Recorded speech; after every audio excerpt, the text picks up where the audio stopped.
Yo, welcome to the New Normal Podcast. Scrap in, lock in, and turn the volume all the way up. This is the one, the only, the unapologetic, high octane, truth bombing, conservative leaning black woman who's out here flipping the script, roasting the narrative, and making the internet clutch its pearls. Every single week, she's young, she's vibrant, she's controversial as hell. She did not come to play. From the YouTube trenches to your earbuds, she's serving hot takes, hard facts, and zero filter. All while looking like she just rocked off a runway and still had time to school the timeline. If you're looking for soft, safe, politically correct, this is the wrong podcast. If you're ready for real talk, real energy, and a whole lot of unfiltered sauce, welcome to the New Normal Podcast. Let's go. Let's go. How you feeling today? Oh my God, I feel great. Oh, that's I am good. so glad to be here. It's been so long since we've done It's this. been a while since we done podcast together. As a matter of fact, Yes. how long you think it's been? Well, if I know you haven't gone live like you mentioned at all this year, Yeah, so I know it's at least been that long. So probably 7, 8 months. a long time. Mhm. I'm gonna say this: the reason I haven't went live is because it's been hot in here. I've been asking our, I guess, slum lord to fix the air in the podcast studio, but he hasn't yet, and that is really, really pissing me off. Y'all, I gotta let y'all know because Fed is modest. I want y'all to know it looks first of all incredible in here, and second of all, he's got top shelf imbibement. We 1738.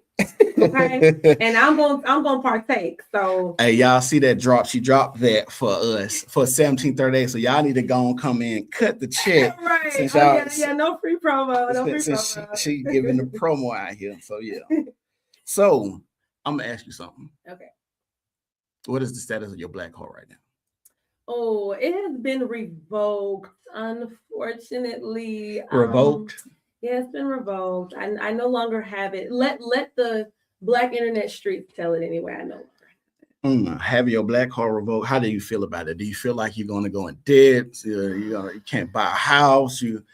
How do you feel about that? Honestly, you know what? How could I possibly go on without this valuable black car? But of course, the real answer is just like I dropped that reel earlier today. Baby, have it. Have it car. Yeah, I'm just gonna say this.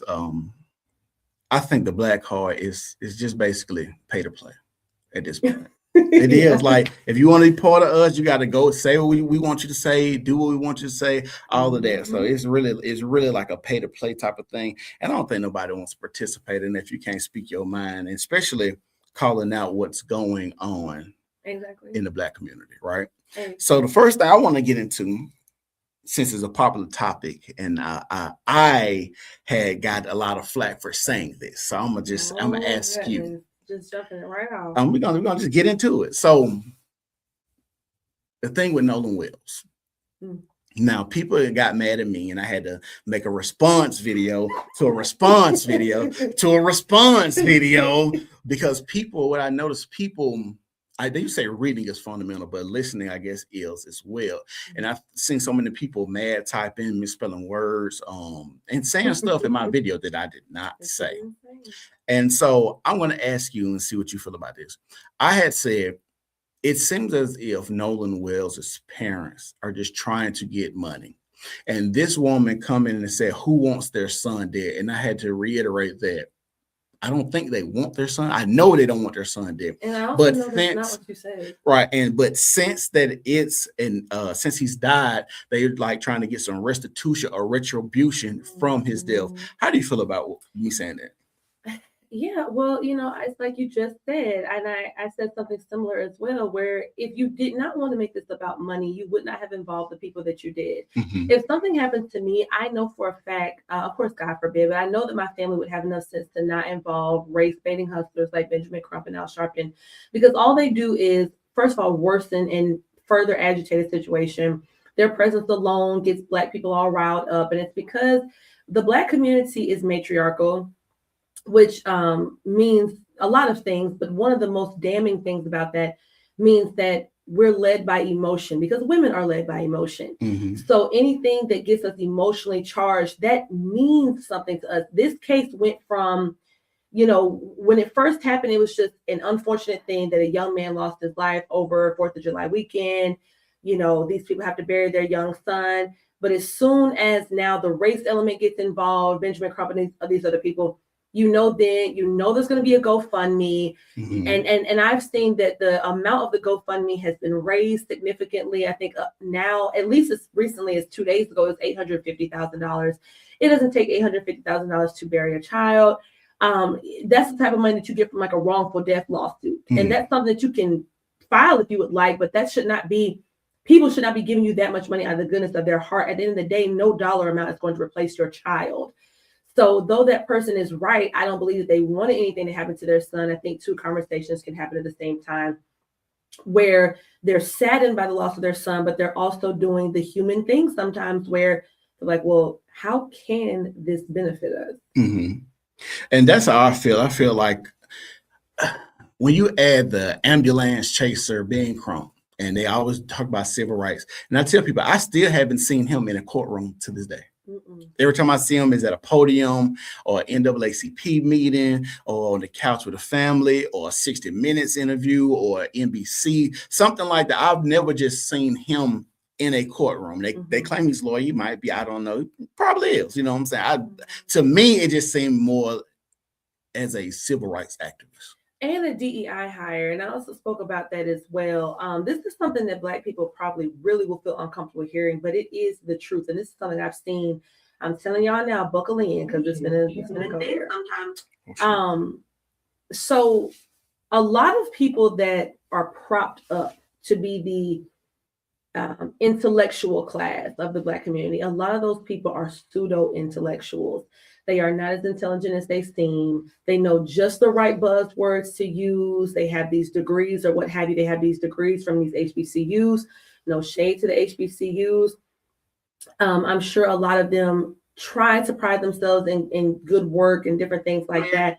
But unfortunately, in the Black community, we have a thing where we sometimes will cut corners, you know what I'm saying? Just find a way to work smarter, not harder. I feel that, but in some ways you can't do that. In some arenas, you can't do that. And academia is one of those arenas. This does not need to be, I'm saying this right now, and I would never reveal these people's names. I have done entire dissertations for people before. Mhm. I have written entire doctoral dissertations for people. So those people did not come up with their own dissertations. Yes, they had to defend them on their own, but I wrote it. I have taken entire classes for people, and none of my clients were white. So that's all I'll say. So and back to Benjamin Crump being a DEI hire. Now, we watched him fumble through reading the autopsy results. And that's not shocking to me at all. That was shocking to some people, but not to me. Right. Because I know what the proverbial y'all thinks is smart, or y'all. No. These where they're letting people in, the quotas they have to meet for certain schools, let these amount of Black people in or whatever. This is why we are fans of merit-based results. At the end of the day, what does your merit grant you? I don't want to be let into Harvard because you had a Black quota you had to meet.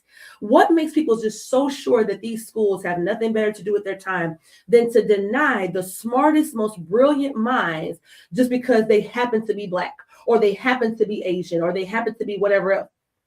Let y'all tell it any minority group was, discriminated against, but yet the Asians are so successful. Why are they so successful? It's because of their culture. Their culture prides academics. Their culture prides intact families, respect, honor for your family. It's hard to have honor for a family when you and all of your siblings have different last names. You know what I'm saying? And that's a very common experience for Black people today. Why is it not shunned? I'm gonna just say this. Why is it not shunned in our community to have multiple baby daddies? And because they had that. Remember that video that went viral of the man bringing his son some McDonald's, and then she was like, "You're supposed to bring all the kids McDonald's." Ooh, that pissed me off. I was like, "What? Why would I be paying for your children that I didn't help make? Like, that makes no sense." And I don't even know why, me personally, I don't know why anybody, man or woman, deal with someone with children. And the reason I say that, I know it's more frowned upon with women, but as a woman, when you think about having children of your own with this man, I think about like if he's on child support, that's taking money out of your kid's mouth, your household, and stuff like that. So on the flip side, I can also see that, hey, that's not a cool thing to do, you know. So why do you think that? I think that the reason why it's not shunned is because slavery and Jim Crow, civil rights era, it did something to Black people, especially slavery, where it made us feel as though there's something inherently wrong or nefarious with pointing out bad behavior. People throw around terms like respectability politics. I hate that. Like that, to me, that is like a itch in my ass. I hate it. Because what do you mean respectability politics? You mean to tell me that me expecting you to be a respectable person is political? It's not just something that you should embody as a human being with dignity. It lets me know that we do not have anywhere near the same level of decorum and poise and sophistication that we did once have. See, this is how Black people, anyone watching this, y'all need to be able to know, it's not possible for me to hate Black people. First of all, I love myself. I love my future husband. I love my good friends and family. And I actually hold us to a higher standard. I hold us to a much higher standard. Like, I remember when Monique got so much flack for saying, stop wearing the bonnets in public.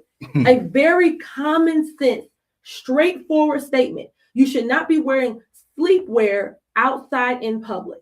Right. And that set a firestorm. Why? Because Black people we've internalized this kind of like, we feel like you can't critique anything we do because we sincerely believe that every wrong that we do is a result of white supremacy. So if you critique something that Black people are doing, they're just going to counter it with, well, if these white people hadn't set up these systems. Like I had a conversation with, and shout out to him if he's watching, a very intelligent cousin of mine. But again, he's been indoctrinated, went to an HBCU, and they taught him all the crazy stuff.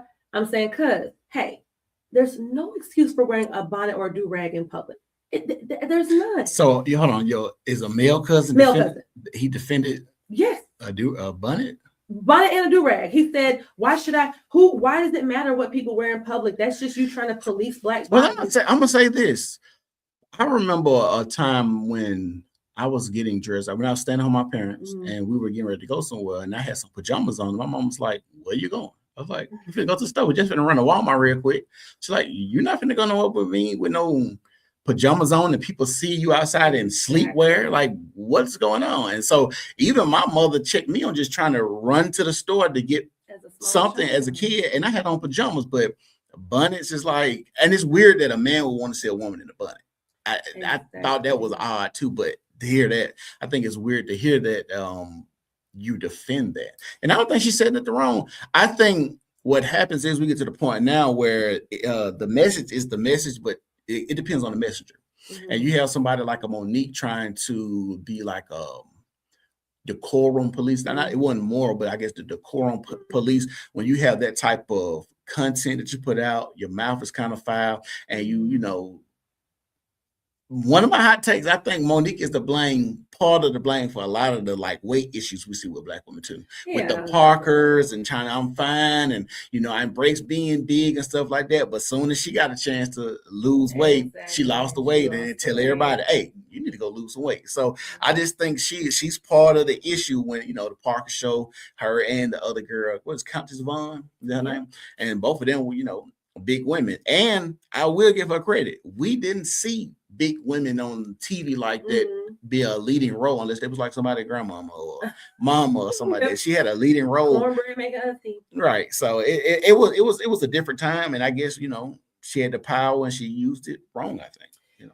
So I think that in Monique's case, I do agree that it reminds me of like with Ice Cube, like how you could tell Ice Cube. I feel like he is like riddled with guilt for the role that he played with being in NWA.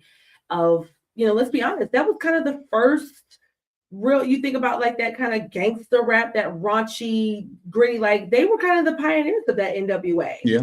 And so I think that that's why he has spent all of his life since then with like the family movies and like just trying to be a positive influence, because I think he carries that guilt. And it could be something similar with Monique. At the end of the day, and that brings up a completely whole other thing, but I will touch on it. Think about what Monique had to do to be a successful comedian. She had to be raunchy. She had to be over sexual and all this type of stuff. One, because she was a bigger woman. So people weren't going to, when you're heavy, people do not listen to you. I really wish that people who, and I'm still losing weight myself before y'all come in the comments, baby, I already know. But when you are bigger, people do not listen to you. When I was at my heaviest, I had the same talking points that I got now. I used to say the same stuff. Well, wasn't nobody trying to hear that. Right. Like, oh, this big girl talking about some this and that. Like, girl. Right. Because I think this is gonna sound bad. I think it's like you trying to police people, but you can't even police your plate. You feel what I'm saying? So that's how police your plate. So it's like I can't really. Like I say, the message and the messenger all got to align. And I think even like content creation, I think with men so much, because I look at the landscape of content creation and what people say, and the men, a lot of the men aren't necessarily got to look a certain type of way. I think they just can't be big, but I think a lot of your big male content creators aren't, I would say, the looker. But with women, y'all are just under way more scrutiny. Like y'all, she got to be makeup on point, body on point. You got to have your breasts kind of pushed up in your face. People got to see them and stuff like that. And since we're talking about it, let me ask you a question. So I seen you make a post on your page, and it was in response to somebody coming about your breasts on your about your breasts on Facebook and how they looked or whatever like that. So, but the question I want to ask you, you would consider yourself a conservative woman? I would. How does conservatism and being sexy on the internet, do they go hand in hand, or do you supposed to look a certain type of way? And the reason I ask this as well, because we also see the thing with the trad wives and they wearing the dresses, but they also kind of got their breasts pushed up in those dresses while they acting like they making biscuits and things like that. So my question to you is, how does conservatism and being sexy, how do they go like hand in hand? Should they dress a certain type of way? Does conservative women supposed to have a certain look? Like, what should we expect? If I'm walking down the road, I know that's a conservative woman. How should I know that's a conservative woman? So admittedly, when it comes to a visage, you really can't always pinpoint. And I've learned that even more lately than I knew before. There is a lady, and I hate that I can't think of her name. She is completely opposite of what I would consider a conservative woman to be, not just because of like some sort of sexiness. She's tatted up from like the neck down. She's got dark black hair, like she's giving the whole goth look. And that is typically what you would consider to be like extreme liberal. You know what I'm saying? That's like the blue hair liberal kind of thing. But she is staunchly conservative. And I think that that's what's interesting, is that people always had put conservative women, men, anyone in a box, and we just really don't belong there. To me, what being a conservative means is I do want to conserve what I do consider to be traditional American values of family, of God, of education, of honesty. There are a lot of things that I align with when it comes to the Republican Party. Obviously, I believe in secure borders. I don't believe in abortion at all. I understand that in people's minds, they feel like, hey, this is probably the better situation. But I feel that we should not be playing God. That is my ultimate decision with those things. So to answer your question, I don't think you would ever be able to just look at someone and tell they're conservative, but more so when you talk with them. The minute that you start to speak with them, what are they saying? What are they espousing? And you will know very quickly. And if you are a conservative, don't be a coward out here. Okay. Don't be on the team if you're not going to fully bat for the team. I can't stand that. Like like with me, people can ask me, my own family members can ask me, I don't care how uncomfortable it is. Oh, you voted for Donald Trump? Oh, you're against women having abortions? You align with men policing women's bodies? Stop using all that internet speak. It's not men policing women's bodies. I'm gonna say this. I hate internet speak. It's stupid. Go ahead. It's not men policing women's bodies. It's you're committing murder in utero. You can't commit murder outside of utero. So what makes you think you can commit it in utero? The same way, spoiler alert for anybody who didn't watch it, but that documentary everybody was talking about, Maternal Instinct, that is the most high profile death row case that Texas has ever had. What's Maternal Instinct about? It's Maternal Instinct. It's on Netflix. It's about this lady. Is that the one that kidnapped that lady baby? That killed the lady and took her baby. Okay. And guess what? She was charged for killing 2 people.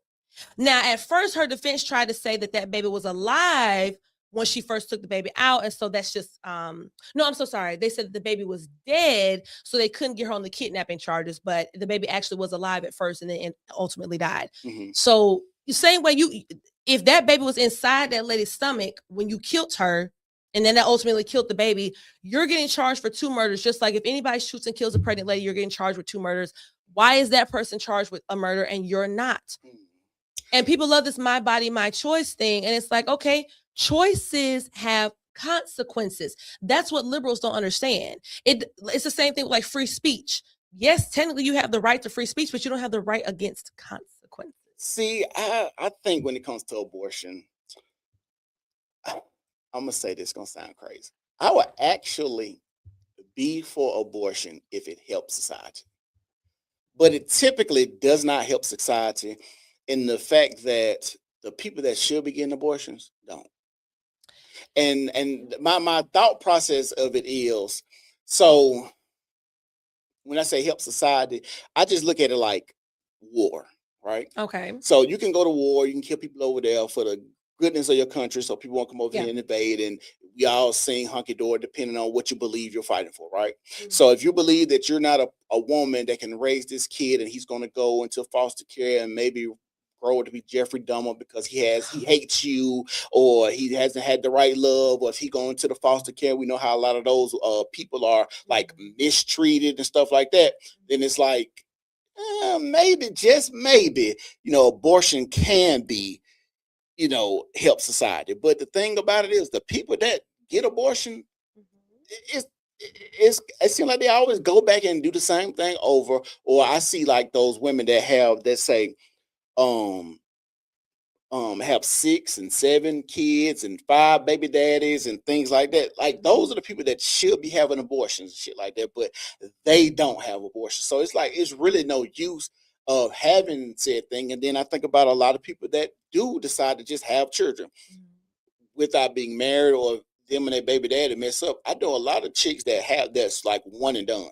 So I feel like I know girls that had an abortion, right? And then they still go get pregnant, still become a baby mama, but then it's like, oh no, I'm finna go get fixed, whoop the whoop and all that. Mhm. And I just feel as if you should just had the first one, then you probably still been done. So there's really no reason to just have abortion like that, even with the idea that rape, incest, and all those type of things. Well, Like, we already know that those things are just cop outs. We Right. already know that that's just a convenient excuse because we know that those cases make up for less than 1%. At right. least all we can go by is what people report. If you lie and say that this is not the result of rape or incest, all we can go by is what you say it. So what is reported is that this is less than 1% of cases, meaning that it is insignificant. It's almost insignificant to even bring up. So that means that all the time, basically, apart from like 5 times, people are having abortions because it is just having a baby is an inconvenience to them. And you're not a woman. So I'm telling you, as a woman who does desire to have children and understands the importance of motherhood and bringing children into this world and raising them properly, raising them, of course, with the love of Jesus, these types of things. I think about what that really does to a society where we basically devalue human life so much. And have you ever noticed the pro-abortion people, the farthest left people that there are on this earth and in this country? They're the type of people that will literally like just lose it if a dog dies, even in a movie. I have Right. literally, I'm in a psychological thrillers book group. And there are women who will literally say, guys, I'm about to start reading this one book. And can everybody let me know, does the dog die in this book? Okay, please. It's a trigger warning for me. Just let me know if the dog dies. Mhm. And I'm like, but yet you would literally not bat an eye if a woman literally exterminates her child. And then what's funny is I just watched this video the other day, and this man was talking about the process for lethal injection when people get the death penalty. And so it's a 3-part cocktail. And one of them is the potassium chloride or something, I think it was called. I know it's potassium something. And that is the last thing that they do. Before that, they give you an anesthetic. I think it's 2 different types of anesthetics, of course, so you don't feel the pain because they feel that that's inhumane. Even for someone who has done atrocious things, they say, hey, we're going to kill you, but not in an inhumane way. But babies who are aborted still receive the potassium chloride, but they don't get an antiseptic. And if a baby has a heartbeat, they'll have fingernails, they'll have certain senses and abilities to feel things, so they can feel that pain, which apparently is excruciating enough that we would not let a murderer feel the pain. But we will say, well, this baby who has done nothing to no one deserves to feel this pain, even if shortly, briefly, it doesn't matter. Mm. So the reason I'm so against it is because, one, I feel like it's like this weird child sacrifice thing. Like, I feel like, have you ever seen the movie Cabin in the Woods? No, I never seen it. So it's kind of it's a parody horror movie. It's kind of silly. And basically it's that every horror scene we've ever seen is generated by these people who work at like this big building, and they get people to do stupid stuff in horror movies to please these gods. Mhm. And at the end, the gods are not pleased because the people, our main characters, they beat it, like they beat the system. So they didn't believe that something really bad was actually going to happen and the world ended up getting swallowed up or whatever. But the point of it is that there are these sort of overlords that have to be paid with a blood sacrifice. And I know that sounds wonky, but is it really? Blood sacrifice has been a part of human civilization for a long time in more ancient parts of the world. Chris Disnick said that woman can hang out with me. That was by this comment. Oh, Very well said. Well, let me ask you something. thank you, Chris. But I'm gonna say this. I agree about that far left people, the blue hair people that like, dogs can't die and dogs are supposed to be, these entities that are, taken care of and stuff like Yeah. that, like dog worshipers. Like I've seen these types of people, and it's typically girls. They'll lay with the dog, they'll kiss on the dog, and they'll fuck the dog. But then all of a sudden now, baby is not alive. No, literally, I'm gonna say this. You seen that black girl? The black girl hunter, but no, I'm gonna tell you about the experience. I'm gonna tell you about the experience. Not a real life experience. Real life experience. I'm gonna tell you about it. Oh, Yeah. I need to re-up on this. So I'm working at St. Vincent Hospital, right? They come in the emergency room. It's a white lady laying, I don't know what you call it. Come on now, white folks. Y'all know I be trying to cape for y'all. On the stretcher. They got her covered up. And there's something moving in her. It's a dog stuck inside her. What people don't know about it, too, like when dogs get stuck with each other too, like a dog penis, like it's so swollen, and it gets stuck inside the women. And this is a common reoccurrence. And I literally just seen a video on TikTok of them arresting a lady because her husband was thinking, he thought she was having sex with the dog. So he planted a hidden camera in the house. And he went to the police and showed the police that she was doing bestiality with her dog. And she's in the car, they recording and she's in the car with the police. And she was like, why y'all here? She was like, well, your 4 dogs are finna go to the animal police or whatever they call. And it's because your husband put a secret camera inside of your how the house. hell do you be finding It's random. TikTok been going wild lately, and typically they block stuff, but the police was telling her, hey, you finna go to jail for bestiality. And for bestiality. It's crazy. It's crazy, but it's a real thing. Like, and then after that video, I've been seeing on TikTok, they have a lot of horse videos. Oh, So you've been seeing the horse videos. okay. First of all, no, I have not seen them, but I am familiar with the concept. So they had the horse videos, and now lately I watched. I'm fascinated. I'm gonna be real. I'm gonna watch. So I'm like, they've been showing a lot of horse videos on this bitch lately. What's going on? And so they got, I guess horses have this thing around their penis, like a thing that grow. Like I'm thinking it's like bacteria. When I agreed to this, I thought I would have plenty of clippable shots, but this whole thing, I will not be able to clip. I will not be able to clip any of this conversation. You're going to be able to clip it, but yeah, I guess like around the horse, it's like this little knot thing that grows, and they got a lot of women like showing, I'm gonna clean in the horse's penis and taking the thing off and showing it. So that's the thing. Like it's on TikTok, and they were showing a lot of like horse. You know what? You bring up a good point. Everyone, we saw. I'm just gonna say this, and this goes back to the conservative stuff. We're so sex crazed to the point now we're so far out of there in America to where bestiality is becoming a thing where people literally want to see it. Like the lady that black girl talking about laying with a dog, or the video of the lady on TikTok getting arrested. Like we're so over sexualized now that just regular human sex is not a thing, and it's not getting people off now. Well, the word that I believe you're looking for is perverse. And Yeah. I used that word earlier today in a reel of mine. And that comes from that's biblical. You know what I'm saying? The Bible talks about what people will be doing in the last days. And sexual perversion has always been something that God has shunned for a while. And it's because it goes against his order and nature that he designed for us. So anything that operates outside of heterosexual married people having sex is obviously a deviation from God's order. So when I say that, people always get, well, didn't you fornicate and all this type of stuff? I was like, I've never denied any sexual activity that I've had. What I was ever trying to say is, as a society, we can't get to a point where we say there's nothing wrong with these things. You might say, well, what is wrong with fornication? What's wrong with having sex with somebody who's not your spouse? Well, think about all the harm that it's done. Yeah. You just mentioned the people who should have abortions, which of course that's something we disagree on, but I get your point. The people who should, here's a better way I might say it, should stop having kids. Should stop having. I'm gonna say this. When I say should, I'm saying you're just a person that's not going to take care of this child. I don't think you should Exactly. be having, You should just stop having children. having children. But I think after you get to the point where it's there, because people are not going to stop having sex. No, they're not. Yeah. But here's the thing: there are a trillion ways. Like I've said this on the channel before, so I don't mean to be vulgar, but I have been with the same man for 6 years. I've never once had a pregnancy scare. At the end of the day, we all, I hope, passed 6th grade biology. Or the little health classes. I remember. This is so random, by the way. I'm gonna stop you, and I gotta stop you. This is a real life situation. Okay. Real life with my family. Okay.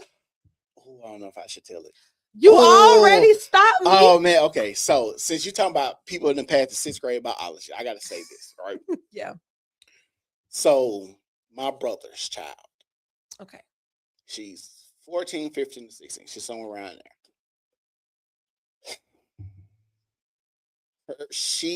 My brother really doesn't take care of them well, so she stays with her grandmother.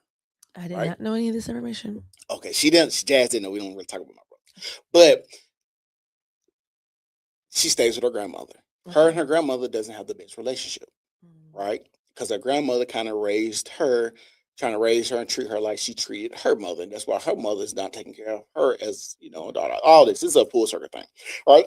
So, in the efforts to make her grandmother mad, now I don't know if this was the full intention to make her grandmother mad. She told her that she was pregnant, right? So my dad, so she goes to my parents' house, and my dad's asking her because she calls my parents, her grandma calls my parents, and was like, G said she's pregnant, right? And so then my dad asked her, like, are you pregnant? She's like, yeah, I'm pregnant. And so my dad's like, that girl ain't pregnant. Like, she's not pregnant, right? So my mom was like, okay. So my mom took her to the doctor. They examined her, whatever. She's still a virgin. She don't know how sex works and none of that. But she knew that telling her grandmother would make her mad, though. That's what it came to be. But and the reason I bring it up is because you might be like, well, she just told her that to make her mad. No, like my mother and father literally asked her, but do you know how sex works? And so in talking about how sex works, she didn't know it.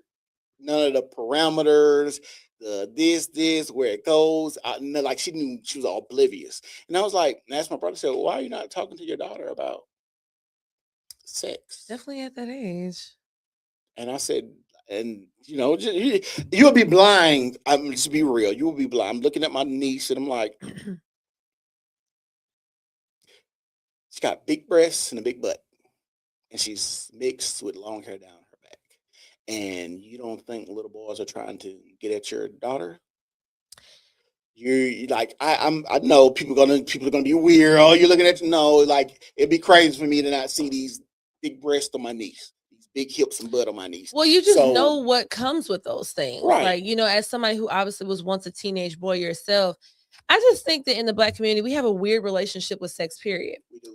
You know what I'm saying? We treat it like it's very taboo. Even my own Well, parents hold on, I'm gonna say are like this. It's that. we so different sided when it comes to sex because 1 minute we treat it taboo, and then 1 minute we so open with it. Like 1 minute it's like you're not supposed to say this thing about sex, but then the next minute we'll listen to your Sukianas and your Well, sexy it's just a reds. result of there is no cohesion. It's what happens. I'm not trying to be, you know what? Yes, I am. It's what happens when you deviate from God. I want Black people to know something. The reason why we are suffering the way that we are is because we are godless heathens. Let me please explain.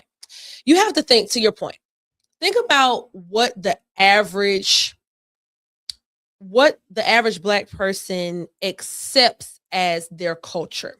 Mhm, Because you know that they accept it because when someone like myself or even yourself comes along, you're married, I'm getting married. mhm, You have kids with only your wife. I don't have children. I won't have children until I have my husband. We are an anomaly in the mhm. Black community, quite Right. literally. But when we say these things, we're treated with ostracization. Mhm, We're not treated as, dang, yeah, I'm so glad to see a brother, and a sister. No, we're treated as, look at them, they just tap dancing for white folks. Why do white people live rent free in y'all's head so much? It's because you have made white people your God. mhm, You sincerely believe that white people are so superior to you that their opinions of things, their constructs, what have you. I did make a video where I said white people did culture right, and I meant it because white people are smart enough to shun their lowest hanging fruit, and Black mhm, people refuse to do it. White people are not; they don't believe all of them are perfect. It's just that when some of them do something bad, like you mentioned, the sleeping with damn horses and stuff, mhm, you're not going to see those women. They're not going to prop them up, mhm, but yet you'll have Black women who will prop up Sukiana. mhm. Oh my God, Suki's so crazy, y'all. Look at my girl. She just out here just having fun. No, she's not fucking having fun. You know what I'm saying? Like she's acting like an insane person, and you are literally hyping her up as opposed to being like, dang, this is wild. So my thing is that with this, I don't have a problem with any of those things. I don't have a problem with the well, my scamming ass niggas. I like the Mhm. song. When I first heard it, I told my wife, I said, "Oh, Young Miami got a hit on her hands." See, She was like, I don't like it. Even besides the fact that I don't like "Yeah, it just didn't do yeah." When nothing I for me. first heard it, I told my wife, I said, "Oh, she got a hit on her hands." I like Sukiyana music for what it is. And I Mhm. understand the entertainment aspect. I understand the raunchiness, and I understand that you're trying to break through barriers to be an entertainer. So there's a lot of content out there. So when Sexy Red said my booty hole brown, all that, I understand why they do these things because it's supposed to be a shock jock. We come up in the area. We looking at like white people, Howard Stern, and the things Don Imus is. The Rutgers basketball team like a bunch of nappy headed hoes. Like you might be like, oh, that's racist, but I understand why they're doing it because they're trying to garner attention. My issue with all of that is simply when you listen to these entertainers, like a Snoop Dogg said, I don't let my kids listen to my music or anybody else's music. When I listen to 2 Chainz say, I don't let my children listen to my music. Cardi B, they got mad at Cardi B. You might remember this. Cardi Mhm. B is in the kitchen Yo, Miami even said the same listening thing. to the music, and her daughter walks in, she turns it off. And then they was like, well, why are you turning it off? And what was like, my daughter's like 2, 3. I'm talking about I got a wet ass pussy. Like, why would I want my daughter to listen? So this is my thing is it's not really the person that puts the product out, it's just the consumer for me. Same thing is I'm not really mad at like a nature boy. You know who Nature Boy is? I'm not mad at a nature boy. I'm mad at his followers. Nature Boy knows what he's trying to do, but y'all are dumb enough to go and listen to this person and believe this person. You're just as stupid as him. See, I don't know. It could be me. Maybe I'm toxic. I draw a distinction between those two things. And Mhm. again, there may not be any real rhyme or reason to that. Like a nature boy, I do agree with you. I feel like like the same way I feel with Candace Owens, I loathe her, but I also feel like she is smart enough to know if y'all are dumb enough to keep listening, she could Right. literally get on her podcast and say anything, and her followers will listen to Candace anything she says Owens, at Candace this Owens point. literally does things like this. She's like, so there's a glove in the door. Could that be? Could that be? That could potentially be this. Exactly. Oh my! But she never makes any definitive statements She's about not she's not an anything she said. idiot. And what happens is the people in the comment section, or it could be this, or it could be Uh-huh. that. Like they feed into her delusion and what happens and stuff like that. So then she really gets a lot of that stuff from the comment section of people just making their own assertions to what's going on. So it's like It's a whole bunch of delusional motherfuckers Well, going around exactly. here. And she's just smart enough to capitalize on that same way I reminded of like somebody like a nature boy. But the reason I don't give musicians that same pass is because music is something that is very spiritual. And in the Black Mhm. community, is something that is very like integral. Like our music determines our culture. In white culture, that's not the case. White music does not determine their culture. Some white people listen to hard rock, like you mentioned. Some people listen to Taylor Swift. Some people listen to Kenny G, you know. Mhm. But in the Black community, rap is our thing. Like that's our magnum opus to the world. This toxic ass, you know, stuff where people talk about killing and degrading women, all type of stuff like that. And full disclosure, Seth already knows he's been out with me plenty of times. I go out and have fun like everybody else. I dance the songs like everybody else, but I put it in its place. And in my sincere spirit, I would be fine if those. I know it will never happen, but I would be fine if those people never got platformed again. And the reason being is because you have to think about what we're really saying. We're saying we're okay with white, you know what, record label owners basically pimping out our community, our real community woes. Whorism is a real community woe for us. Our men hate us. I get online and Black men hate Black women. I don't care what people say. I don't care what caveats they try to give. Overwhelmingly, what I see on the internet is Black men loathe Black women. And the reason they probably do is because no man sincerely loves a whore. Of course, he loves to have fun with her. You love that they're around because they get you know, rocks off, whatever, but you're not ever going to care about that person. Okay, so let me ask you this. So are you saying that for the most part, when it comes to Black women, they're whores? Because you said No, I'm saying they support whore behavior. And a lot of them, when you try to speak out against it, again, they bring up these silly talking points. Oh, that's respectability. Oh, that's coming from the male gaze and all this weird stuff. It's like, no, what about you as a human being? When do you say there's a difference between sexy and trashy, classless? You know what I'm saying? You're not going to see me spread my buns in front of a camera because there's something in me that just says, I recognize this is just not something I'm supposed to do. I recognize that if I put this on the internet, first of all, this will never go away. And second of all, I plan to have children one day. A lot of the women who do that already have children. That's crazy to me. That's what I'm saying. What do you make of that? So I guess I'm saying all that to say I can't let rap music off the hook. I know I get your point. Let's start right there. So what other forms or mediums do you hold with the same regard? Because you said music is spiritual. Do you think movies are just as spiritual? Because I mean, you had a conversation one time, and you said I went and watched. I don't remember the movie, and he was like, it was a horror movie. Okay. You may not remember this conversation. I don't. But you was like, you remember when I said this? I was like, you was like, I'm watching this horror movie. She like, you like horror movies? I'm like, no, I don't like horror movies. And I was like, the reason I don't like horror movies is because I always think like when they have the ghost and the spirits gonna jump on me and stuff like that. Oh, and I vaguely remember that. And you was like, yeah, you know, that's why a lot of Black people don't, you know, like horror movies and stuff like that. So I feel like even like when they talk about people watching The Exorcist and getting possessed and things like that, or when I see like they talk about like Heath Ledger taking on the Joker role and going crazy and stuff like that. So do you feel like something to say about that? Do you feel like any other outside of music is just as spiritual to influence how people think, feel, or act? Well, I feel like you're asking me two different questions, or Okay. at least that's how I'm perceiving it. So is it as spiritual? Yes. Is it as influential? No. Movies do not influence Black culture. Music influences Black culture. Okay. The way we treat each other, the way we talk, our euphemisms, our colloquialisms, they all come from rap music. And a movie is more so, yes, it can be a spiritual experience, like you mentioned.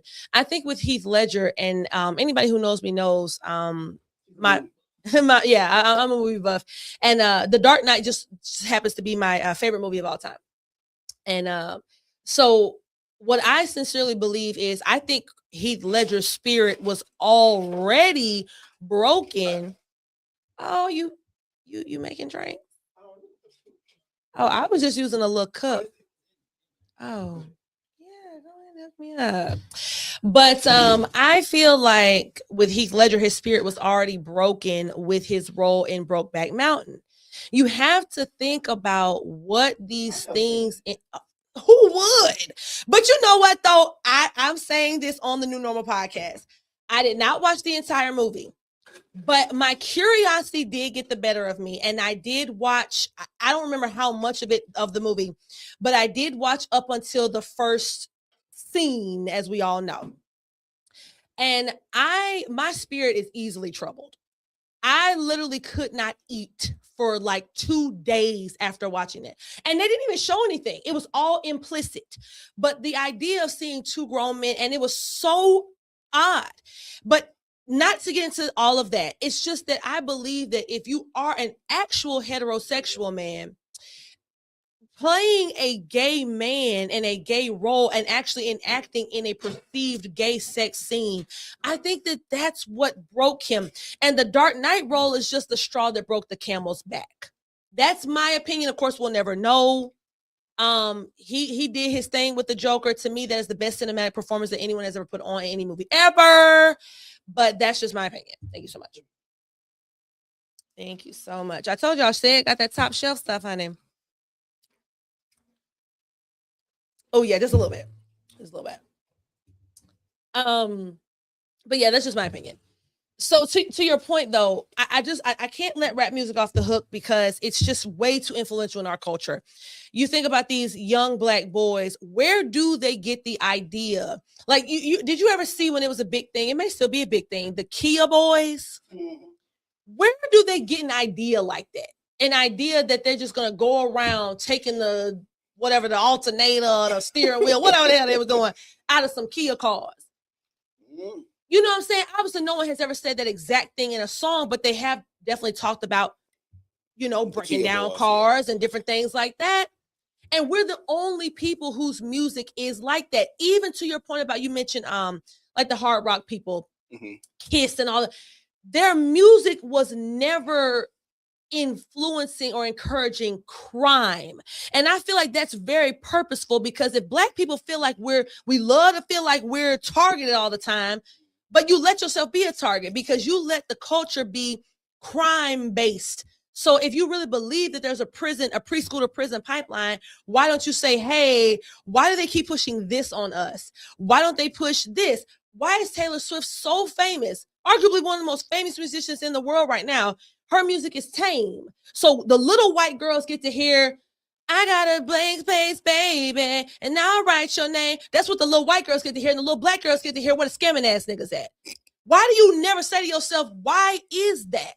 Well, let me ask you this. Do Black people put out positive music?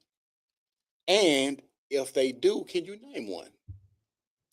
Oddly enough, T.I.'s son. The one. Money. Yeah. He has really good music. Good music. I think he has great music. Masego, who is my former classmate. Oh, I didn't know that. I love Masego. Me and my wife loved it. He's coming here. Queen. The late Queen. Mystery Lady. No, it was a while ago. Before we had Trey, it came out, and they got Queen Tings on it. And not a specific song. The album. It's an album, but I don't remember. Had it on it. But yeah, that whole album was like a no skill. But I was gonna listen. He just released another album like a week ago. That's why he's back performing stuff now. I love him. I love him. We should go on a double date. We should go. He's coming. When is it? Literally like a week and a half from now. He's just coming to one of the breweries. Okay. Yeah. Well, we can look into that. We can definitely look into that. So there are people that do it, and shout out to those people. So Damani, Masego. Yeah. Who else? Black artists. See, here's the thing. I'm never the best person to ask about music because I'm stuck in the 90s. And I just listen to the same stuff over and over. Okay, so the reason I asked that question is because as a whole, because I think D1 might put out some good music as well. But I don't think on a mass scale, the musicians put out good, positive music. Or they're just not platformed. Pushed. I don't necessarily think they're. I do. Okay, so let me say this. I do think they don't get platformed as much, but with social media, I should have seen somebody. But see, you guys think even with that, like, yes, but there are people on social media who have large followings, and they're Black people that are making music. I promise you. I can't think of their names off the top of my head, but I've seen them. I've seen people who are playing clarinets, people who are playing flutes, people who are singing, doing all these things, playing piano. But you have to think of what mainstream music is going to be. Think about something like Future. Future is 42, 44 years old. And I like Future. I'm gonna be the first person to say I like a lot of Future's projects. I didn't listen to this last one because again, I don't really listen to new music, but I'll never forget Future admitting that he's basically like a health nut. And it's like that did something to me, like to hear this man who literally talks about drinking lean and stuff in all of his songs and getting drunk to blacking out and all these things, when you know he's clearly saying he does not do those things. He actually takes very good care of himself. And it's like, so you realize that when a 15-year-old boy hears you say these things to this catchy beat, and this is a spiritual experience because this boy has nobody. He don't have a daddy. You're the closest thing he has to a daddy. You're a grown Black man that he listens to. He cares about what you think and what you say. And you're not only telling him something bad, but you're telling him something bad that you have enough sense to not do. That is diabolical. And when I realized, of course, he's not the only one that does that, I was like, oh, heck no, this is demonic. I don't care what nobody says. I'm sorry. You know, I listen to the music for what it is. If I go out or whatever, a little turn up, a little 1-2, but I don't really listen to these artists. So to your point, do Black people put out good music? Yes, it's just never going to be platformed because the powers that be don't want it to be. They want us to keep destroying ourselves. It costs them it makes them a lot of money. Well, let me ask you this question. Being kind of one of the tenets of being a Black conservative, from what I've seen, is a lot of Black conservatives seem to say that America isn't racist for the most part. I'm gonna just say for the most. I ain't gonna say a blanket statement. Okay. So would you deem for the powers to be for them to platform that type of music, is that some form of racism? Yes, but I also want to give a caveat to say I think they only do it to us because, God forgive me for saying this, I think we're the only people stupid enough to let it happen. No other group of people, when I say no other, I'm not exaggerating. Latino people do not listen to this type of music. I have literally gone, we went to the Dominican Republic for my birthday. We are at this resort. This is all-inclusive resort. Me and my, at the time, boyfriend, we could not wait to like go turn up at the little nightclub that they had. They played that damn mariachi music all night long, and them people were lit. They were turned up, young, middle-aged, old, whatever the little, I say, like they was just turned up to that. And in the same way in African, Caribbean, Afro beats, house music, all of that stuff is relatively tame. Girl, shake your da da da da da. You know what I'm saying? Just to like dancing and this kind of thing. Nobody listens to death and destruction music except for Black Americans, which leads me to believe we're the only people dumb enough to allow this to be our blanket culture. None of us ever say, hey, let this just be a fringe thing. You know what I'm saying? The grown people listen to this. Boom, boom, boom. No, it's the kids, it's the teenagers. It takes over our speech, the way we communicate with each other. And that's, I'm sorry, I get that, yes, it is racist, but I don't think they're doing it to us just because we're Black. I think they're doing it to us because we're the only people that would be crazy enough to let them do it to us. If that makes sense. I hear you. So let's get on some hot topics for Let's get on. that's going right now. Especially since that Remy kicking in. Let's get on. Oh, the Remy kicking in. The Remy is kicking in. Oh, hell no. So, how do you feel about this Nolan Wells case? I think that Black people need to cut the shit. I think that. Yeah, let me ask you something else. Go ahead. Do you think Nolan Wells is dead because of racism? No, not at all. I sincerely don't think that. Do you think it's because maybe niggas and water don't mix? No, I don't think that either. Okay. Well, my idea, I think some of them stereotypes hold true, and I think for the most part, niggas and water don't mix. But I'm just joking. And the reason I say that, I was actually on the swim team in high school. No way. Most people don't know that, but when they see me swim, they're like, "I didn't know you can swim that good." Like, Mr. New Normal Podcast. Swimming better than the white boys out there. Whoa. Like, yeah, I was on the swim team in high school, and so it's like listening to Black people and they make it about race. I watched his father, and this was a thing that kind of made me look at him sideways because they had a interview. Okay. And I clipped it up in one of my videos, and he said, I don't want to say it was racism. He said, Nolan didn't see color. And I'm like, you know the truth. You can't bring yourself to even say that race was at play right here, because a lot of people got to understand boating accidents happen quite frequently. Quite frequently, And especially during it big just so holidays. happened. It just so happened that Nolan happened to be the black guy that happened to die out there. And then we don't even know if Nolan was the only black guy out there. We keep saying he's the only black guy out there. Maybe y'all mean in his friend group, immediate friend group. I don't know, but it could have been. I'm pretty sure from what I've seen, and this supposed to be a big thing. I'm sure he wasn't the only black guy out there. I'm gonna break the internet So, with response to this. I'm just trying to figure out why they had to go to this race thing. And even his father, his father said, well, I told Nolan, hey, you got to be, closed off basically because everybody's not going to have the same perception. They don't see race. But if you feel this way as a black man and you're trying to protect your son, why would you let him go with white people like this? That was shocking to me that he would allow this to happen. But go ahead. What you finna say? Well, I think that the reason why Black people only seem to turn up, band together, reach out to the personal injury lawyers and all this when it's a white person that kills Black people is the same reason I said earlier. I think that Black people think that white people are their God. And this is the same reason why a lot of Black people who get into like the Hotep stuff, why they try to say, oh, you're the white man's religion if you're a Christian. It's like, no, it's not a white man's religion. I don't believe that God is white or any other race or anything like that. I think that God is an eternal, supreme being that has created the universe with utterance, with thought. The same way that in this realm, I can speak life into something. I can say, I am this person. I am a good person. I am this and that. And it gives life to it. So I think that God is just the supreme version of those things. I don't think that he has a color. But to say that, I think the reason why we only care when a white person does it is because we only care about white people, period. I think most Black people do not care about other Black people. They look at Black people in the same way that a white supremacist looks at a Black person, as insignificant.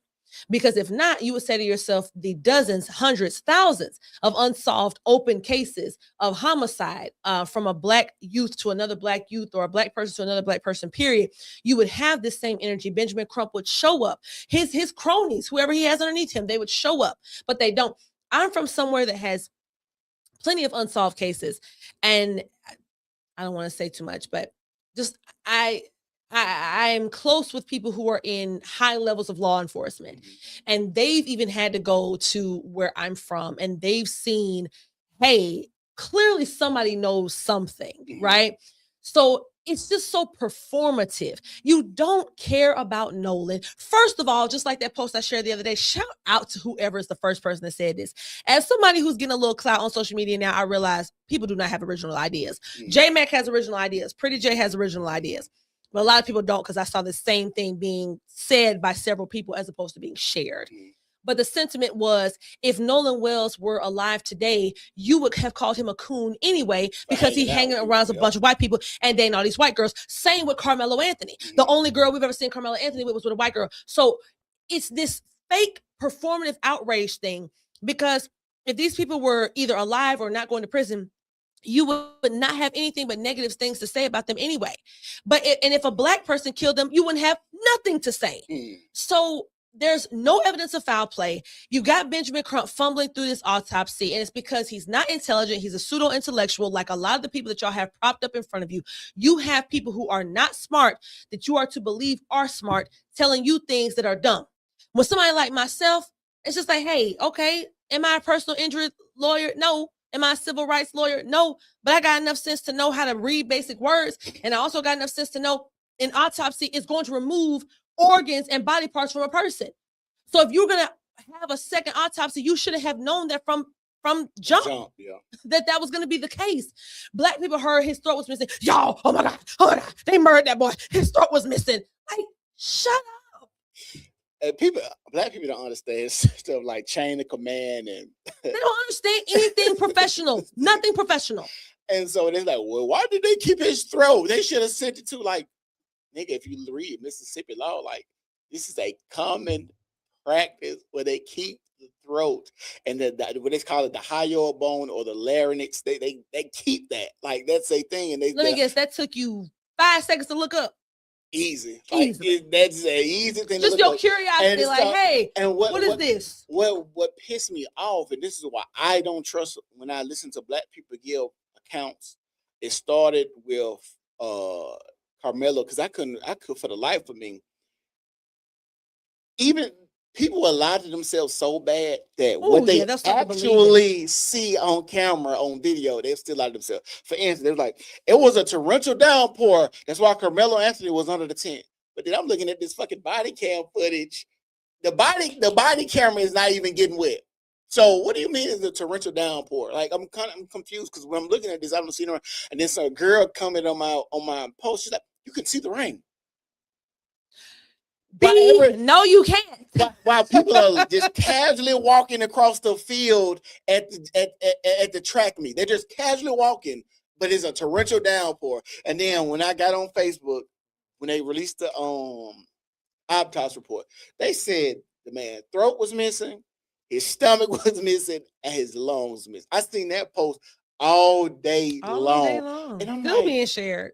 y'all are, what the fuck did y'all like? My mind. So imagine being a white person. I'm not even trying to be like that. Okay, go ahead. Imagine being a white person with a modicum of common sense. Mhm. And you see all these black people, like you said, sharing this information as if it is some noteworthy thing. What? Imagine what that would do to you. Like, see, racism, you asked me a question earlier that I don't think I answered. You asked me, do I think that racism actually exists in America? Of course it does. Racism exists everywhere because everybody exhibits racism, because everybody exhibits groupism.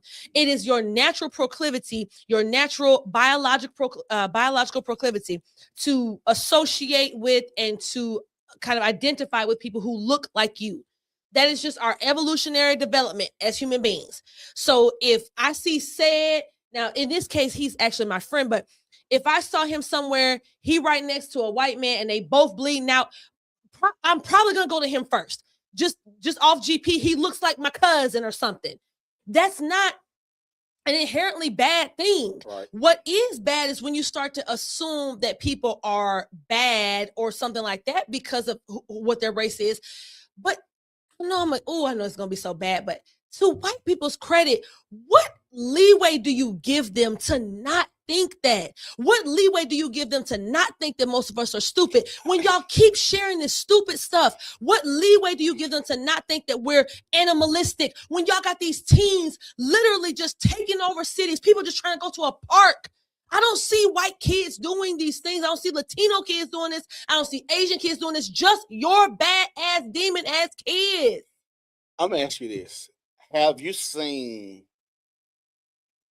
any flash mobs or group stealing from white kids? Like where we see the kids go in the mall and steal Chanel bags and break in stores in Chicago and the teen meetups where they doing all of this. Have you seen a group of white kids doing that? No. And the reason I asked that question, because I understand this. A lot of them probably can't do it. And the reason they can't do it, because my father used to say this thing to me. He said, you can hang out with those boys, but I'm going to tell you this.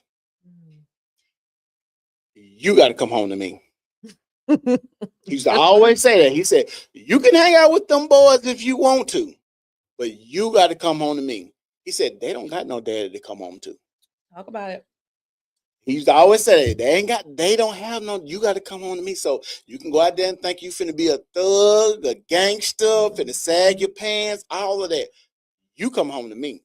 They don't got nobody. They mama probably working 2 jobs and they don't care what. And I had a friend like that. Like in middle school, I had a friend that his mama was still young. Fine. She was fine. Okay. Fine. Here we go. Ooh, man, I'd never forget. Ladies, Let me tell a man gonna always be a man. Look. I was in middle school. I was like in 8th grade. That means you were 13 years old. Yes. And that's how we finna go. That's where I'm going here. I was like 13 years old. And my homeboy mama was so fine. And I think it was maybe Sam great. But the R. Kelly and the Jay-Z album, double album drop. My daddy You can't make this up, people. Listen. My father never let me spend a night at my homeboy house because he didn't have no daddy. But this one particular night, I begged and begged. He said, okay. So he got in touch with his mom. And so when he got in touch with his mom, it was okay. Right. And so they talking. So she lied though. She lied. I found out she lied, but she said she was going to be there all night to watch us. Right. So we in there, and then we just hear because like I said, the R. Kelly and Jay-Z album just dropped. So she in there getting ready. She like, and all I hear was the power of the PUSSY.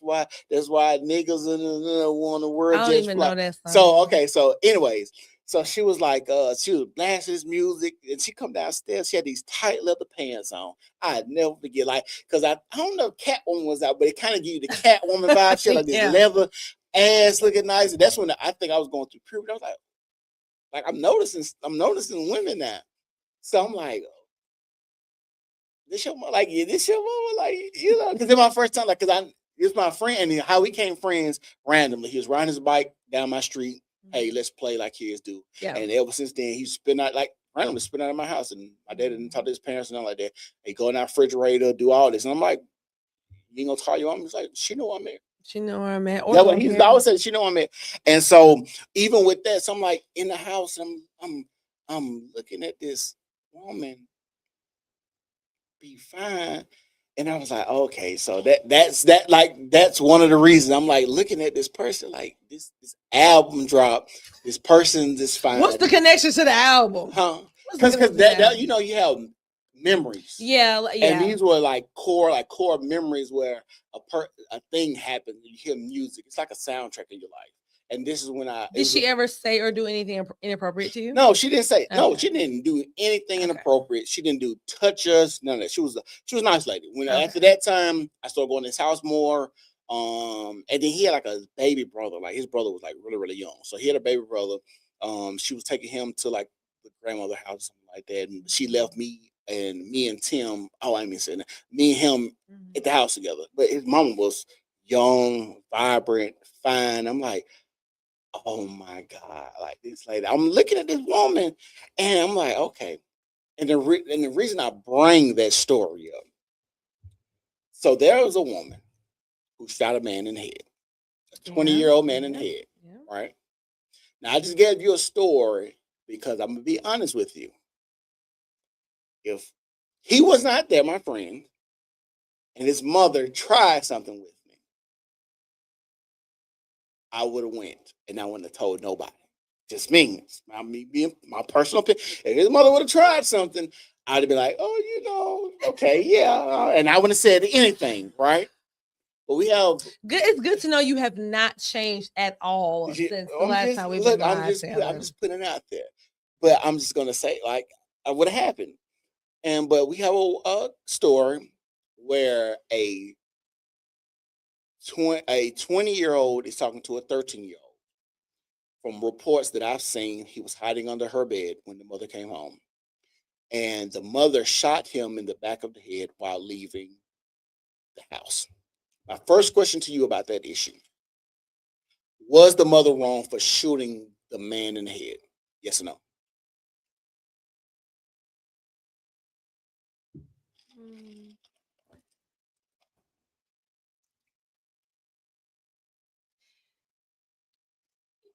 I know you just want a straight answer. Those the straight how you answer. feel? Okay, how I feel is yes and no, and I'm not trying to cop out. The reason I say yes and no is that she was justified in shooting him is because I already made a video where I said I know I would have shot somebody too. First of all, if it's anybody in my house that I don't know, and I really don't care what's going on, like if you don't immediately, I'm talking about you need to like flee from me if I see you in my Okay, home. stop and right you're there. not So you supposed to be there. hold on. So you're going past. You're going too fast, right? Okay. So if you initially saw somebody just dart under your daughter's bed, you shoot them. Bow. I can agree with that. But if me and you having a conversation, I'm telling you, get out of my house, I'm walking out the house, I'm on the porch, and you shoot me in the back of the head while I'm outside your house, is that something you're doing? No, Okay, so if you just dart from under my daughter's bed, I got a gun, bow, shoot. for sure. That makes sense. But would you be talking to a dude and be like, hey, get your ass out of my house with the whoop? You gonna shoot? So him in here's back of the head? only situation where, and I still wouldn't do it, but the only situation where I think her mental might have been justified is if she has seen this man, or like if she kind of knows the whole thing, like if she knows this guy has been grooming her 13-year-old daughter, and it's like, I done told you stay away from my daughter, you know, you boom, boom, boom, boom. I can see a person get to the point of agitation to do that because at the end of the day, in the Black community, we just have a weird thing with protecting predators. Like, do I relish in somebody losing their life? No, but all I see is preventing this from happening to other people. That girl, you got to think 13. Yes, there are 13-year-old girls. Myself, I was one. I'm tall. When I was 13, I had to have looked 19, 20 years old easily. Mhm. But it doesn't change the fact that I wasn't. You know what I'm saying? I wasn't 19, 20 years old. I was a kid. Yeah. You know what I'm saying? I was still listening to Bow Wow and, you know what I'm saying? Like stuff like that. And you can't just keep taking our young girls' innocence. Like, you can't do that. I do think, because I know what you're going to ask. Yes, I do think that there is a such thing as girls putting themselves in unnecessary situations. And I Mhm. think that we have to have a real conversation about that. Because if you're 13 and you look 18 and you tell somebody you're 18, then you can't 'Cause- fault them for, right. Because you know. that would be my next question, right? My next question is, if I'm talking to a young lady, right? I'm 20 years old. She's 13, right? And she lies to me about her age. I can still go to jail and I can have text messages showing this girl says, "Hey, I am 18." You know why I know this? Because I have a friend, excuse me, who is a social worker Okay. and literally has a case where a girl reached out to a boy that is 21 years old. And I'm saying boy in the sense of I'm a 38-year-old man, right? Yeah. That's the only reason I'm saying boy. He's a grown man. He can go to war, shoot niggas in the back of the head, all that type of stuff. Y'all okay with that? He can buy drugs and drive cars and all. For sure. Right. You know what I'm saying? But I'm saying a boy in the sense of two senses. In the sense of when my mom was at 21, Yeah. in the sense of I'm 38. Well, Yeah. I will be 38 this year, right? And so they got actual text message threads of them, her reaching out to him. She said, and when they interviewed this young lady, they said, "Why did you reach out to him?" She said, "I thought he was attractive. I liked him, and I knew that he was popular in my neighborhood." She said, this is my homegirl telling me. She said, "I knew he would not talk to me."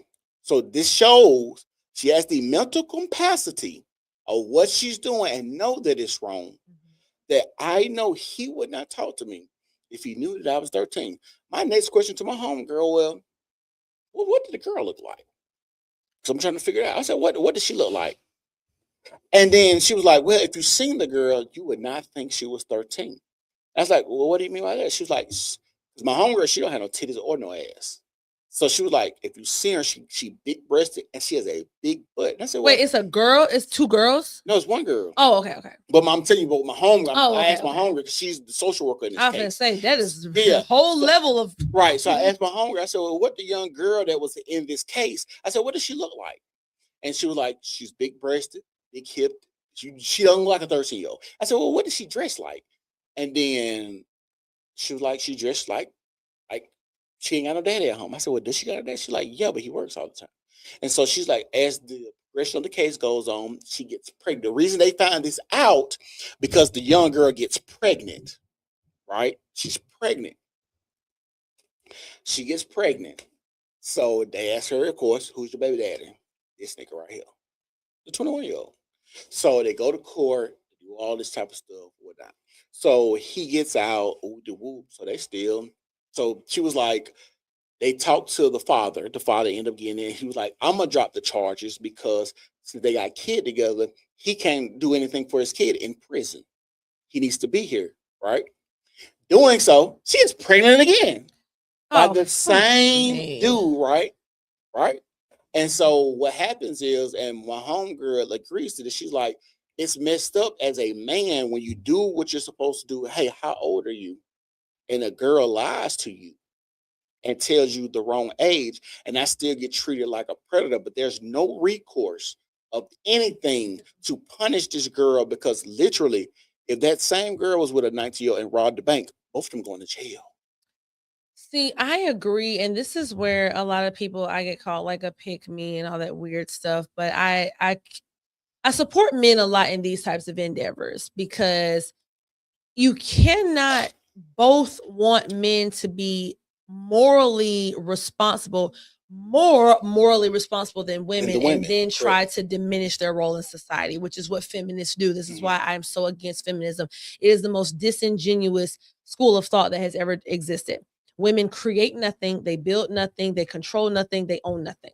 You are just here at the whim of men. That is not a bad thing, by the way. It is a good thing. I'm here to tell you, as somebody who is a kept woman, I'm here to tell you any problem I have, I take it to my fiance. He's like, okay, boom, boom, boom, boom, and he fixes it. So it's just going against my nature to fight against that. But anyway, to the point, you can't expect men to be, again, more morally held to account, Mhm. but then try to diminish their role in society. It's going to be equal across the board. Mhm. At the end of the day, if, like you mentioned, if you have the headspace to say, I'm going to purposely lie about this thing because I know that this person would not do this if they knew my real age. Because if you really thought they were a predator, or if they were a real predator, they wouldn't care about That's your age. correct. You know what I'm And see, saying? stop right there before we go any further.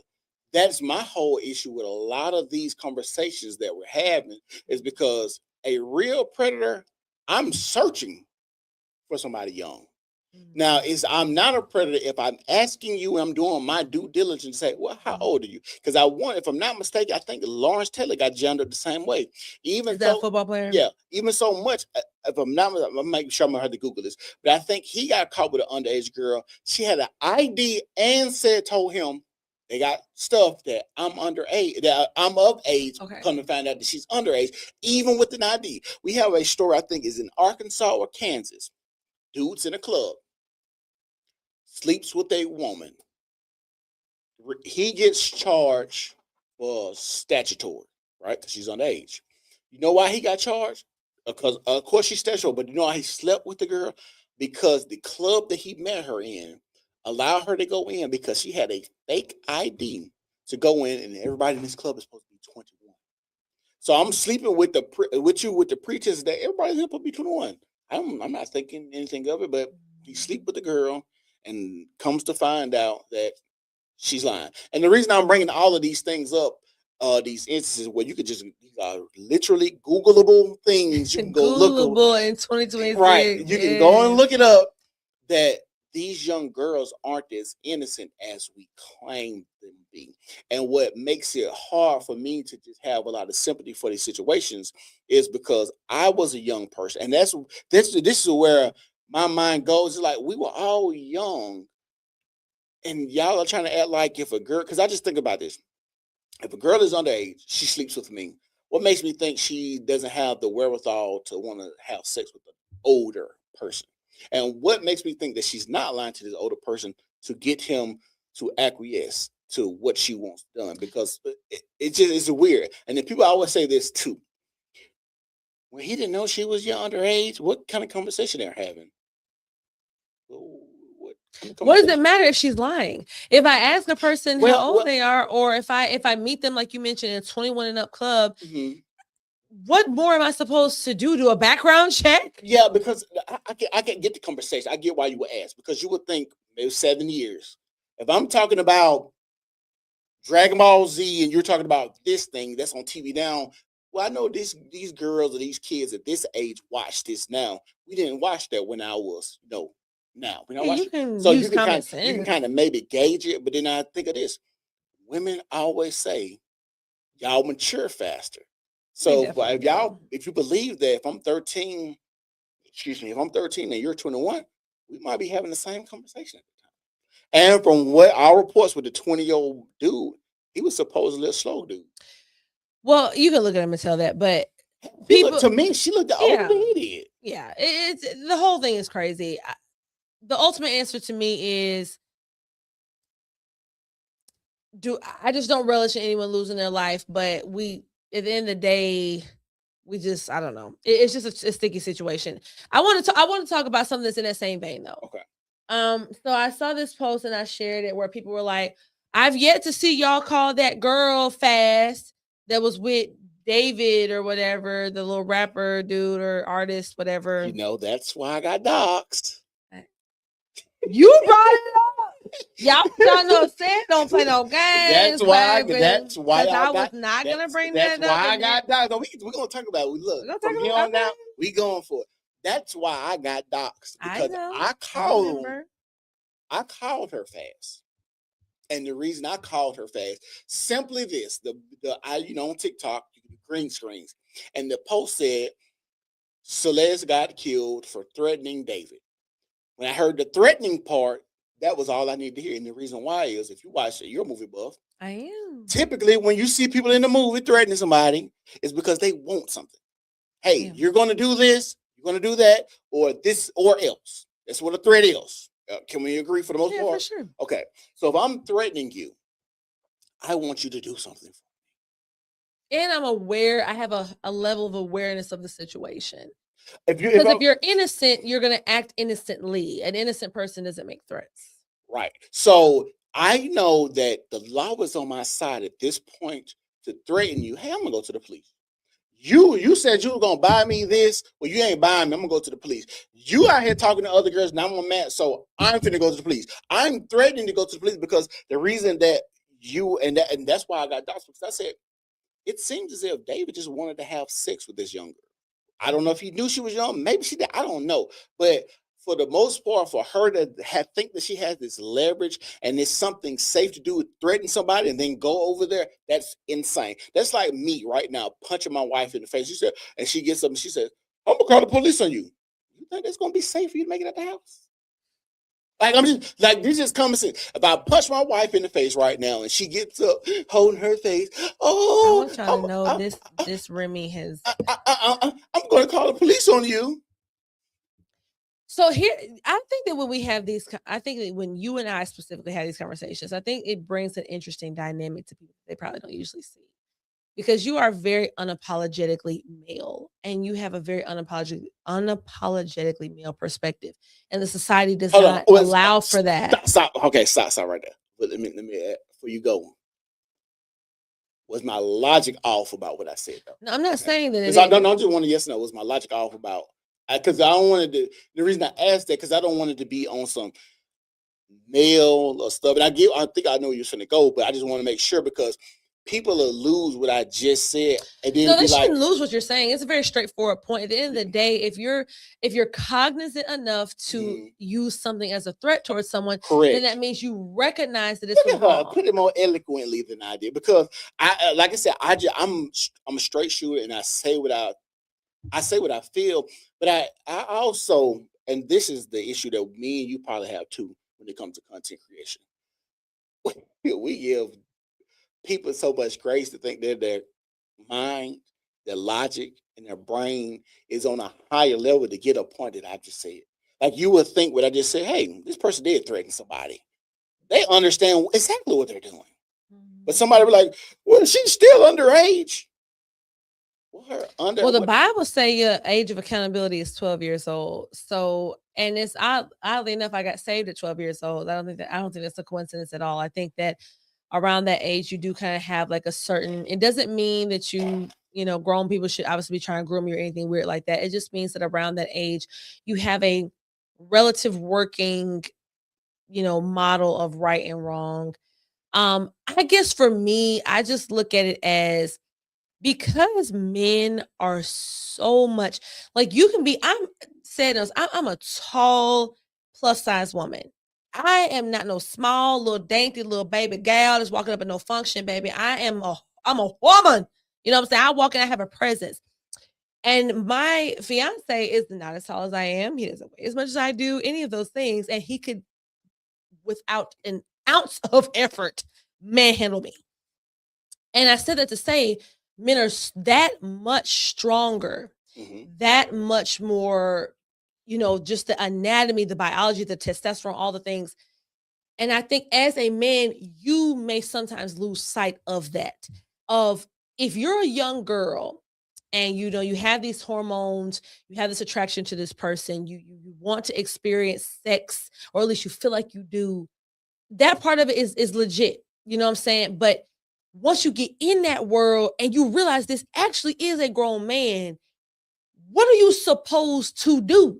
Like, you can't if you walk away or if you say, I'm not dealing with you no more, boom, boom, boom, not saying the Celeste case, because the threat thing does kind of make it seem like like you said, but for other young women, Well, what are they hold supposed on. to do? So let's stay with a Celeste conversation. Well, the reason I bring it up is because I think if I could just be candid, Okay. I think that's why so many people had pushback to what you said, Mhm. is because she's just one person, but there are thousands of other cases of young women who were with older men or whatever, and they couldn't just threaten him or whatever else because he would have killed them.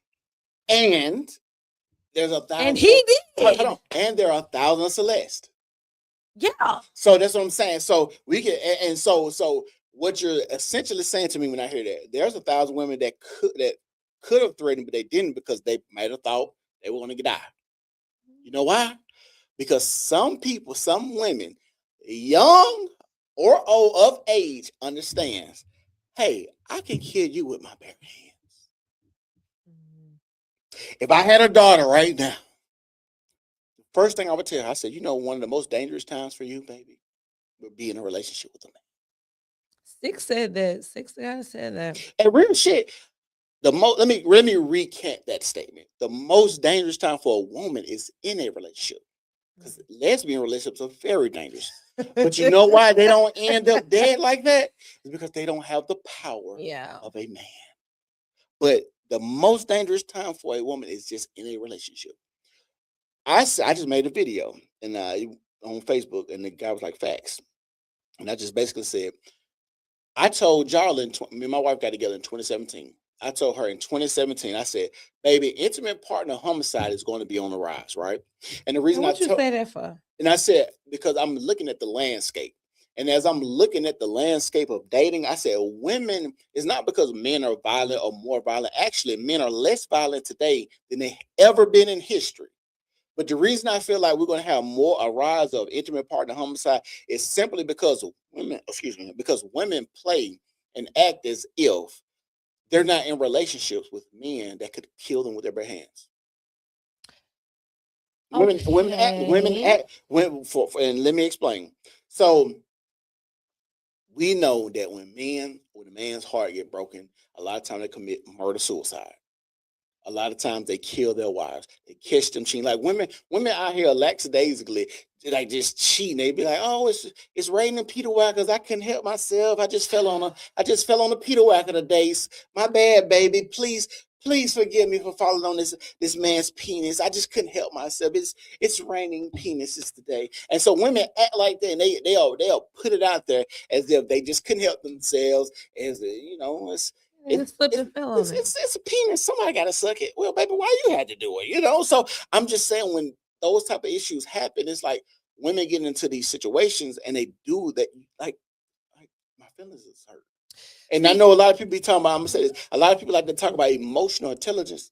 My feelings hurt. Well, So let me jump in with this, because you actually bring up, if I may, I don't mean to sound an odd point, but a good one. I just saw a video of this white dude, and he was talking about how women are the things women do, they have this lack of situational awareness. He was talking about how a woman will be out at night with headphones on, staring down at her phone. And it's like, he's like, I'm a grown man and I would never do that. Right. You know what I'm saying? And so it kind of brings to your point, like, women, you have to understand that these men are not like us. The only similarity that men and women have is that we're human beings.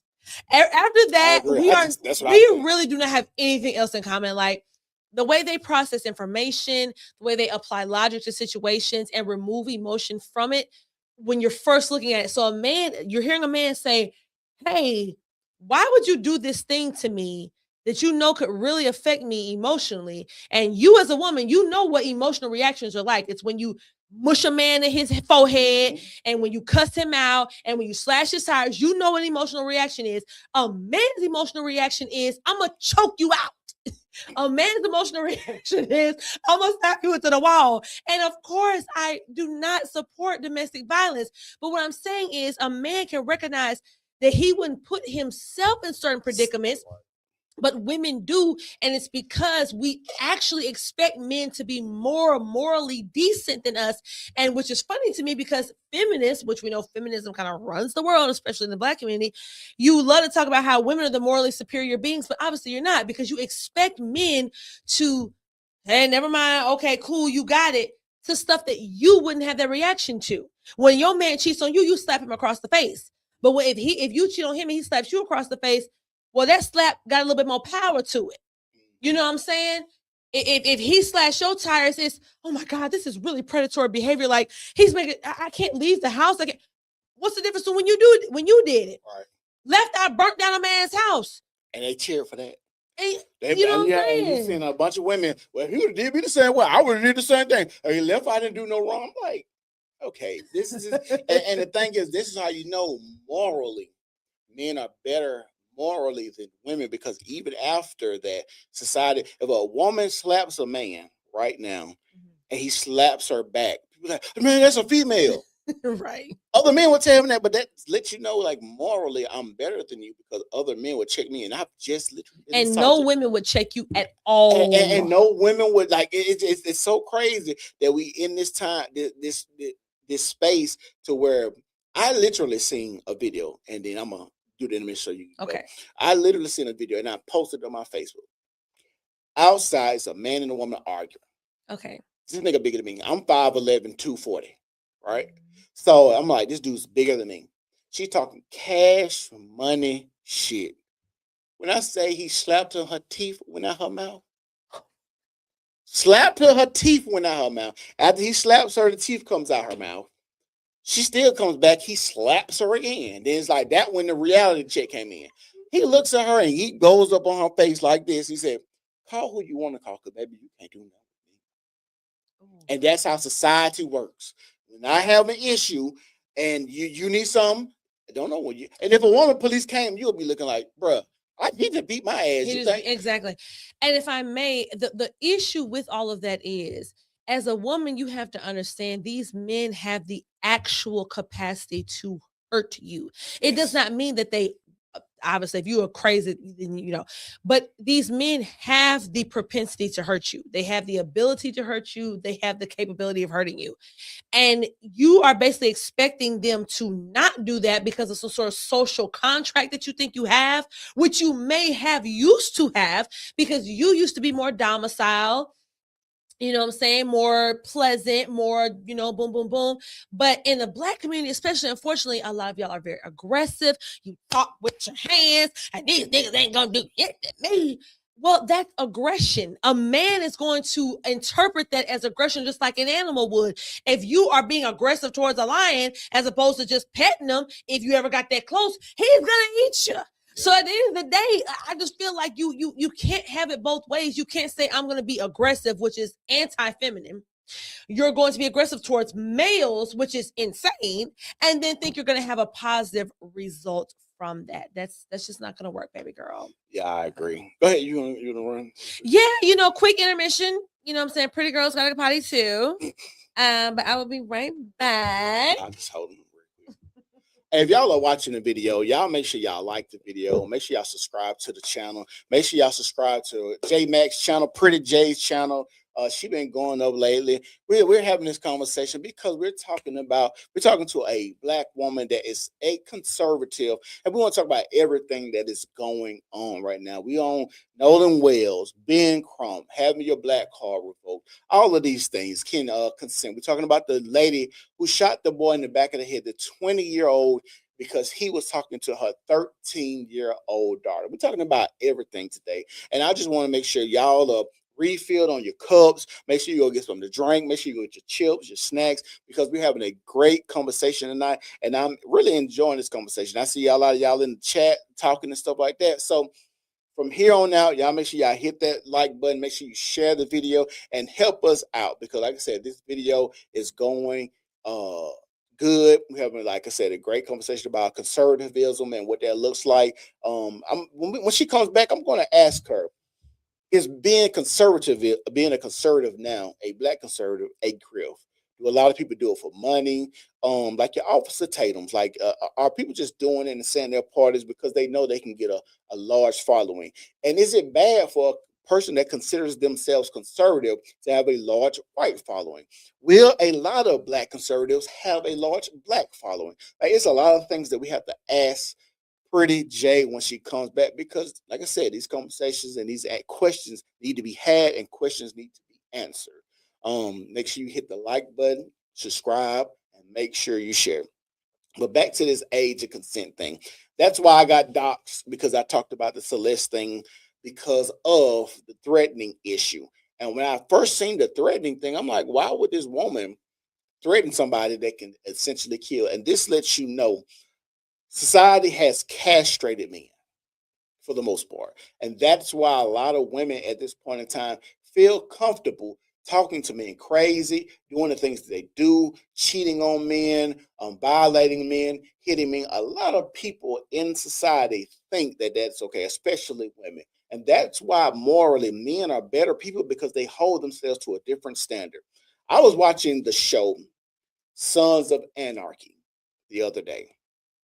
And as I was watching the show Sons of Anarchy, there was a part in that show where the mother gets a gun and she fires a shot at her boyfriend or husband. They get into a fight and he beats her up. All of a sudden, everybody's like, oh my God, why'd you beat her? And then she's like, I gotta leave. You put your hands on me. But she literally took a shot at this dude. Like, she shot at him and he beat her up, but she acted as if he did her so wrong. But she was the one shooting at him first. And this is where we're at in society. Y'all make sure y'all subscribe to the channel. Hold on real quick. I'll be right back.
And we're back. And we're back. If y'all watching, y'all make sure y'all like the video, make sure y'all share the video, and make sure y'all subscribe. Make sure y'all follow us on all social media platforms, Facebook, YouTube. I'm on Rumble. You on Rumble? I'm not on Rumble. Okay. Facebook right now is my bread and butter, which is crazy because I always thought YouTube would be, I always thought it would be YouTube, but Facebook is effing with me. I love y'all right back. Like, hopefully y'all will migrate to YouTube as well because YouTube is my first love. Like, I love YouTube. It's all I watch. I literally don't watch TV because all I watch is YouTube. Yeah, So, that's kind of how I'm at too. So let me ask you this. So back to the 13 and the 20-year-old case. Okay. Let me ask you, can a 13-year-old consent? And not in the sense of legally, but just can I know what I'm doing and can I know that I want to have sex with you? Can a 13-year-old consent to that? Are you sure you want to have this conversation? Yeah, the conversation I want to have. What you think? I just real quick, what's your zodiac sign? You a Libra? I am. It's crazy that you do that. Yeah. Okay, well, I'll answer. I guess it would depend on the age of the other person. Okay, so so the age of the other person. So 2 13-year-olds, they can consent with each other. For sure. But it gets a little wonky when that 13-year-old tries to consent with the 18-year-old. Yeah. Why is that? I think the reason why we have consent laws, period, is because we recognize that people go through certain levels of maturity, brain development, what have you. And we look at society from a predatory versus prey lens or Mhm. predator versus prey lens. So it becomes predatory when you use things like your age, your manipulation tactics, Mhm. Your aura as a grown man. When you get to 18, 19, 20 years old, you're just not the same as what you were at 13, 14, 15 years old. Mhm.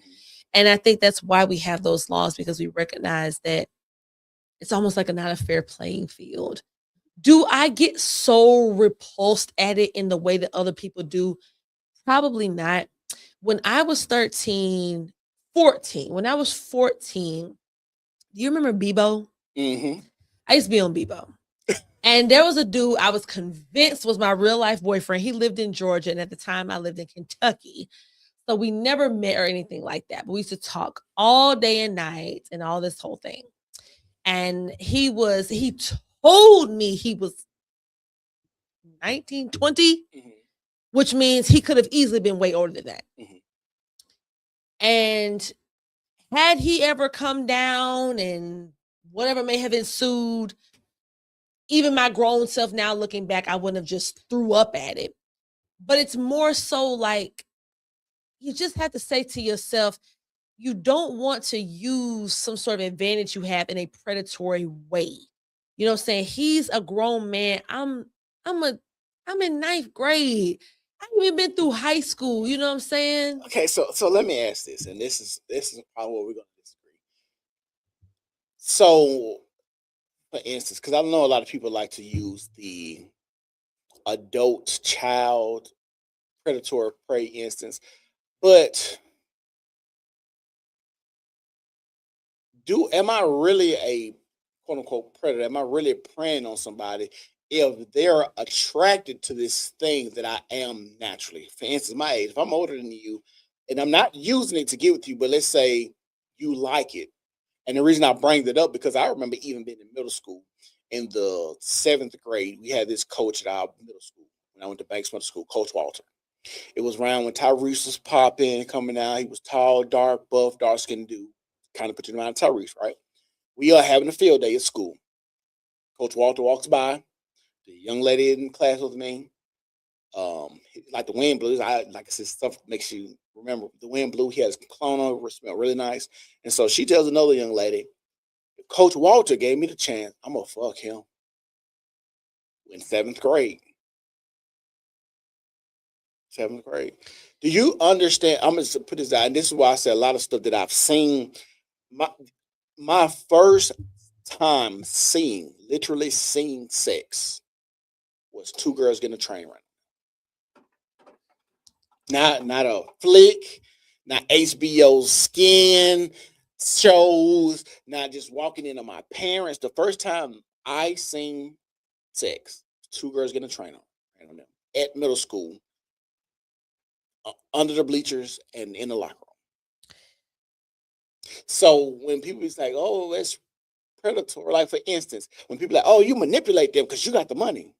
Well, the money kind of makes me not have to manipulate people because that's why you're here, because I got the money. Like when people talk about R. Kelly, well, those young girls like R. Kelly because he got, R. Kelly used his money to get those young girls, or we flip it. Maybe the young girls know who I am and popularity has been attractive. Do But you not apply any agency the same way you're applying agency to those girls? Why can't you apply it to those men? At the end of the day, I do.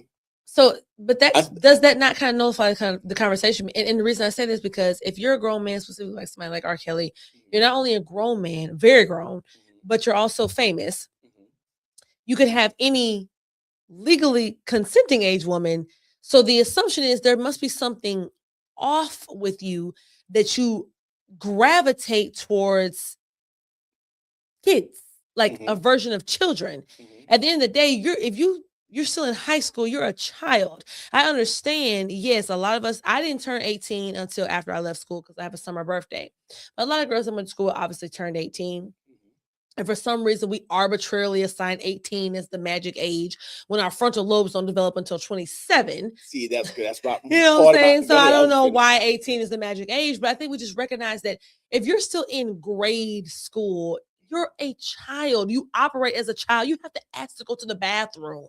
You know what I'm saying? So, like, my fiance mentions this not all the time because it's not something we talk about all the time, but like, whenever these types of things come, he always says, like, I guess I just don't see what would attract me to a teenage girl. Like, even if I could recognize that she's a nice looking person, in my mind, I just don't have a sexual attraction to a child. I think, and see, this might sound crazy. I think a lot of people, I think there is a age where I'll be like, I would deem it sick, right? I don't have an age, but I think we would be like, okay, that's crazy. But I think when it comes to attraction, I think it's kind of hard to see why somebody else is attracted to something else that you're not attracted to. I don't think that's fair to be like, oh, I don't know why you'd be attracted Well, to a at some 13. point, don't you just, but even with that, it's like when I talk about like homosexuality, Mhm. because there's this girl, I don't think I follow her, but I guess I've looked at her post for long enough to where Facebook shows me that Mhm. her in my algorithm. And she is same-sex attracted, but she has a husband and she's been delivered by Christ. And she talks about, no, I'm dead serious. I hear you. She talks about how she still battles with same-sex attraction. And by her own admission, now this part I'll admit is, I guess God just worked differently with people. She says she's never had sex with her husband. So I don't know what man would be with a woman that's not gonna have sex with him. But to her point, she says there's a difference between being same-sex attracted and actually acting on your impulses. And she's like, so we live in a flawed, sinful world, which is true, because that's not my ministry. And I'm hard on homosexuality. And it's because gay people a lot of times are very arrogant. So it's easy for me to be hard on them because they don't seem humble. Like, I never met a gay person that actually seemed like they didn't want to do it. We in the new school era because that's why they had the whole in the closet thing. But yeah. Okay, so new age, they open about it. It's like, bro, like, okay, hold on a second now. You know dang well that this got to be some sort of mental something. See, and I'm gonna say this, and so if we're going from the lens, let's go to the lens of just let's use Christianity, right? And homosexuality, and this is not a all sin got to be judged the same. I'm not thinking. I'm just And going. plus, God never said that, by the way. Yeah, he didn't. But because even in the Bible, the only thing that's ever been considered an abomination is homosexuality. But anyways, when I think about like things you act on, you got people out here that are heterosexual and believe that you can burn in hell and still go and act on those impulses. So What you mean? just have sex. before marriage. So it's Oh, okay, okay. I so see that's what what I'm saying. Like, so let me clear up. So when you say the girl talk about being homosexual and not acting on those impulses, is that correct? Yeah, that's what she was So saying. I feel I look at it the same way. Like it's people that really believe that they're gonna burn in hell. Excuse Just me. for the impulses alone. No, for acting on it. Okay. And so we had a mindset that just because you are attracted to something, you shouldn't act on it. I think that's a thing that's all around the board. Like if you got people, and that's why I said trying to understand somebody else's logic or attraction to something is weird because we got people that say, "Hey, guys, you're gonna burn in hell if you have sex." Okay, well then why are you having sex if you think you're gonna burn in hell for eternity? And then you be like, "Well, it's a law right here where you're not supposed to sleep with underage girls." Yeah, but you believe you're gonna burn in hell for eternity, and you think this person is not going to act on this impulse that they have. I think even the idea that laws are like which they do sometimes, but people when they have certain attractions and proclivities to things, it's kind of hard to say, well, I'm not attracted to underage girls, but it's people that ain't attracted to fat people. It's people that's not attracted to So do big you, people. and I I mean, understand, black people. Why, I understand that one, knowing you as a real person Mhm. outside of PKCino, and then also like, but just knowing that you as a content creator. So this is me as my real name asking you as your real name. Mhm. Like, so you do not recognize that at some point, even if you may have an attraction to something, you don't believe that people have enough. You don't think that there's like some sort of conviction. Like a moral compass, basically. Yeah, like a person will say, "Hey, this thing might be happening in my mind. I may have this urge, but I should probably not act on it." I think is there something in the Bible kind of like if you think on it, you've already sinned? Yes, and I think the Bible, from my I could be interpretation, no, wrong. you're definitely right. Okay. That exists. I think that my interpretation of that is a lot of. I think it just gives the credence to how powerful the mind is. And Most times, you don't agree. escape your mind. And that right there is where I want to stop us because I agree with kind of. I think if you like thinking on it and it's rumbling around in your mind and it is So festering you don't at give you. credit to people that do say that can what's the Okay, so word? no. Like monks. Hold on. Let me How be, monks let, refrain from sex. let me be clear. So you use monks, but I'm gonna use something else. Okay, I agree with what you just said. I do commend those people that have these urges or these proclivities that they know they're attracted to certain things and they refrain. Do I think most people do that? No. And I can give you an example: the Catholic Church. We have none. They literally, when I was in high school, if I'm not mistaken, they literally had a church that got sold. The church got sold, and the person was going to do some renovations. They knocked down the wall at this church. They found babies in the wall. You can look, this is another Googleable thing. They found babies. Google it. They found babies in the wall because the nuns were getting pregnant. And these are people that were supposed to refrain from having sex. So even when they take up the nun and all of this type of stuff, I don't think people really. But if I can play devil's advocate, sex Do- is hold on, hold on, not hold- sex is natural. Heterosexual sex and sexual attraction is natural and actually God-given. I don't agree with the Catholic Church where they have the priests that have, why would you, like, you can just have a wife, like a pastor has a wife, and like I the don't know. pastors I've had, they have wives, they have I'm sex. just saying. My mind is I don't know why people do the things they do. That's where I'm at. Like But that's more I like don't try a to- doctrine thing. That's not actually biblical. Like God designed male and female to be together, to intertwine with one another. Yeah, but Yeah, it says the query likely refers to the historic discovery of nearly 800 infant and child remains in a disused underground sewage and septic tank system at a demolished Catholic-run institution okay, I do something in like that. Tuam, Ireland. It was something like that. Yeah. Okay. I'm not, Hey. look, I'm not gonna just get on this bitch and cow. Like my memory serves me because when it happened, so people don't know this. I'm a PK. So when it happened, my father was like, "That's the same thing you said. God meant for us to have sex and all of these things." And I just understand that people do these things and take up the faith. Like y'all think about even in the Catholic Church. I don't know if they believe in heaven and hell because I don't know what Catholicism is. But let's just say hypothetically they believe that you're gonna burn in eternity, but you still want to have sex and then you further killed your kid after that. So I don't just think because I don't think there's a lot of people refraining for what their mind tells them to do. Even if they deem it wrong. Like that's why you have so many people. You gotta think about it.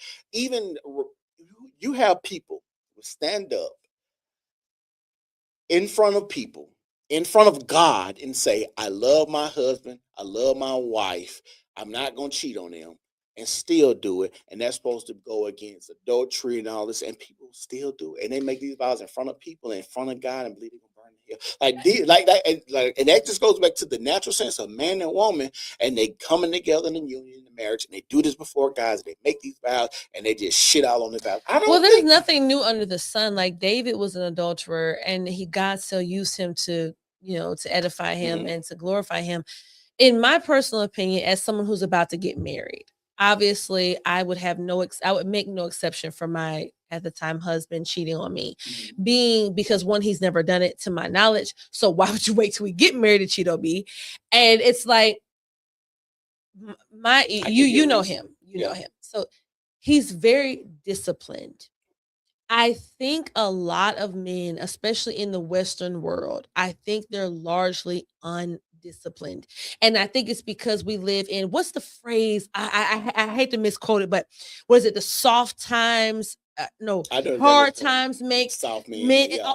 I think that's what it is. I think that we live in a society that's so plush and so easy for men that the discipline that men used to exhibit to say, in what time? Because I don't think there's ever been a time. Well, you talk about. Hold on, let me make sure I'm understanding. You say discipline in the sense of being married and not cheating. Just sexual discipline. Period. You even back to your original point about like Celeste and all that. Like, why don't more men, and I'm not trying to indict men for being sexual beings, I understand that y'all are, but at some point, when do you say, okay, I can't let these sexual proclivities ruin my life? I see, but I'm gonna be real with you. I think the idea of these sexual proclivities ruining man's life is still a new age thing. But eons, you gotta think that's one of the reasons women wanted to get a husband, because I could be walking through the woods and a nigga say, give me that cootie pop, and you can't do nothing about it. Men have when they talk about literally, this is literally with that quote, it's more so for women. They made soft times where women are more masculine now, but more so men before all of this. Now you gotta think there are literally laws where men could beat their wives.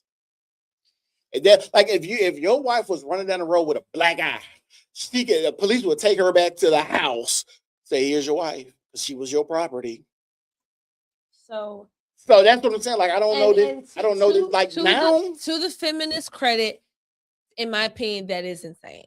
And this is coming from I somebody agree. who sincerely respects men and respects men's authority. Like, I respect my future husband's authority, but I also would literally beat him upside the head in his sleep with a cast iron frying pan if he thought he was going to put his hands on me, because that's taking it to another level. Because first of all, I know you're stronger than me, and you know you're stronger than me. So for you to put your hands on me and physically intimidate me in that way, scare me essentially, when you're supposed to be the person protecting me, there is no excuse for that, in my opinion. But I guess I feel like as a society, because we're not honest, and I think that's where you're coming from. We're not being honest. Like, the honest truth is that men are capable of doing really dangerous things. And it doesn't make sense for women to antagonize men to the level that they do in society. Right. So not to get off, we just talking about, like, because the conversation was about consent.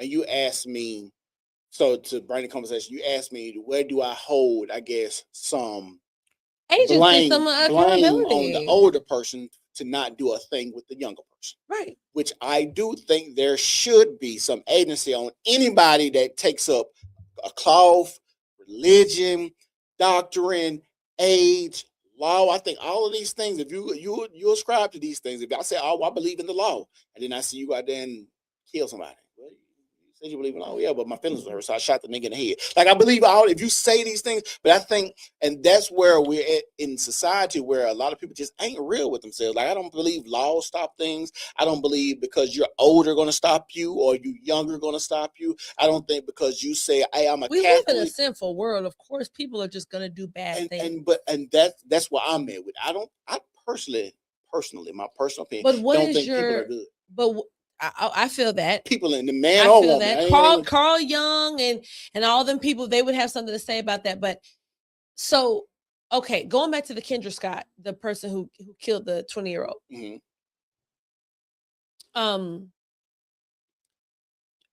I see this thing with black men, and I say black men because I don't really, No, it don't matter. You got to, caveat here. that's not a caveat. Yeah. It's just Okay. I only say that because I don't care what other people say. I got you. Now, So I only care saying what about black men's I- opinions yeah, I about get this you. because y'all are my counterpart.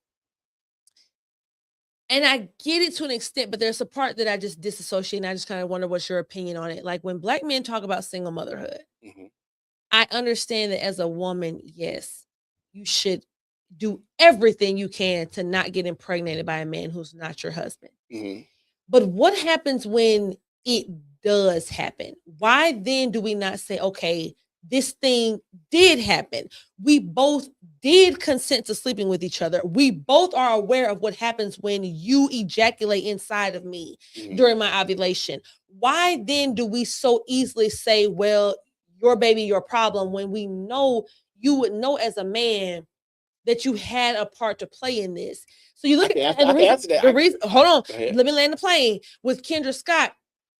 I feel like this situation would not happen if she had, that little A girl, father. dad in the house or whatever. Do you look at it as at the end of the day, this woman is playing the role of two people? And a man would probably protect his daughter in that situation. He may not shoot nobody in the back of the head, but he gonna show up beat the hell out of him. Mhm. You So- see a nigga in your house ain't supposed to be there. So let me say this. As a person who's snuck in chicks' houses before, right? When I was underage, I don't want because people try to you weirdos and motherfuckers like that. But anyway, so let me say this. When black men were in the community, right? And my daughter got pregnant, we had this thing called a shotgun wedding. You're not finna come out here and get my daughter pregnant and not marry her. That's what when black men, if I had a daughter, you thought you was finna just get my daughter pregnant, y'all finna go get married. Okay. That's when we was in the community.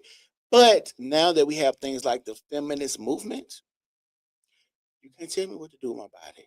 You can't force me to get married.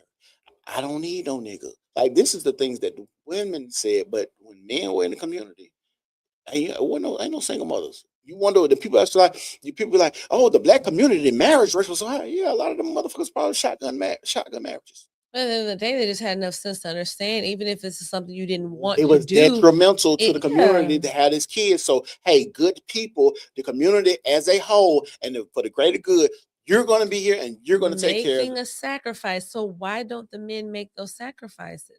I We understand can- there no, are some so you- women you- that actually push men away, but Let me- what about the woman that Can really you- would love? Can you put the toothpaste back in the tube? You cannot. But I'm That shit's asking you over with. sincerely.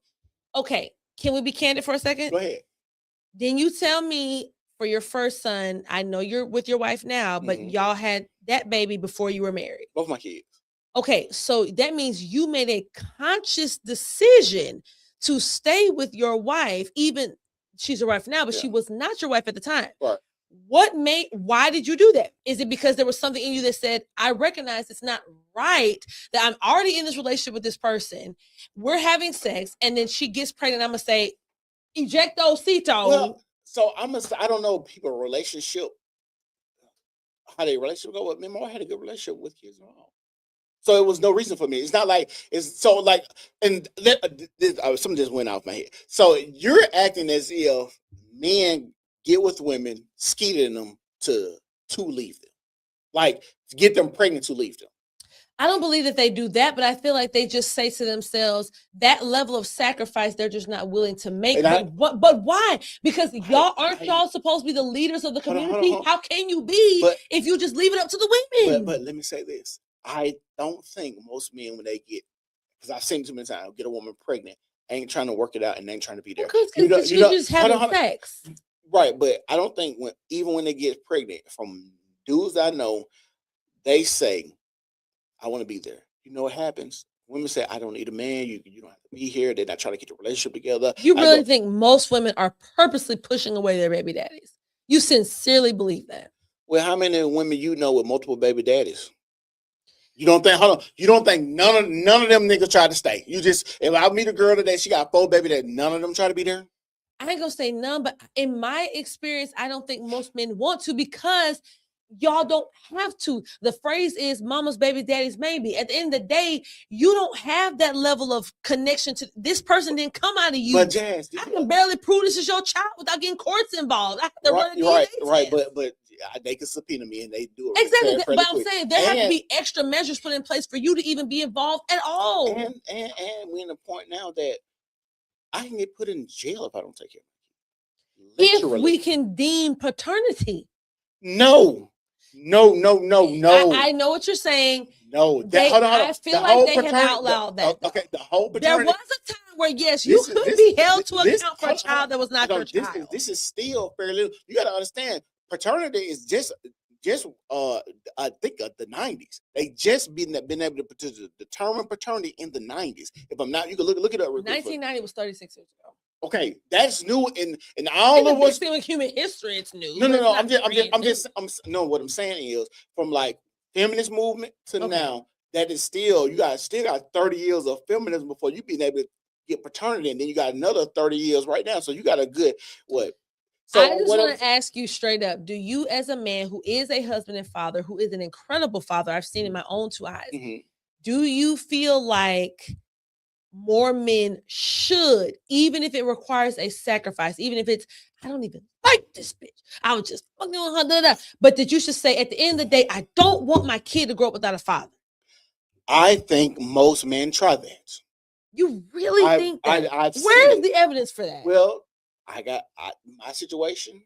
Well, we had a good relationship, but I know a guy right now that's literally he hates his baby mama, hates her. But he said, I don't want my child to grow up like her. Like I have a daughter, and I just see what my wife looks like, her family looks like. If I'm not here, my daughter is going to be that.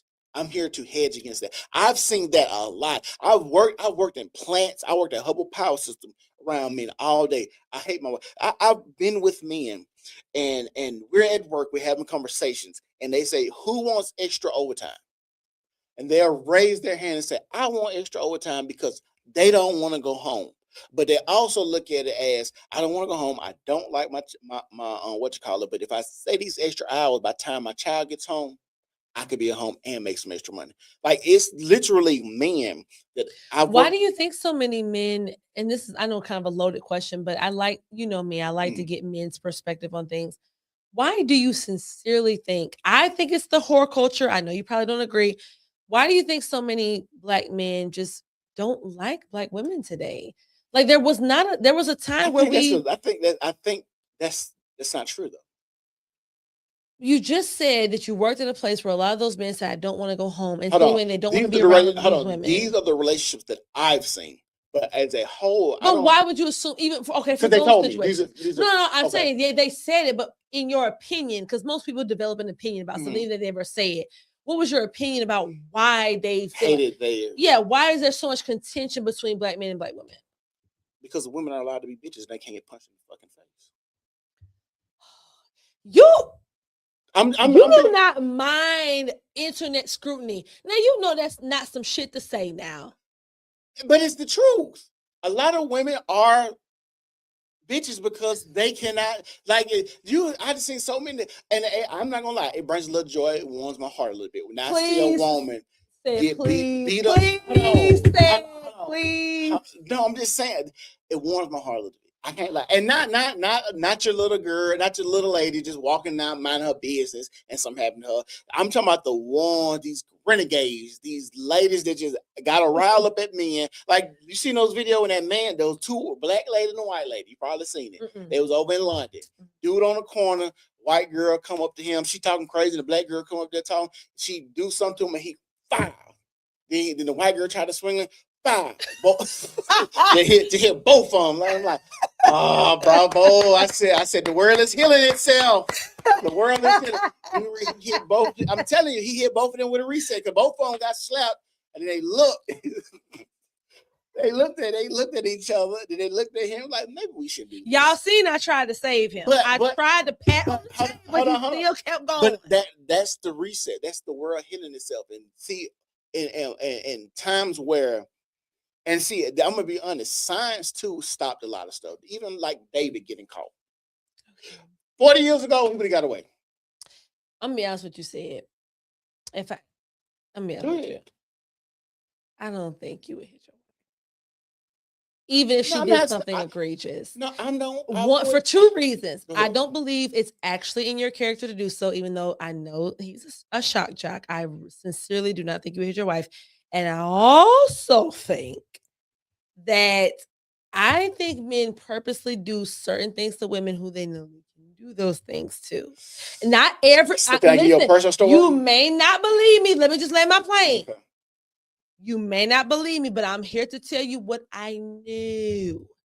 I know that me and my tall stature and thick weight, and I know when I go down the road, if a man want to get me and harm me, he got to really come with it. I'm not 110 pounds soaking wet, and neither is your wife. But we never see big women get kidnapped though. Exactly, and that's a reason for that.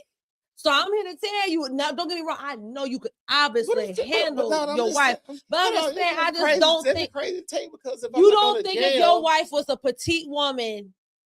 So at the end of the day, I guess I'm saying it's in you. Either it's in you or it's not. Either it's in you to be an abusive husband or it's not. Hold on.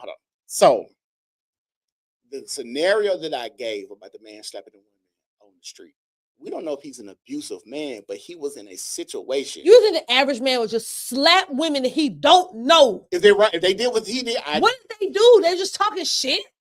And it was in his face. Like they was in his face talking shit. He was just walking. The white girl come over talking shit. I don't know the before. I don't know if he was off camera. He just comes in the camera. You go on the New Normal podcast on Instagram. I posted it, and so it's like, okay. Even the dude, the girl was standing on the side of the car talking cash money shit. The dude come up and slap her in the face. Her teeth. You think that's a normal reaction? No. Guess what? So, if a man was talking shit to you, the aggression would build up, but at some point it wouldn't get physical until the first person made it physical. So if somebody talking to you in any other circumstance, you would understand that it's not time to get physical. If it was a man, you would not hit a man just for talking shit to you. Hold on, let me say something. It's called common sense. So why is it different with a woman? Listen. Just listen to this logic. It's easy logic. If my child Trey came up to me and started talking shit to me, I'm gonna fire his ass up. You know why? Little nigga, what the hell you think you talking to? Because you're 70 pounds. You're not finna do nothing with me. Not my baby. If mind you, he has the most well-behaved son in the world. I'm just saying, it just makes, because the threat of violence ain't on me in certain situations. It's on you. It's to preserve your life. Do you not feel like men should prevent themselves from resorting to violence just because you know it's an option? Yes.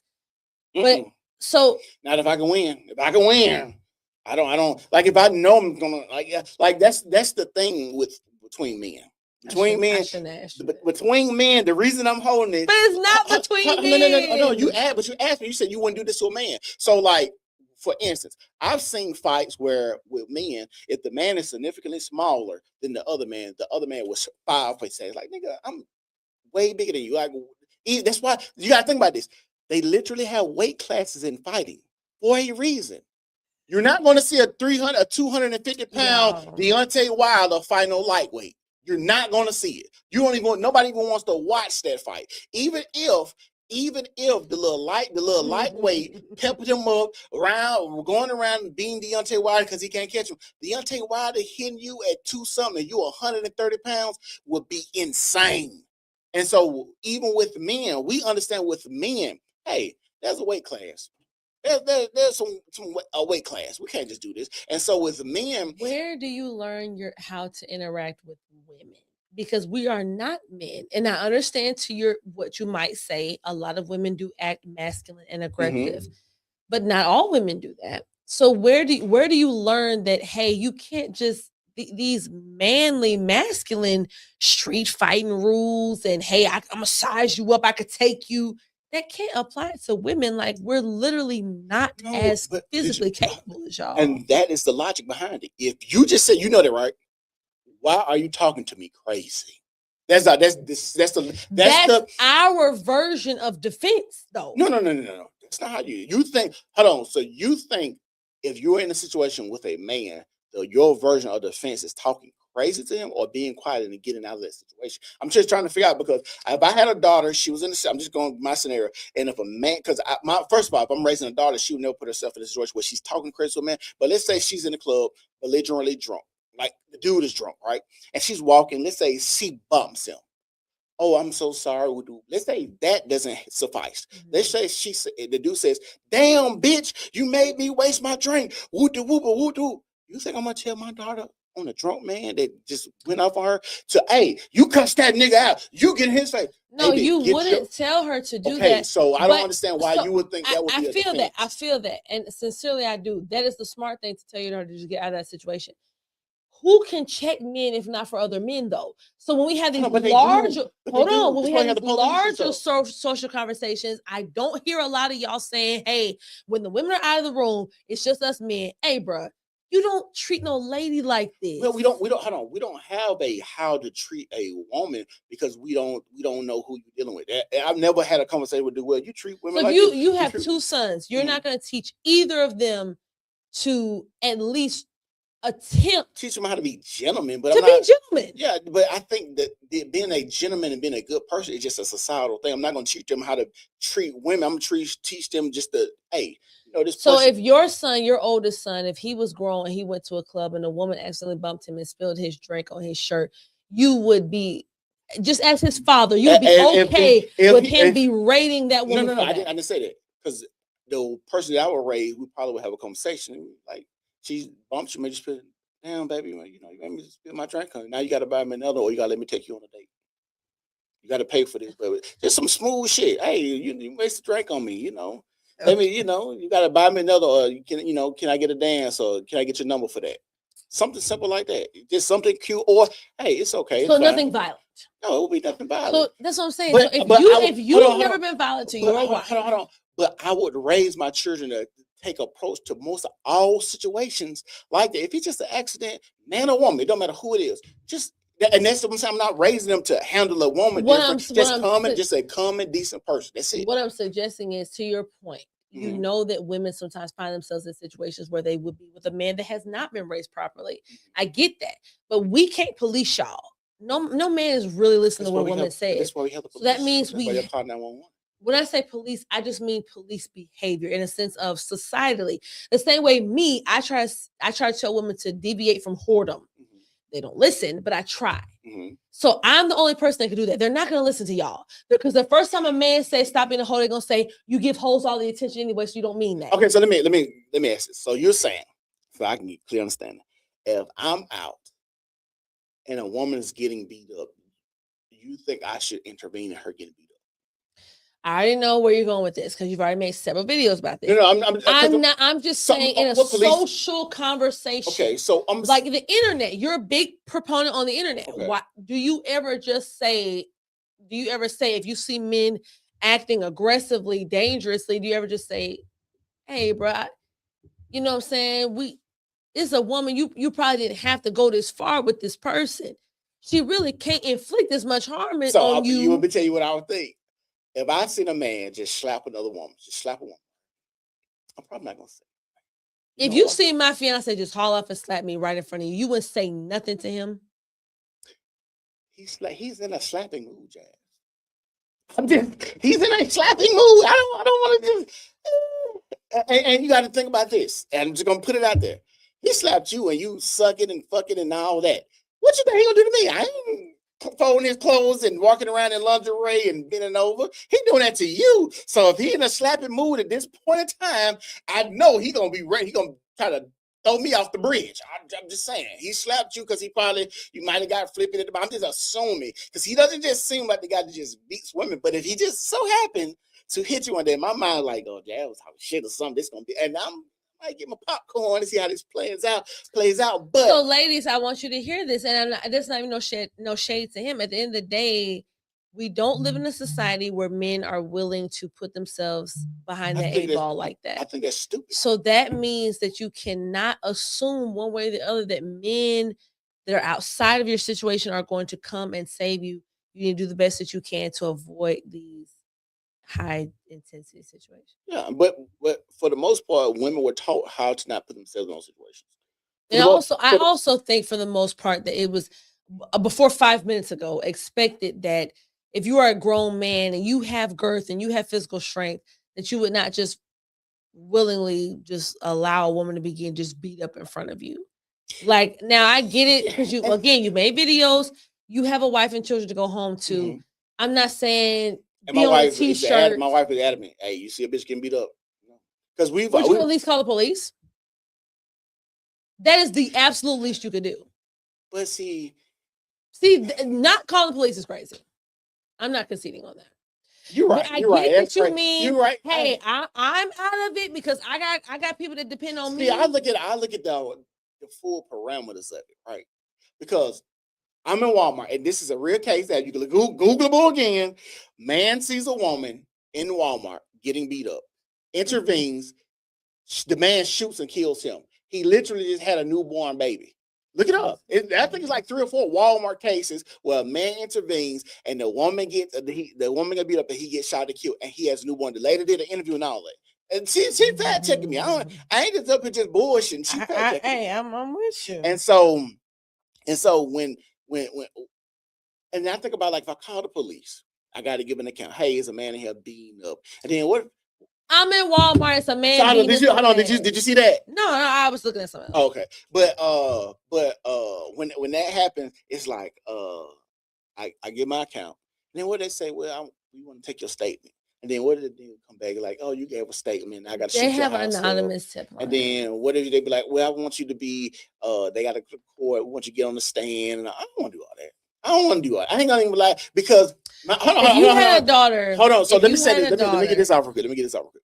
So being a man around other men, playing sports and stuff like that, having conversations with men about their relationships, things like that, and the amount of bullshit that men take and how women act, men are really not that violent. Even when we had these bare man conversations, men are not that violent. They're not, and that's why I'm saying if I see a man in public, and I always go want to quantify this statement. If it's in public, typically this woman is with a woman beater. Because I don't think nobody just my first time hitting you in public. I don't think that happens. But if he's okay and comfortable hitting you in public, where the society that you speak of men could come and do something to him, that nigga crazy. And he's willing to do whatever, and any nigga intervene, he gonna do what he gotta do. If your wife was out without you and there was some sort of weird altercation, maybe at like a grocery store, oh, you think I cut in front of you in line, words exchange, and he's getting physically aggressive, he just pushes your wife to the ground, and there's other men around, you sincerely would not even just want another man to help your wife out. Since you're making it personal about my wife, I would love that. But I'm not expecting people to do that. So if we had a conversation, okay, so one of the things, if that happened, my wife get pushed to the ground, baby, get up around. Don't sit around. Don't look for nobody. Did y'all see this dude just push me to the ground? Don't get up. Yeah, you push me to the baby. Get up and remove yourself from this situation ASAP. Don't play. Don't do nothing. Then call the police. Then call me. Then when you remove yourself, that's how you do it. Don't stay in danger in harm's way. And I've seen so many women get slapped and then just run back up and get slapped again. I'm like, y'all fucking amygdala is fucked up. It is. Y'all fight or flight response. Hey man, I want y'all to know I'm sitting across from the craziest thing on the internet. I'm just saying, you don't think these people amygdala is fucked up? If you get slapped, and a lot of times when I see these dudes slapping, these ain't no little niggas. Y'all riding up to the biggest dude, and see, that's why I know as society they castrated men because y'all. If and this is why I say, just like I say, a man that's beating his woman in public. This ain't his first time. This is his MO. When I see a Say woman, this ain't his first rodeo. yeah, that ain't first rodeo. When I see a woman talking crazy to a man, that ain't her first time. Okay. And that's why she does it until she meets somebody to slap. That white girl, that black girl, they probably talk to men like shit all the time. I got a checkmate ahead. for you right Go here. ahead. The same way you'll sit there and say that, you'll say, hey, as a woman, don't be talking shit and not expecting to get your ass beat. Why when a man talks shit to a woman, she hit him, then y'all say, keep your hands to yourself. That's the exact same concept. Jazz, you literally mean. I understand, but when I hear that from men, I don't think it's coming from a It's place of it's- logic. I think it's coming from a place of respect. They're insinuating that The you word- should not put. They're Yeah, the insinuating you word should don't even not work like put that. your hands on a person just for talking shit. to Even you. look at our But government. yet you just said a we man just can do that. we just went to Venezuela and kidnapped their whole president. Like they way smaller than us. We had no business over it. That's just how power works. We're not finna go. You know why motherfuckers with nuclear weapons don't get invaded. We all got big dicks around here. We ain't finna. I'm not going to Japan. But guess what we at now? Iran. You know why? Because they ain't got no nuclear weapon. What we trying? Are we trying to stop Iran from getting a nuclear weapon? They get a nuclear weapon. You ain't finna fuck with Iran. It's just a power thing. That's how power works. You think Venezuela right now got a damn was on, oh yeah, America, fuck you. Everybody like, nigga, what? For sure. Okay, so you understand the concept. So even if a woman comes to me as a man, So I'm just and asking talks you crazy, that your opinion is not stemmed from the morality of it, but the rationale. it's the rationale and the logic and the power. If I got more power than you, or more resources than you, or anything, if I got something more than you, So you think it's okay for a man to hit a woman for talking crazy to her, but not for a woman to hit a man for talking crazy to her? No. I think it's, if you do it, fine. I think it's insane because like men always make this same thing. It's the nigga named Brian Shaw, white man, powerlifter. The nigga 6'8", 340 pounds. He just lost 100 pounds. They talking about how shredded he is. I'm not going to Brian Shaw and talking shit to Brian Shaw. This nigga 6'8", 340 pounds, number muscle. One of the strongest men alive. You think anybody gonna talk shit to him? But guess what? I guarantee you, his wife probably talks mad shit to him. You know why? Because he knows she loves him. Yeah, she don't believe he would do it. And she don't believe to do it. And you gotta understand, this is the strong. Our show speed is with Brian Shaw. This is how crazy it is. They had a ball on the ground. The ball probably weighs, I don't know, like 80 pounds. He picks the ball up like this. Our show speed bodyguard tries it. Couldn't do it. This is crazy. Like, that's what I'm saying. Like, but to your point though, seriously, like with women, y'all gotta understand, again, this social contract that you feel like you have with men, it only exists when you play your role. You cannot cross over to the masculine role. You talk about a social contract. Let's stay there. The men have always kept the social contract. The women have broke it with the feminist movement. That's what I'm saying. So when we had these conversations, men had decency, even wore suits and type of stuff. Yeah, they go wearing suit and trying to. You got to think that's how people dress. Even black people going to church, going to events, showing respect. They in the suit typically ain't trying to have a fight. Typically, but now we at a point now we got a lot of the women that do whatever they want to do, say whatever they want to say, and all this, and then don't expect. It'd be crazy for me to be like, oh, and then I'm crossing the street, that truck should just get out the way. And then I get ran over, and people be like, well, you knew it's 18 running down the road. That's kind of where, like, I get it. You're trying to make this case where, because you and this is real shit. You want men have been such good people. Y'all want to try to make them 100% good. There got to be somewhere where men can be men and be human. And is having this conversation kind of feels dehumanizing when we can look at accounts where so many women have done stuff to where men have made laws to come to your arrest, to change laws. You got to understand, like, even the feminist movement, like, you got to think about it. You just said men built the world. Men allow women to vote. Men allow women to do a lot of shit. But then it's like, well, you should also allow us to let you talk shit to you and not hit us back. Like, damn, like, when does this start? Like, and this is the issue with a lot of things I see in the world, even like the LGBTQ. It's like the pendulum swings so far here. It's like, when do you stop? Like, when do you Right. keep pushing? Now it swings back. The women push. Now you see women, you see the men online. Myron Gaines writing a book, Women Deserve Less. Talking crazy to women, kicking them out. Oh, you bitches ain't shit. Y'all fucking stupid. Like, man, that was odd to me growing up. Even growing up as a man, it was considered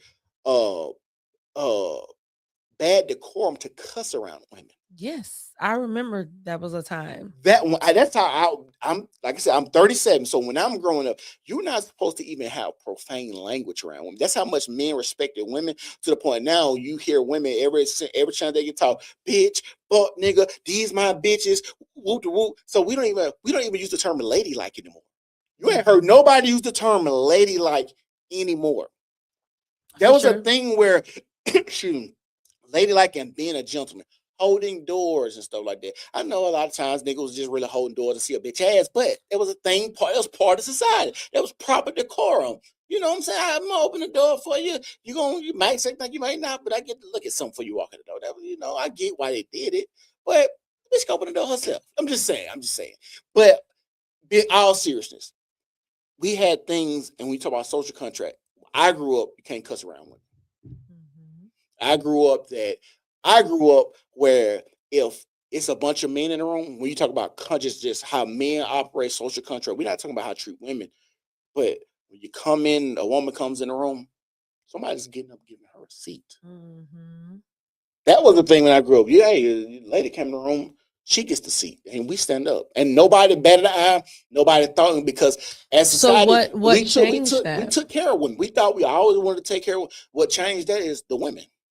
The women wanted to be these thoughts whores, talk crazy. I completely agree with that. My talking that's what I'm saying. Like, I can go through a bunch of instances. But if I could jump in, because again, I completely agree with that. I've always been outspoken against whoredom in women and aggression and all this type of stuff in women. But as a man, do you ever say, okay, the word integrity? The word integrity means doing the right thing even when no one is looking. I would add a caveat to that is even when no one is expecting you to do so, that you just do the right thing no matter what the situation is. So if you were raised to not curse around women, raised to offer women a seat, it should not matter what the behavior is of the woman. You as a man should say, this is the program that I govern myself on. I was raised this way. I was raised to treat women this way. She got to deal with her own demons, but I'm going to do my part to do the right thing. So that sounds good, but if I'm out here in the real world, let's say I'm raised to do a certain thing, and those things have changed now. So you saying I'm supposed to be held to a standard that I used to know or raise them, right? If I'm beholding to these standards, that's the word. Yeah, thanks. And what happens is kind of like how nerds get picked on. I'm looked at as someone that's like, this is odd. Never seen a guy who can get up and give me a seat. Why is he doing this? Oh, hell, he's holding my door. Like, I've literally seen videos of women say, why are you opening my door? I can open my own door. You think that's a common thing, or do you think that's something that the internet cherry picks to put in front of people? I have never seen a woman complain about someone holding the door for her, and I don't think you have either in real life. But I also don't see men holding doors for me either. I see men holding doors. I get the door held for me every time. It doesn't matter if it's white, black, young, old. I have never been in the presence of another man. He not held the door open for me. I don't see men opening doors for me. And the only time I do see a man opening the door is at the club, but he's the fucking bouncer. So opening the door versus holding the door. So if you are already there and you see me coming, you would hold the door. Yeah, if I see you coming, if I'm there, no, I'm not gonna lie. Because I don't open doors. I don't. I just don't. It's one thing to open the door for the woman.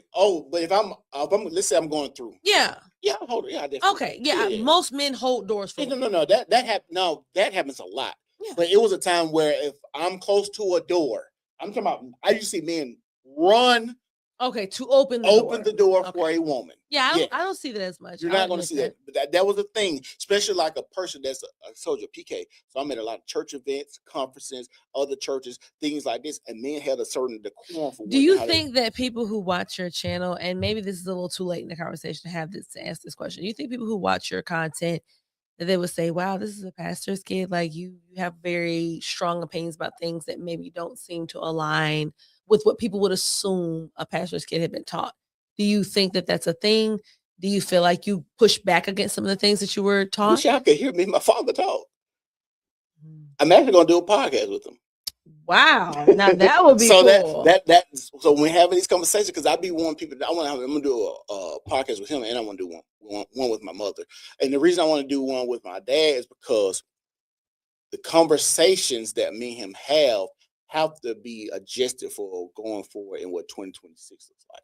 Because he goes hard on how Black women act now, and the church, what it looks like. Because my dad, so growing up, my dad used to say, "Get your church girl," and his logic was, if she messes up, she'll have like a safeguard because God to keep her from going too far. That's what he used to always say. And I used to tell my father, I said, "Dad, it's whores in the church." He told me and Vic, he used to always tell me and Vic, "Get y'all a church girl, get y'all a church. That's the best girl to get." Man, these girls are whores. I'm not trying to even be like tit for tat, but it was the same way with church guys. People always be like, "Oh, get you a guy in Yes, church." yes. Them niggas was Yeah. out here. Yes. But the thing is, women were held to a different standard when it comes to their body. So it's like if I'm having sex, I'm You sleeping do with realize that's. I want you to know, unless I'm reading my Bible incorrectly, that's not biblical. People always use David as an example. God loved David in spite of his adultery and his concubineness. What was it? What was the God adultery? commanded man to be with one woman. So I don't understand why Hold on, men. no. The whole reason why David fell from God's eyesight was because he coveted another man, which is really what adultery is, coveting another man. another man's wife.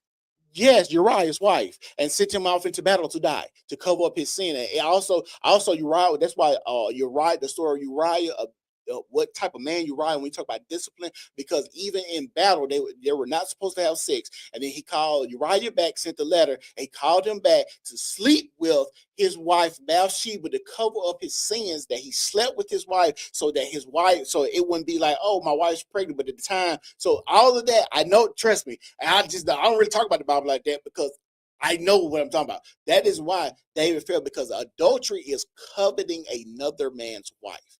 I understand that. Simply. So that's that. So does God or does God not speak against fornication? Yes, but I don't. There is no but. So if the answer is yes, then that means that God recognizes the sexual immorality is not just the instance that you're describing, coveting another man's wife. It's also sleeping with someone who's not your spouse. So at the end of the day, if you are married, you cannot be either coveting another woman, period, or coveting another man's wife. Hold on, but my understanding of wife is who you have sex with, though. You can't possibly believe that. No. You can't possibly believe that. Okay, show me a marriage. Show me how you get married back in the Bible. So what makes a whore then? If you're saying every person you sleep with is your spouse, then there's no such thing as whores then. Because at the end of the day, they're sleeping with their husbands, and that's not true. But that's why we had this thing called soul ties. You can't get rid of them because y'all are literally bond spiritually. What is a soul tie, Jazz? You can't get rid of a soul tie because the people you slept with. I understand what you're saying, but what does that have to do with what I just said? Do you recognize or not that people, if you're saying that anyone you sleep with is your spouse, right, then that would negate the definition of a whore, because a whore is a person who sleeps with multiple men, right, who are not her husband. But you're saying if you sleep with someone, that automatically becomes your spouse. Because if you know let me tell you.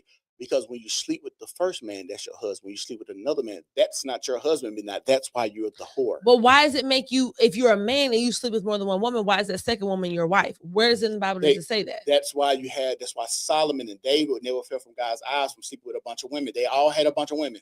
That is biblical. That's 2 people out of the hundreds of men in the Bible.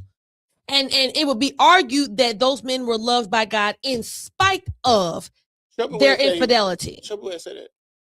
So if God, I'm just saying, if you God- said it, show me what it if says. God You fact wanted check men, me. You if God wanted men to have multiple wives, where in the Bible does it say that? Why didn't he just create multiple Eves when he created Eve? If he said, you know what, hey, one of these things I'm creating from your literal rib is not enough. Why didn't he just make 2 off the gate?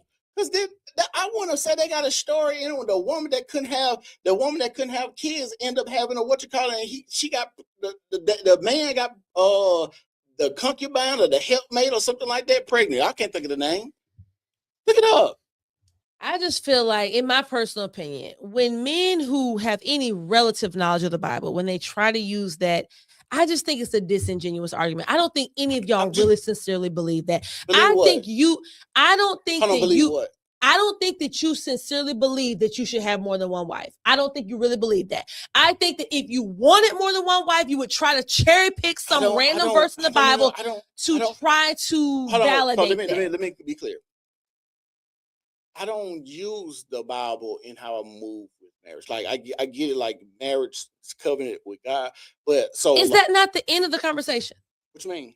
If we're talking about marriage, which is all I'm trying to talk about right now, you are a married man. Mm-hmm. And again, I obviously don't know you anywhere near to the degree that your wife does, but I do kind of know you. I don't believe that you sincerely think that you should have more than one wife. So in these conversations, why do you feel the need to spar with me about that? No. You talking about me. I don't feel the need. I don't want 2 wives. But if you did, you think you should have 2 wives. If you wanted 2 wives, you think you should have more than one wife. Yeah, if I wanted, yeah, I do.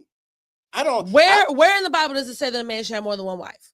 Not that they it, do, but that they should. Where does it say that? Or did God make male and female, make man and woman, make the marriage a covenant between man and woman and God? Multiply, and you have as many kids as you can. Yeah, but at the same time, it's kind of hard. That's why men have, like, even in biology, like. So that's where the discipline comes in. So why, if you sincerely think that men should have no sexual discipline, that you should essentially have as much sex as you think you're supposed to have with as many women as you think, that's nothing about that is biblical. Nothing. And that doesn't even make sense. Because if you have 2 examples though. You had, there's 2 examples of the thousands of men in the Bible. If you had a child right now outside of your marriage, you would recognize as a common sense individual that that's a wrong thing to do. And I don't believe that you would have any other answer to that. That means that you recognize that there's something wrong with that concept. Hold on. I think societally, yes, we would say that. But I think if you going back biblically 100,000 years, you have multiple families, I don't think nobody will better out there. I think now with marriage license, divorce, how things work like that, because they don't even have marriage licenses. How I'm gonna tell this your wife? How much of this your wife? Well, you know what? Even taking last night, I get it biblically, but there is a way. Like now, people can look up who's my wife. You can look my wife up, who's her husband. Like, because y'all are connected by marriage. This is your family now. By paperwork and legal. No, a covenant with God. That's how a Christian is supposed to look at it. Right, but even with a covenant with God, I can have a covenant with God without paperwork, right? Because you can literally go have a covenant with God, and you and Darren could be married, literally, and not the legal part. The legal has nothing to do with God. But what makes you and your husband married, and what consummates marriage, is sex. Is sex, because there is no other way to tell you that you got married somebody until the legal aspect came in it. Sex is the thing that consummates marriage. And you want me to prove it even further? That is why women have this thing called a hymen. And that is why it's considered sacred when you have sex on the night of. You already know that most women are not virgins. And most women, this is my personal opinion, most women are not supposed to get married if they're not virgins. That's my personal opinion. So now we're going to, so I want you to know, unless we are reading completely different Bibles, God does not hold men to a different sexual standard than women. God says, do not fornicate, meaning that you should not have sex with people who are not your spouse.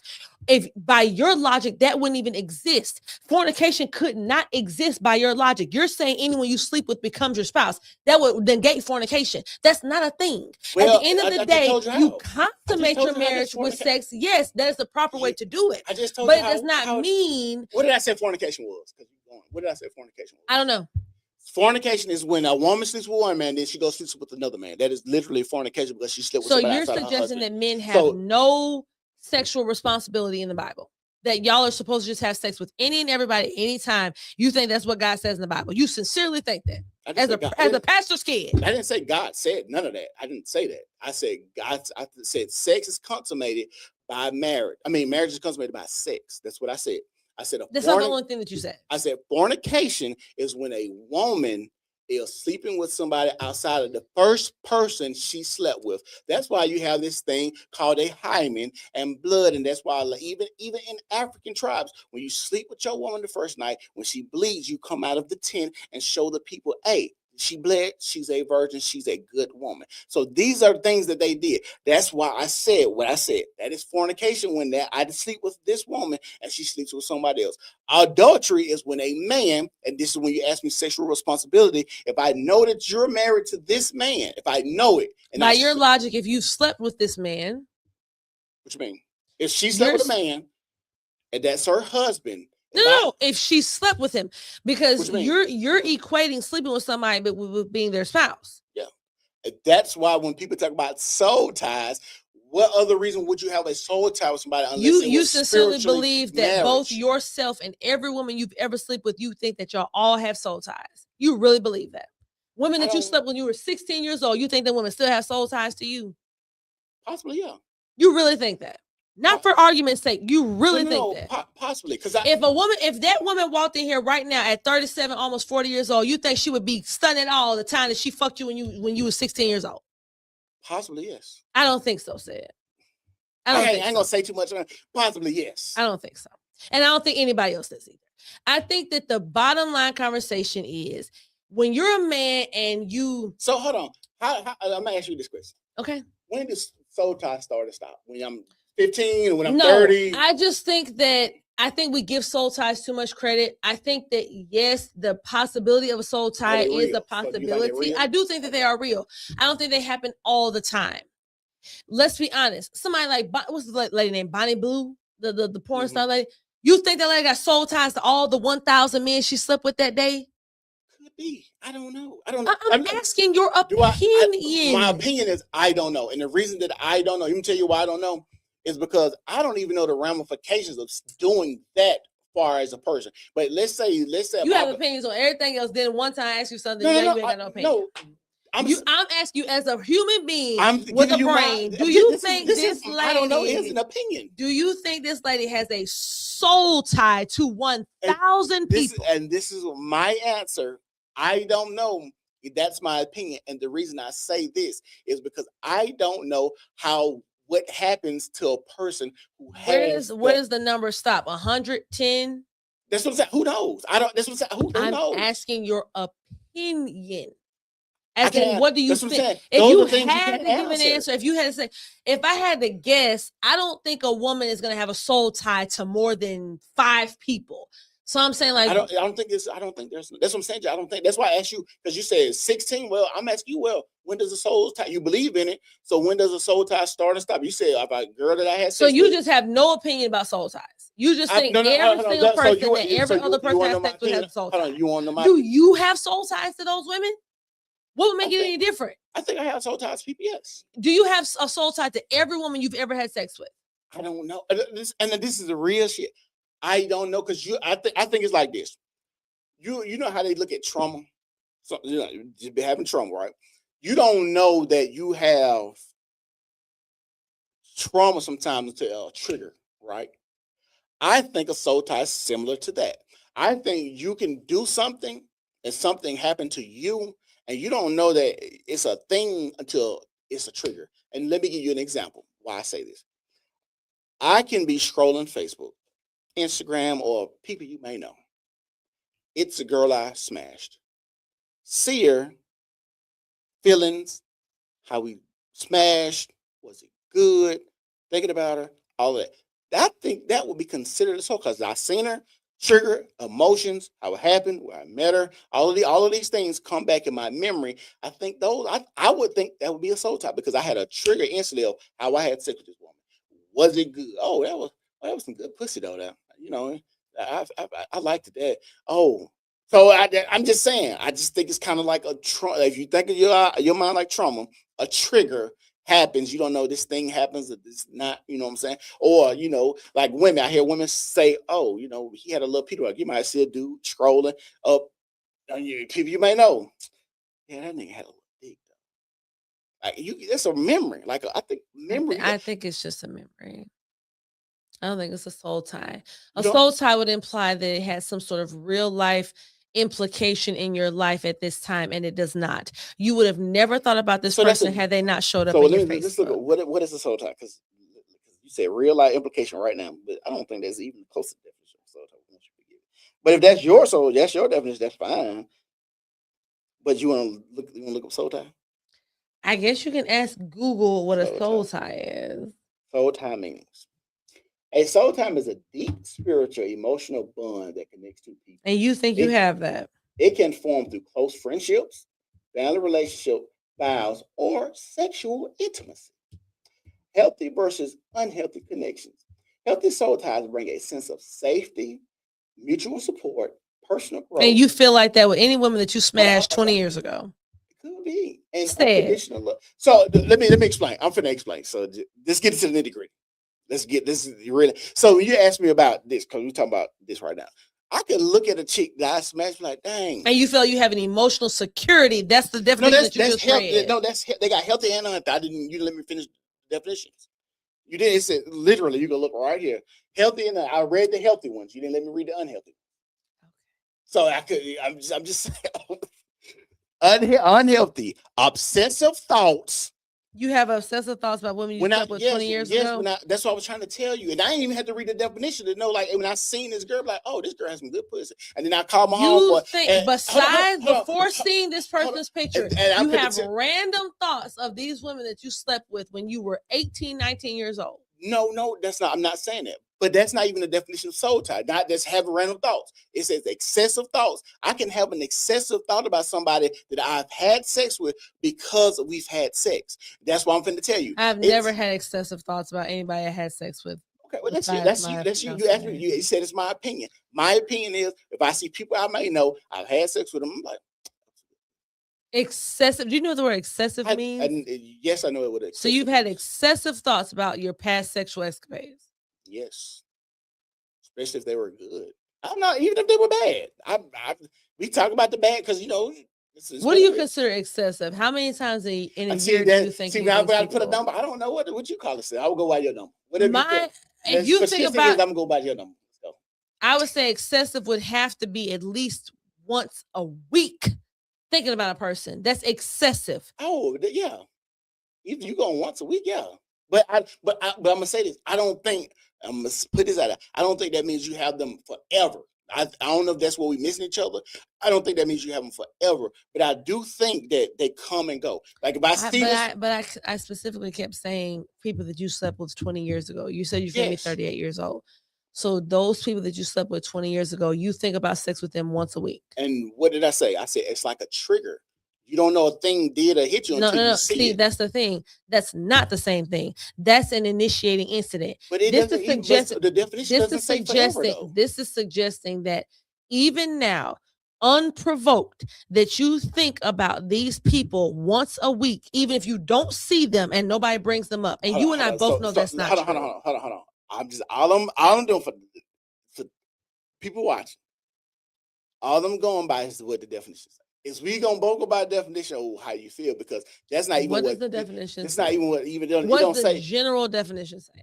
The general definition, it just says a soul type is a deep spiritual emotional bond that connects two people. And that's how you would describe people that you slept with when you were a teenager. Yes. So I'm trying. I'd say yes. I mean, I don't know. That's what it's my opinion. If That's your opinion, it's if your I see opinion. somebody, I just want to make sure. No.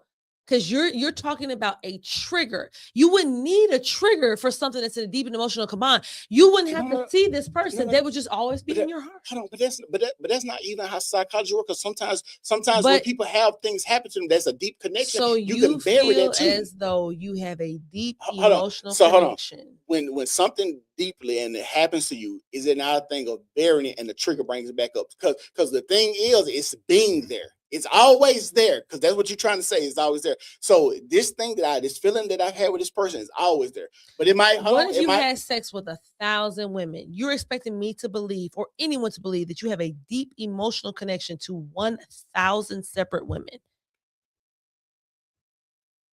No, I wouldn't say that with 1,000. Why not? Because I would, and this is why if we got deep in the conversation, I don't know where. Like I said, when you ask me about it, I don't know where you would think that would get mumble jumble. And that's when you ask me, hold on, this is why you asked me about the bunny blue lady. Like, I don't know that many people. I don't know how she could differentiate soul ties of this person. If I sex here. Like, if it's that fast, I don't know how you can differentiate the soul tie. Oh, this soul tie come from this person. This soul tie from this person. They just run together. So at this point, you don't know which person gave you this soul tie. So if I'm saying that you don't get a soul tie from the person, I'm not saying that. I just think they just get mumble jumble. For instance, like this, if I'm having sex with a lot of women, I might think the experience was with this person. Let me tell you this. Have you ever been on a date with somebody and they was like, you remember that time we went to such and such? And you like, we ain't never went there. I'm like, no, we didn't go there. And then they find out it was somebody else. So you ain't never thought being with a dude and be like, oh, you remember when I went? Well, I don't know if y'all remember that. I've done that. Be like, hey, you remember we went to Vigilant? Nigga, we ain't never been to Vigilant before. What's the point of bringing that up? Because when you say 1,000, I don't think that they get mumble jumbled. That's all I'm saying. So I don't know. So I know that. So even when I'm with this person, I'm thinking I'm did this with this person, but a soul tie, a memory came up, but it's not with this person. So the soul tie is still there. It's just buried, come up in a weird place. So any person you share a memory with, you have a soul tie. You could share a memory with a stranger that you met 10 years ago when y'all, I don't know, any number of things. You was at a concert and they played this one part of the song and y'all was like, hell yeah, nigga, that's my song. Like, you have a soul tie with that person too? This is the definition right here. I'm asking you, not because see, you're trying. I'm not trying. No, you're trying to go. No, I'm not trying to do anything. Every time you bring us out, you're trying to read the definition. Do you feel as though you have a soul tie with every woman you have ever slept with? Possibly, but I don't. That's been my answer. Possibly, but I don't know. And then I gave you an example. I said, hey, I was on Facebook. People you may know. Then the memory came back up of me having sex with this person. And then I used to ask me, had you thought of that person before you saw the picture? Then you would not have a soul tie. You can't have a soul tie with someone that doesn't occupy a lot of you. It just said excessive thought. You did not think of that person until you saw them. But then I had a sense of thoughts. And who says excessive? That's why I asked you, what does excessive mean? Because it don't mean a start and stop. That was my whole point. And we can go look at excessive, but my whole point doesn't mean from inception to me and this person, I'm always thinking about them. That I don't know. It's my own fault, y'all. I'm just trying to get my mind wrapped around what you are deeming excessive. So you mean when you say excessive, from when you meet them to now, I got to think about them every day. I didn't say every day. I said once a week. Okay, that was the example I provided. Okay, so for once a week. So you mean to tell me you thought of every woman you slept with once? No. You exactly. But that is your definition because that's what excessive is a word. Well, what's yours? There has to be. You have to have a place of like reference for what you think excessive is. I just told you, but now we going to the start and stop. Like you're saying, since I met them at 16, I had sex with them 16. Now you're saying for once a week, I got to think about them to 37. And I'm saying to you is, if a telemarketer calls you once every day for the next 2 years, you would consider that excessive, right? Yes, but I also think a lot. So you recognize what the word excessive means. This is a disingenuous conversation. No. You know what excessive means. Once a week for 2 years, but you might be chilling with a dude and he asks you 3 times, "Hey, baby, can I get some pussy? Can I get pussy? Can I get pussy?" You're like, "No." 3 times is fucking excessive. So much so now I feel like you're trying to pressure me into doing something. Yeah, especially if I said no. Right. So, but he asked you, the telemarketer called me once a year, and I said no to the No, I didn't telemarketer. say once a year. I said Once once a month, week. every day. You would Oh. recognize that that's an excessive amount of calls. You know what the word excessive means. So why are you trying to act like you don't know what excessive means? Does not have a number, Jazz. It doesn't. So I'm asking your opinion. You're I just exactly right. I just That's told you. subjective. So you I literally just so I don't you're know why saying I- you I- have not had excessive thoughts about past concubines. correct. So what is the argument? My argument was simply, I maybe not from 16 to 37, but I just went by, you said once a week. And I told you, I said, I seen this woman. Had you not seen her, would you thought of her once a week? No. And no, but that doesn't mean that I don't have a soul tie. But when I seen it, because I seen this person and we had a connection. And also, I just gave you another example of saying, hey, baby. And that's why I told you soul ties to get mumble jumble. Baby, you remember when we went to Vision Land? And that person said, no. Now I'm pulling it from somewhere because I told you things and triggers and psychology show you can bury things, but that does not mean it's not there.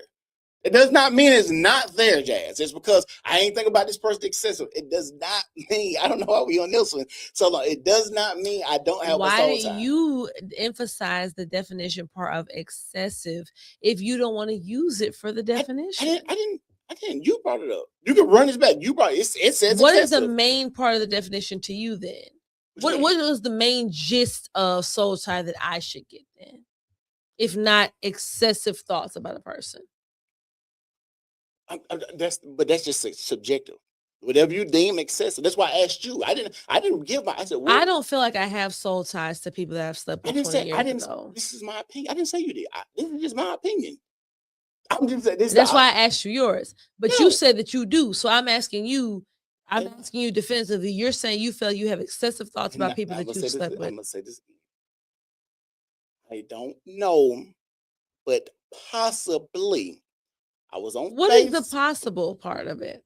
Because just going by what you put on the table, the excessive thoughts once a week, seeing this person and a rush of emotions of me having sex with this person, our encounter, how I met, how her vagina felt, all of these things. That's simply what I meant with it. That's it. So when I gave you an example, I said, hey, some things are just like trauma sometimes. Is you can bury things and it doesn't mean that it's not there. It's just a trigger and brings it back up. Just like me simply scrolling Facebook. Oh, I remember I hit old girl. She had some good. And then I called my home. I said, you remember such and such? Even so much so, I didn't think about this girl at all. Listen, at all. She's be in the gym working out. In the gym. I was like, Vic, you remember such and such? He's like, yeah. I said, she in the gym.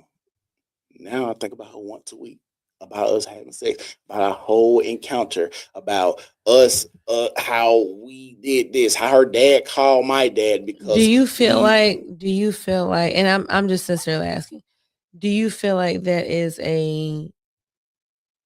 I'm not trying to be offensive, I'm sincerely asking, do you feel like that's normal? If you had to guess, Yeah. you think a lot of men experience that? Yes. I think a lot of people experience that. I do. I personally do. I know I don't. So we Okay. can take me out the equation. I I have seen I didn't say men all. on I my said- Facebook I and said I'm a like, lot. dang, I remember that one time when I was 19 years old and drunk as hell, ill, skip. And even if it was good, it's just the fact that I know this nigga ain't hitting on nothing and it doesn't do anything for me. So But I said a lot. I didn't say all. So you have to. I get what you're saying. Not really. But in this context, I get what you're saying. So you're saying that you feel like you have soul ties or at least possible soul ties. I know Mhm. you said the word possibly to people that you slept with decades ago. Do you think that that's normal? You asked me, did I read it? And I said yes. And then Okay. you asked me, do I think a lot of men? I can recall the conversation very well. You think a lot of men have that? I said, well, I think a lot of people have that. Then you responded, well, I don't. And I said, well, Have you no. asked any other women if they experienced that? What Because for? you said people, you made the distinction between men and women. I said men because I get that men are more sexual than women, at least as far as mental. Not that you have more sex or don't, but mentally y'all apply more credit to sex than we do. At the end of the day, as a woman, yes, I feel like in the moment when I'm having sex with a man, it's like, yeah, it's important to me then. But when it's over, it's over. I do not think at all about anyone that I've ever slept with besides my man currently. Like literally never. So obviously that's not true for you or men in general. So I get that. That's why I made the distinction. But you said people, meaning that you feel like men and women experience this. Mhm. I'm telling you, if I put a poll on my Facebook, I don't believe that many women would say that they think more than once a week or even once a week or even once a month about men that they had sex with who were like 17 years old. It'd be kind of hard because polls on the internet, especially self-reported, kind of trash either way. So you're just gonna assume. So that means you assume that nobody ever answers any surveys. No. Honestly, That's not what I said. I just said I know a lot of times. That's why they always get a caveat for self-reported than anything. Like for instance, I do think some stats real like. People coming in, you got an STD. Okay, I touched this for STD. This many people came in. 50,000 people came in this week for STD. if people answered anonymously, Mhm. you think if we survey 50 men and 50 women and they all answered anonymously, you think all 50 women, or that's not fair. Most 50 women, you think they would say that they have excessive thoughts about people they had sex with in their teenage years? Well, I don't know if it's true or not. Just let me get this out. But even when they ask, plenty of surveys, I'm asked about a survey, but plenty of surveys have said when it comes to sex, women are the least truthful when it comes to sex. So even if that's a survey, you talk about a survey, this is what typically they talk about surveys. Typically, women aren't the most forthcoming when it comes to truth about sex and surveys. So I don't know, but since we talking about surveys, you can look it up, you can fact check me too. I'm just saying, I don't know. You telling me I get it, like you said, that's not a thing for you. I don't know. I do think people do this, but it might be a woman, it might be me, or just I might be a little bit over So my like skis why right now. why do speaking for men, women. I guess my question is like, why do men, like in my observation, y'all do this thing where you're willing to be open and listen to experiences of other men, but when women are saying, hey, these are our experiences, you say, no, that ain't y'all experience. Hold on. Like, So you going if first? 10 women walk in here right now saying the same thing I'm saying, would you listen to all 10 of us? What did I just say before you made that step? Because you didn't hear me. What did I just say before you made that step? I guess I didn't hear you. And I apologize. I guess I didn't hear I you. want y'all to run this back. What time? It's 3:07, 3 hours and 7 minutes.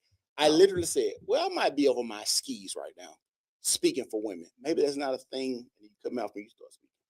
I literally, before I said, I might be over my skis right now, speaking for women. And then you start going. To be fair, I've had like 4 cups of this Okay. to your like 1. Right. So to be fair, but okay. Okay. So yes, I sincerely feel like, and of course I couldn't say for sure, but I sincerely feel like if we had 10 women in here, we asked them, do you think ever at all about any man that you So have slept let with me in ask the you this last 15 years? I really think they would say no. So let me ask you this question. Because when I grew up, women said they took sex more special. Felt like they took sex more in that moment. Okay, so y'all talking about this in the moment, but just sex in general, that you had sex with people. To your earlier point, a woman recognizes once you've had sex, period, once you've lost your virginity, anything else that happens after that, it's like, okay, yes, if you really like the guy, it's like you're hoping this is the guy because you don't want to keep adding people to your notch belt. But after a while, you recognize at the end of the day, this ain't the guy, this ain't my husband, this is kind of, and that's kind of why, I said what I said about marriage and being a virgin and it consummates it. Do you think only virgins should get married? You literally think that? No. I don't. I was just saying that's why the Bible, Hyman, all that. It's way to marriage because of what you just said, and that's why a lot of the talking points that they say on the red pill, like she had all these bodies, and women had broke their virginity. The only one that really just counts is. But you would never even know a woman's body count. First of all, it's like my homeboy. It's like my homeboy Christian always says: asking a woman is a futile effort. First of all, she's going to lie. Right. Second of all, if she's not a virgin, at the end of the day, if your whole thing is she's not a virgin, then it doesn't matter. It really doesn't. Right. Now, so if you're gonna ask her, she's gonna lie. And if she's not a virgin, then it's like, what is the point? It's like it's some sort of thing that y'all want to like hold over women's heads. But at the end of the day, she ain't a virgin. She ain't a virgin. I don't hold it over women's head.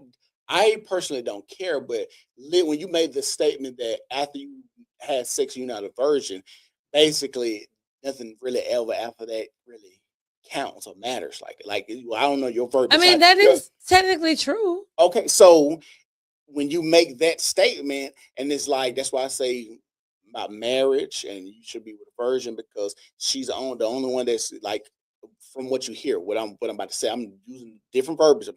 It's not verbatim. It's not as special if I'm coming after another nigga. What about if you're not a virgin as a man? It's not. I'm not. I don't want. I'm not the one that bleed What does that have to do with anything? because there's no indication that I'm not a virgin. But If hold on, if I'm finna tell you. I'm about to explain it because you said that for women. You asked me that about the women, so I'm gonna tell you about the man. My thing with sex is a lot of times who fucks me the best, not how many. They don't even. And this is where a lot when I see a lot of men get married too. I know sometimes the reason he married this woman here is because she fucking the shit out of him. So it ain't about my first time and my special time when all that. It's about who. Hey, bitch, yeah, she going. And that's why, and even that's why maybe we should do a part 2. and that's why we see a lot of these men with these quote unquote whores they marry now, like a Cardi B getting married. You know, telling what she doing in that bedroom. Ain't no telling. Stripper, you see on the pole, got old videos of her cussing niggas. She probably, I don't know what she doing, but Offset decided to marry her. We know that he's had a lot of women. You feel what I'm saying? So why did he decide to marry Cardi B? Maybe it wasn't because she had a good cooch. Maybe it's because she was Cardi B. Who knows? I'm just saying. I know a lot of dudes get married because this woman is doing him the best. Maybe. And then I know a lot of dudes get married because it's just the safe thing to do. You know, and that's why I think a lot of men cheat on their wives because it's the safe thing to do. So it just it depends. I know it might sound bad to hear. I'm glad you know. As a woman, but these are just I speak truths that of men. That's why I recanted my statement about a lot of people and told you, hey, I might be over my skis for women, but that's just my belief. Like when women say they don't cheat, my mom used to always say women cheat more than men. Now we've definitely all gotten past that. Any human being has the propensity to cheat. I think if I may be honest, I think the difference is that I think when women cheat, there is a social stigma to a woman cheating versus with a man. It's like almost an expectation for men to cheat. But when women cheat, then it's like, oh my God, you're such a trifling whore. I'm gonna kill you. Like it's like nigga. I can kill you though. You can, but why do you feel like it's any different? Like sincerely, why would you as a man feel like that's any different? It's the same thing where if I get into an arrangement with anybody and they got the upper hand on me, it don't matter if it's just cheating or whatever. It's like if I do something like I got power right now. Like I'm just simply approaching a lot of this stuff. What if it was a woman? Power. Okay, it's like we already talked about. So I'm a woman. I'm not the average size woman. What if my man was like 120 pounds soaking wet? What that doesn't change the power dynamic for you in your head? No, because I still think power wise, he's probably still going to be more powerful and capable of beating you up. You really think that? Yeah, 120 pounds. Yes, I don't think so. Yes. So you don't think there's any situation where a woman can overpower a man? Of course, it's not. Of course, it's someone. I didn't see my cousin beat a nigga up. She did too, but yes, I didn't seen it. But we talking about general. I'm not talking about the one or two stats. But I'm saying so. But you made a general point to say that the reason why it's a different stigma when women cheat is because they don't have the power. But you just made a point to say that that's not always the case. So I'm asking you: are you saying it's really generally. Just? But are you saying that it does depend on the situation? Yes. Where does the morality come in? I don't think. I didn't know we was talking about morals. If morals is a different conversation than that. But do I think morally, this is me morally. I think what y'all decide to do in y'all relationship in its inception, that's what y'all should morally do. So if you say, hey, babe, I'm not going to cheat on you. She said, hey, babe, I'm not going to cheat on you. And y'all cheat, y'all are morally bankrupt. That's it. That's it. But if you decide to have an open relationship, which mind you, an open relationship, especially open marriage, negates the definition of marriage. Marriage by definition is exclusive. It is a covenant between one man, one woman, God. So So if you are a married man, you go out into the club and you find a woman that you find attractive because you want to have sex with her, it just doesn't mean anything. You really think that? Tomorrow, in what instance? In a sense of you don't think that would be some sort of moral betrayal to your wife? Yeah, it would. I didn't. Why? I never said that because I said I would never cheat. But if you never outwardly said that you would never cheat on her, then just now makes it okay. Yeah, because it's not a standard that we've set. You have to verbally set that standard in a marriage. I think if that's the case, then it's a lot of stuff that you should be talking about that you shouldn't just assume. So you don't think that people should not cheat in a marriage unless they're going to verbally say they're not going to cheat. So you would go into a marriage saying, hey, the default is I'm going to do what I want unless I say I'm not going to fuck other people. You really think that?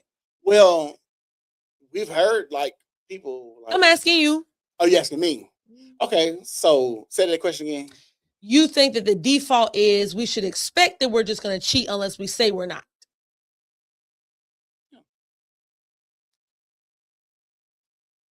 That's what I believe. You asked me, so I believe. That's why you should. I think if you're gonna be with anybody around, even to the friendships, what are your standards? What are your moral? What are your moral compass? What is off? What is off center for you? What do I not need to talk about? What do you not partake in? Like all these things. What do you not like to be invited to?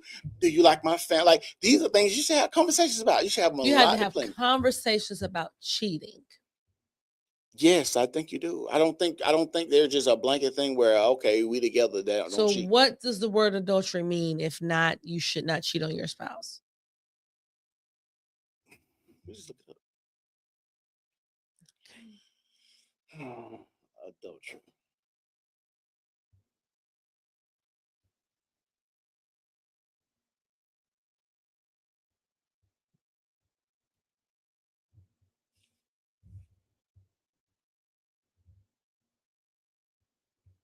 It says adultery is definition and meaning physical acts, sexual relations between a married person and someone who is not their spouse. Heart intent. Jesus expanded this in Matthew 5:27-8, saying that looking at someone with lust also commits adultery in the heart. Spiritual unfaithfulness. The Old Testament often used adultery as a metaphor for turning away from God to worship idols. Severe penalty under the law of Moses in Leviticus 20:10. Both men and women involved in adultery with a neighbor's wife faced the death penalty. Protection of family.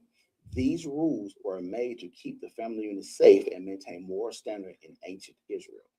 Honor in marriage. Hebrews 13:4 states that marriage should be honored by all, and that marriage and the marriage bed kept pure. Grace and forgiveness. While Jesus upheld adultery is a grave wrong, the New Testament emphasizes turning away from the sin, offering forgiveness, and finding spiritual healing rather than applying civil death penalties. So that's what adultery is. Biblically. What is the very first line that you read and proceeded to read past when you know that line says exactly what I said? What you did? The very first line of that definition. Sexual relations between married people and someone who is not their spouse. Right. So what was the need to read further past it? That's what the Bible says. I agree. If we go back okay. Oh, so this is what. Okay, so this is where we're missing. I feel like it needs to be said because the Bible says a lot, and I've seen people do a lot of other shit against it. That's why I say that. Just because you married and the Bible say this, hey, you weren't supposed to be sucking my dick before we got married, but that happened too. How is that not a true thing? What I just said? I didn't say it wasn't true. I said it was disingenuous, meaning that you don't have a genuine motive in making that statement. You don't have a genuine motive in saying you shouldn't be. At the end of the day, if you're fornicating, you already know that fornicating is wrong. But at the end of the day, if you decide to proceed to marry that person, then you do join into covenant. And you already know that adultery is having sex with somebody who's not your spouse, which means that that's not something that we have to say. You know, when you get married, you should not have sex with somebody that's not your spouse. You and I both know that. Why do you feel the need to cherry pick and split hairs with the Bible? And people still. But I'm asking. It's not about people. I'm asking you. Like we the ones sitting across the table from each other. I'm saying You're the one And who's married. you asked me, and that's why I think you need to say explicitly. So if your you- wife cheated on you right now, if y'all had never had an explicit conversation, say, if your wife had never said, hey, I will never cheat on you, then it makes it okay for her to go fuck another nigga right now. If we never had that conversation, yeah. Okay. If that's true, then hey. Yeah, I hope she would never do it because that's- that would make her a bad person. That's But my belief, but we've had conversations about cheating. I would not. I think this is it. Just because, and this is my personal opinion. Just because you say these things and these things will be ordained by God, and God said this and God said that, God says a lot, and people are supposed to be burning in hell for these things. what is the point in joining into covenant with God if you don't believe what He says about marriage? Why didn't y'all just not get married? I didn't say I did not believe. I said as people, we still need to understand this is what I'm expecting of you. Even if God, because like I said, I wouldn't expect you to come suck my dick. We both in church, but you still after church sucking my dick because God said it. No, these things have to be explicitly said. I don't know why that is even crazy because I've seen people that say, "Oh, God said this," and do opposite. So I don't know why a conversation about it is weird to you. No, and if that's how I'm coming across, I don't mean it. I just mean I don't believe that you sincerely believe that there's a conversation that has to be had to say Yes, you should not cheat on me. Yeah, I do. So if you never said, if she never openly said, "Hey, don't cheat on me," then that means it's free game to cheat on her. Yes, I think that. I really think that, like, because those are things you have conversations about. Like, I don't. Then you have conversations about Right. finances. You have conversations about kids. You have conversations about where you're going to live. You don't have conversations about the most basic tenet of marriage, which is that we are in an exclusive relationship where you should not cheat on me. If we weren't going to be exclusive, then we would have never gotten married. But you go into marriage. But then I just brought it back about fornication, and one of the basic tenets of we talking about the Bible is not fornicate, but that's the Bible. I'm talking about the conversation between you and that person. The expectation between you and that person once you join into a marriage is that we are in an exclusive relationship. We are no longer in an open relationship. That's why open marriage is an oxymoron. Hold on. But I don't believe that open marriage is an oxymoron because I think marriages is more. I don't see you stop it at, hey, sleep with people. It's not a thing. I don't personally believe that. Like, I get that's what the Bible said, but I believe differently. I believe you can do what you want to do in your marriage. I believe whatever God let David have all them wives and Solomon. God let people do it. Let them. God gives us free will. Okay. Well, they consider David David the man of the gods on the heart, and he did all these things. So that's what I'm saying. I didn't just lie to say that's wrong. That's biblical, what you can see. And the only time God had an issue because he shared a bed with another man's wife. That's only this. If your daughter come out, whoever get killed, now your daughter gotta die because you committed this grave sin and all that. Yes, I know.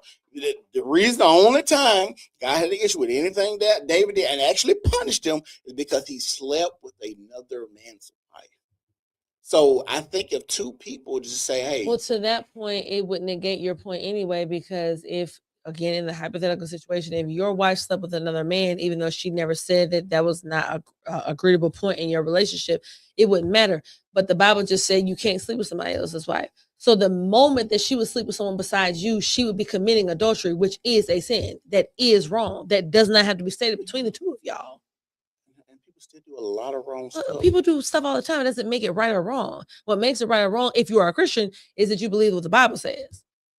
I don't like the idea that if you're a Christian, you believe what the Bible says, because people are Christians and they say they believe what the Bible says, still do opposite. So that's like you say, like you can say, oh, if you're a Christian and you believe in the Bible, you wouldn't have sex. But people are having sex, Jazz. Like, that's what I'm saying. I don't know why the marriage, when we got to the marriage and it's supposed to be biblical, people are not just supposed to do this thing or not have these conversations. That's like me telling my kid, hey, we go to church every day and y'all know the Bible, but your parents still come and tell you, hey, you're not supposed to have sex before marriage.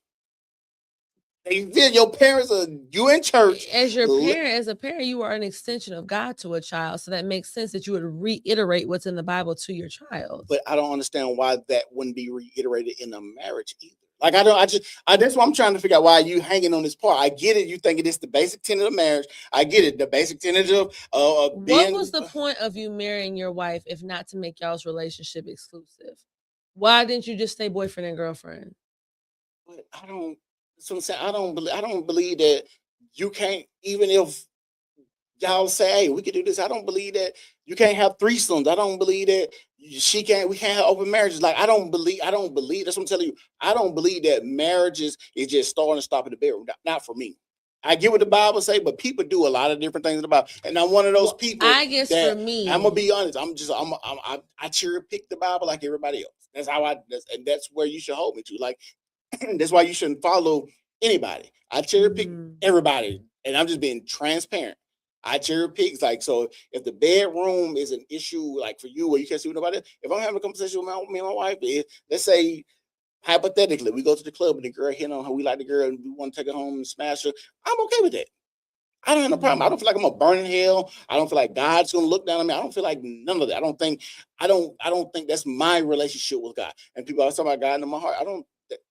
God, I didn't see you say David was a man after your own heart. He had a lot of wives. Slept with people on time. You got mad at him, but you slept with other men. Why? So it cherry picking like everybody else. I mean, at the end of the day, like you said, for me, it ain't my job to.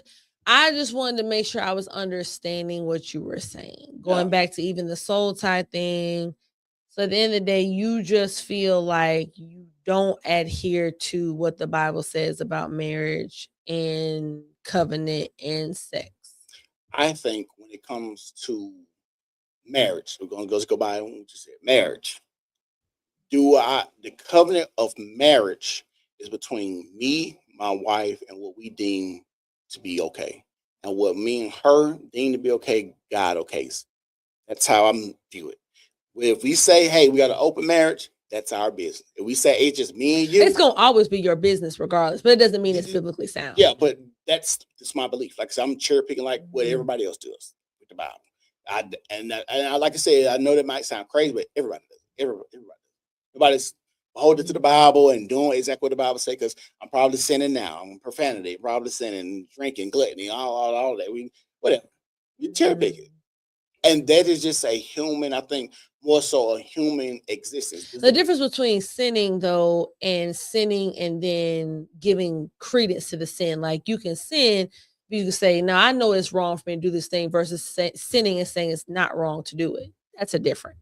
Like, you can commit adultery, you can commit fornication, but then you can also say, I know that this is not what the Bible tells me to do, versus what you're saying, which is that the Bible says it's okay when you know it's not. I never said the Bible said it was okay.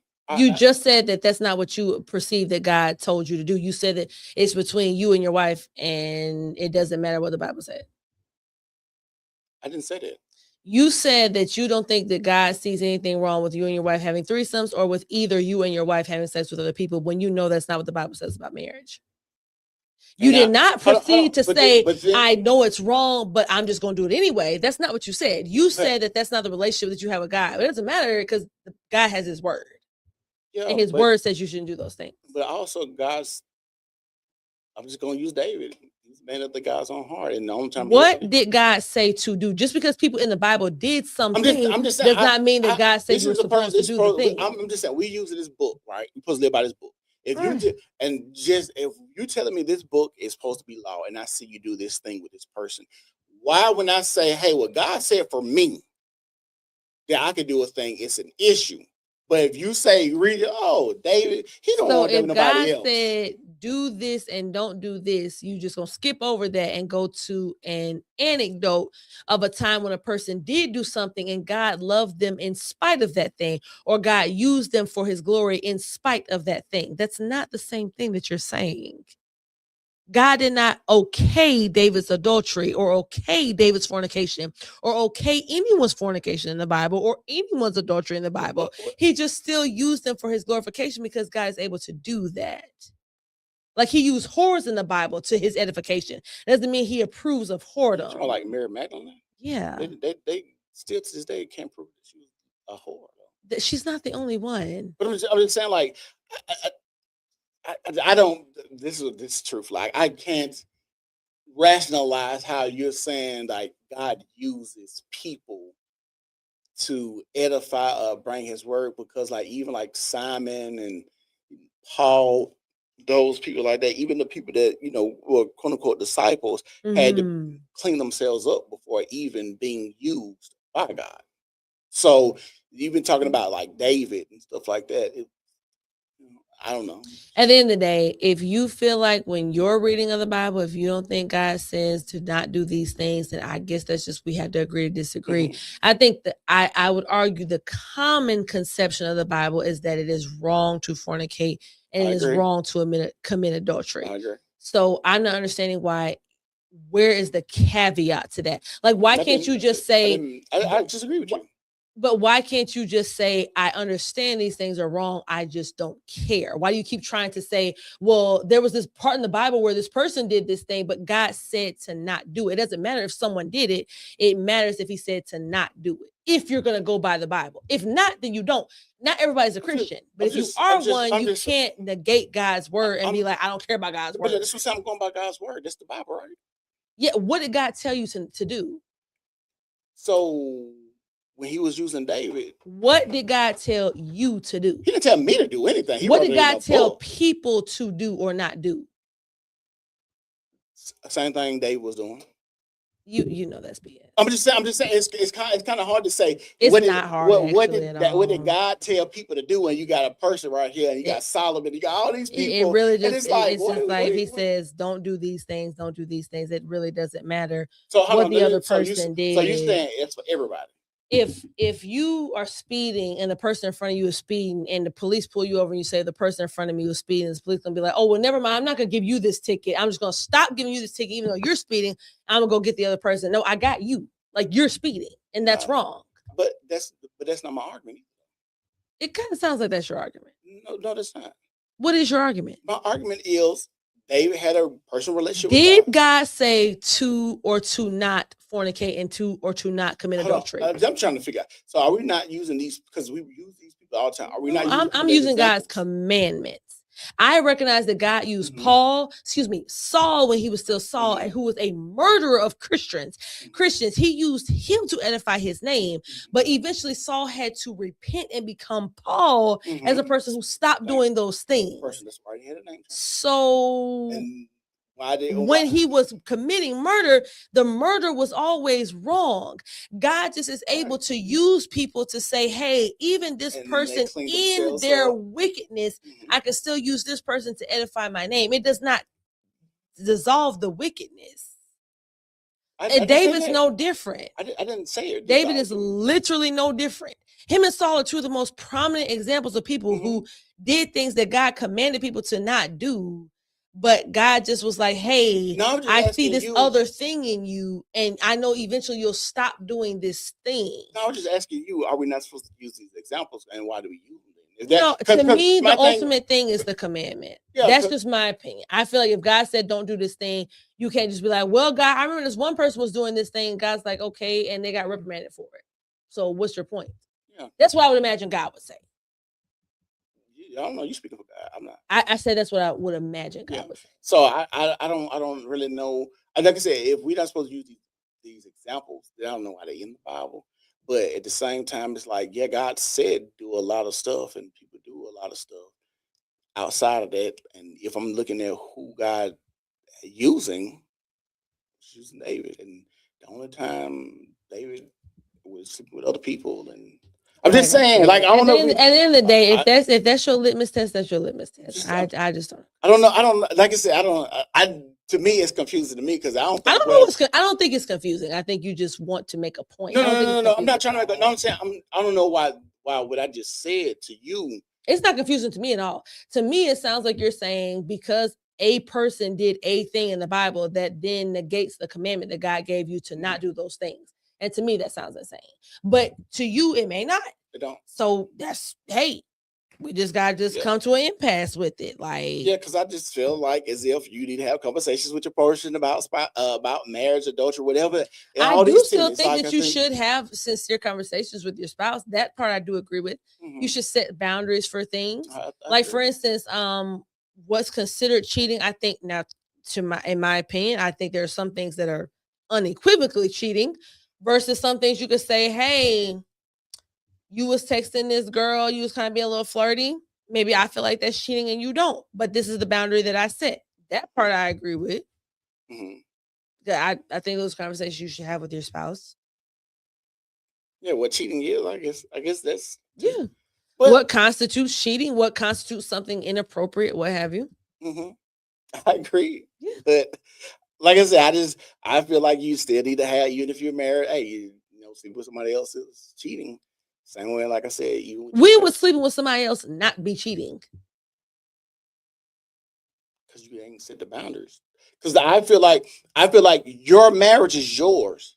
I don't feel like Just because, if hold I on, may, to your point, you might say cheating is not a non-negotiable, but that doesn't mean that it changes the definition of cheating. Sleeping with someone outside of your spouse is cheating. You might say this is not a cause for me to divorce you, but it doesn't negate the definition of cheating. You So- can't sleep with someone outside of your spouse and say that's not cheating. What does the word cheating mean if not that? well, hold on, adultery. Let's go. So we talking about adultery, right? Because cheating from what we use and how we use it is basically sneaking around and doing something. That's how we typically use cheating. So if I got knowledge, you got knowledge of doing it. That's not cheating. It's not, you're not sneaking around. So that's why when we going biblically, adultery is sleep with somebody else's Okay, fine. spouse. adultery then. Because that's what I'm saying. Like when I hear cheating, I'm like, oh, this person was sneaking around. But then it's like when I know a husband and wife got an open marriage, like nobody cares, nobody. If you seen this girl out and then you talk to your dude, and he's like, oh yeah, we got open marriage. You're like, oh, okay, it wouldn't be nothing. I wouldn't care. I don't care if y'all seen two married people, and Yeah, of course. At the end of the day, I don't what care. I don't people feel like they're need- gonna burn in hell. I don't feel like God's gonna do anything. I don't feel like that. I just you don't have to feel like anything. I mean, the Bible Yeah. says what the Bible says, but you don't have to feel like anything. Yeah. But like to your point, at the end of the day, God gives all of us free will. You have free will to sin I and agree. free will to negate your soul for your own human desires. Mhm. So like that's a thing. But like I don't agree with that last part where it's like I don't feel like it doesn't matter what you feel like if you are a Christian. If you don't believe in the Christian Mhm. faith, then this is a moot point. But if you say you are a Christian, believe in the Christian faith, then you have to believe in the word of God. You can't just say, well, even though God says this is a sin and God says the wages of sin is death, then I'm just gonna say, even though I'm doing this thing because I said it's not a sin, then I'm not going to experience consequences like that. I never said it was. What? I never said it wasn't a sin. Okay. So I that's didn't the say- part. No, I never said that. You could run all. I never said it was a sin. Wasn't a sin. I never said that. You said you feel like that's not the relationship with you have a God. You feel like God doesn't have a problem with a man sleeping with another woman if he doesn't create that boundary with him and his wife. Mhm. Am I slow or like? I didn't say it was a sin though. It wasn't a sin. So how does your relationship with God negate the sin that he already designated in the Bible? Because God allows things. That don't mean you like you just said. God, You can do anything. It doesn't mean it's not a sin or that it won't have But hold punishment. on, listen to what you said. You said even though God allowed David to do these things, does not mean that it's not a sin, I right? did say that. That's what I'm saying to you as well. God might be allowing other people to do things. That doesn't mean it's not a sin, but he might allow them to do it. Just like he allowed David to do it while he was still sinning. That's literally the crux of my argument. I didn't say it wasn't a sin. I literally said God allowed David to do this thing that you're talking about, adultery. Sleeping around, you said fornication. God allowed it. He okayed it, whatever. God has allowed any human being Okay. to commit any sin. So I don't understand how that adds to the conversation we're having. God gives us all free will. It Mhm. doesn't mean that it's not sin or that it won't have consequence. Mhm. You said you don't think a person would burn in hell for having threesomes in their marriage. But if you go by what the biblical definition of marriage is, that means you'll be going outside of your marriage. The both of you, even if you agreed to sleep with that one person, would be committing adultery. Mhm. And if you died in that sin, you would burn in hell. So it doesn't matter what you think. And you said you don't think that would happen. But why? When the Bible says that it would. Like I said, I don't. like you trying to rationalize how I'm thinking. And that's probably the problem. Yeah, I'm is that I just need to quit trying to rationalize what you're saying, because my main thing is any human being can have opinions. You're entitled to your opinion. I'm entitled to mine. But if we're gonna talk scripture, Yeah. that doesn't change. That's not subjective to our interpretation. That very clearly, God gives us commandments very clearly to say, do not kill, do not covet one's wife, do not commit fornication, do not commit adultery, these types of things. So And like he that's not also, even with the kill, but he also told people to take over land and kill everybody and keep kids, keep girls. So like I said, I get it. We got those, like all of these things are in your Bible. So I get it. Like he actually, hey, you know, y'all go in there, kill everybody, and God said don't kill, and then yeah, it's like I said, it's a lot of stuff in there. Well, I just feel like that's like a personal thing. If you feel like you're in a point in your journey where, and that's fine to do, where you're questioning God's word, then I'm not.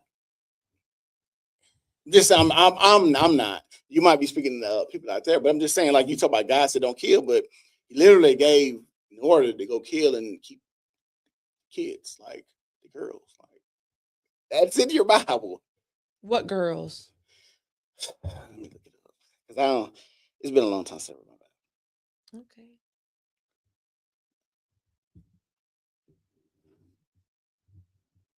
Hey, if y'all watching, y'all make sure y'all like the video, subscribe to the channel. Y'all already know how I get down. Anybody who been on my channel more than 5 minutes know I'm the controversy queen. That's why he got me on here. So,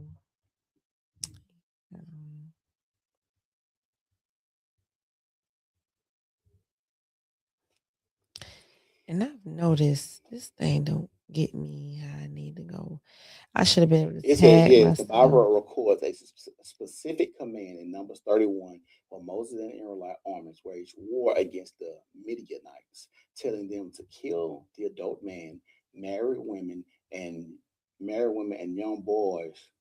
Married women, young boys, while sparing the young virgin girls to keep alive for yourselves. Divine judgment in context. Opinions on Reddit. On Reddit. Mhm. Women's critics and skeptics on the planet. Why is this coming on? Ancient legal protection and modern views. Apologists note that the ancient Israelite law had a specific rule regarding female captives who married within the community, such as Deuteronomy 21, which granted them certain rights as wives rather than ordinary chattel slaves. Though critics argue these frameworks still stem from a violent culture of warfare. Now therefore kill every man, this is the actual verse. Now therefore kill every man among the little ones, and kill every woman that hath known man by laying with him. But all the women children that have not known a man by laying with him, keep alive for yourself. That's the command God gave. So, like I said, I get it. God make commands and give commands. So don't kill, but go kill and keep these women, these virgins. Well, some would argue that Jesus's inclusion or introduction to the situation removed the need for the law of Moses, which would be like the times that you're describing. You mentioned people like Aaron, that's the law of Moses time. So we would be past that time. And some people don't really give credence to the New Testament. I can't imagine why not. But at the end of the day, I just think that it's very convenient for people to be like, oh, well, yeah, God clearly says to not do this one thing, but I can find this one time where somebody did it, so I'm just gonna go with that. Like, I guess that brings to your point, like it's just whatever relationship you have with God. But at the end of the day, I feel like God is very sovereign, and it's like at the end of the day, you need to keep His commandments. That's just what I believe, as best as you can, especially. And the main issue I have is with people who try to justify sin. Like, I have never tried to do that in anything I have ever done, whether it was drinking, whether it was cussing, whether it was fornication. You will never hear me be like, well, yeah, but it's like, no, like, yeah, I shouldn't do that. And if God don't have mercy on me, then He don't, because I know it's wrong to do. Yeah. It ain't yeah, I know it's wrong, but somebody else did it. Like, nah, like that's not how accountability works. You your own person. You guys stand before God, and don't know ain't nobody gonna be there with you. That person down the road ain't gonna be there with you. Yeah, but I think, and this go back to my saying, if we're gonna read, you're gonna talk about the Bible, and this is supposed to be the basic. What is it? Basic understanding before leaving Earth. Basic instructions before Instruction when you leaving Earth. Earth. Okay, Yeah. so you if this what I'm supposed to be using, and what God instructing people to do, and even if you give me a command, and then you say, you can go kill these people and keep the little girls, you got some That's contradictory because in the things. law of Moses, they required blood sacrifices for things, and Jesus was the ultimate blood sacrifice. So again, in this time, we do not What is even to communion? say what Don't communion supposed to represent like a blood? it says. As often as you do this in remembrance of me. Mhm. But you're not actually eating flesh or Correct. drinking blood. So Correct. no, it would not be the same thing. Okay. Okay. I don't know why you will be remembering a blood sacrifice and then doing a thing that's an act of like a So blood you're sacrifice. saying you don't believe in communion. I never said that. I said I don't understand. I said I don't understand because you said a blood sacrifice. I said, ain't that basically what communion is? You said no, that you don't use actual blood, but I'm saying like if it's symbolic of supposed to be breaking bread, the bones and the body of Jesus or whatever, that's basically the same thing. Even though you don't use real blood, it's kind of like a blood sacrifice in theory. But it's not a blood sacrifice. I say in theory, like you're But still, how in theory is it the same thing? because you're trying to act as if it is a blood sacrifice by drinking the cup and breaking the bread and all that, and eating it like that. Is that not? So I'm acting like So I'm asking you, when I said you don't believe in communion, you said I didn't say that, but then you proceed to dismantle communion. So do you feel I like didn't. people should take communion or not? Yeah, if you believe in it, yes. If No, that's not what I asked you. Do you believe that you should take communion? Yes, if you believe in it, I believe in it. Yeah, if you want to take So it. your answer is yes. You think, But you should take communion. but they don't take away from me saying, hey, I still think this is kind of like a blood sacrifice. I can still say that and still believe this is basically you telling us to and let me take a blood sacrifice still. I don't know why. What's I don't confusing know about what I said? because you that like I said. I'm not acting like you said anything. You said I feel like it's the same as taking a blood sacrifice when it's not. If you were taking a blood sacrifice, you would take a blood sacrifice. You're not taking one. And then I proceeded to say, do you feel that people should take communion? You said yes. So Yeah. that's all I was asking. Yeah, that's all I'm saying. Like I just feel like it's there for us. We pretending like it's still a blood sacrifice. Like I don't know if you've done away with something, it'd be crazy to still pretend to do a thing. That's all. That's in my mind. I just think that's kind of crazy. Like to your point, you said it's been a while since you read your Bible. Yeah. Have you consulted the Bible about these questions, or are you just gonna just have them and then just doubt everything the Bible said? No, I've been in church enough. Like I'm not questioning whether you've been in church. I've been in church. I didn't read my Bible said that enough. you read your Bible. You haven't read your Bible in a while. Yeah, that's all I was saying. Like, you said that. Yeah, but I'm pretty sure about. Pretty sure about. I feel like you're being defensive. No, I'm not being defensive at all. You asked me about my Bible. You said, have I consulted with the Bible? I said, I read my Bible enough. I haven't read it in a while. So whenever the most recent time is you read your Bible, you feel like God convicted you to not take communion or that people should not take communion. I didn't say none of that, Jazz. I'm asking you. No. I didn't. All I said simply, yes, take communion. Okay. But it's still symbolic of a blood sacrifice. That's all I said. And you said, well, it's not because we're not, but I said like. I didn't say you're saying it's that you mentioned words like symbolic. Yes. Okay. I mean, at the end of the day, yes, it does say, yeah, it's obviously a symbolic gesture. That's all I said. Like you go back and read. I never said don't take it. I never said it was actually drink. I said like. And you're still portraying a blood sacrifice, drinking the grape juice or breaking the bread. All like yeah, you're still doing this thing. You still acting as if we were taking a blood sacrifice. You take umbrage with that. What umbrage? I don't know. Like you have an issue with that? No, I don't have it. I'm just stating. I'm just stating it. That's all. I don't have an issue with it at all. If I had an issue with it, I wouldn't do something I have an issue with. Okay. So I'm just saying it. I'm just saying something like, hey, it's kind of like a blood sacrifice. This is flippant thing. Just like taking a blood sacrifice. Not you shouldn't. Not saying you shouldn't do it. I've got an issue with it. I don't. Because when I was a kid, and like, yeah, you saying this thing, and we're not supposed to have blood sacrifice, but then you got us in here drinking communion and said breaking of the flesh and all this. I said, still doing like a thing, like I think that symbolic of a. the thing that a lot of Christians, and it's not like I've never dealt with it myself, if I'm being transparent, I think the thing a lot of Christians deal with is the Bible. First of all, a lot of us read interpretations of the Bible that have been chopped and screwed a lot. Mhm. And so we have to fill in the gaps ourselves. But I think that's where your relationship with God comes in, those convictions of things where, okay, does this feel like something God is putting on my heart to do or not do, to say or not say? And that goes back to kind of how I feel about the Bible.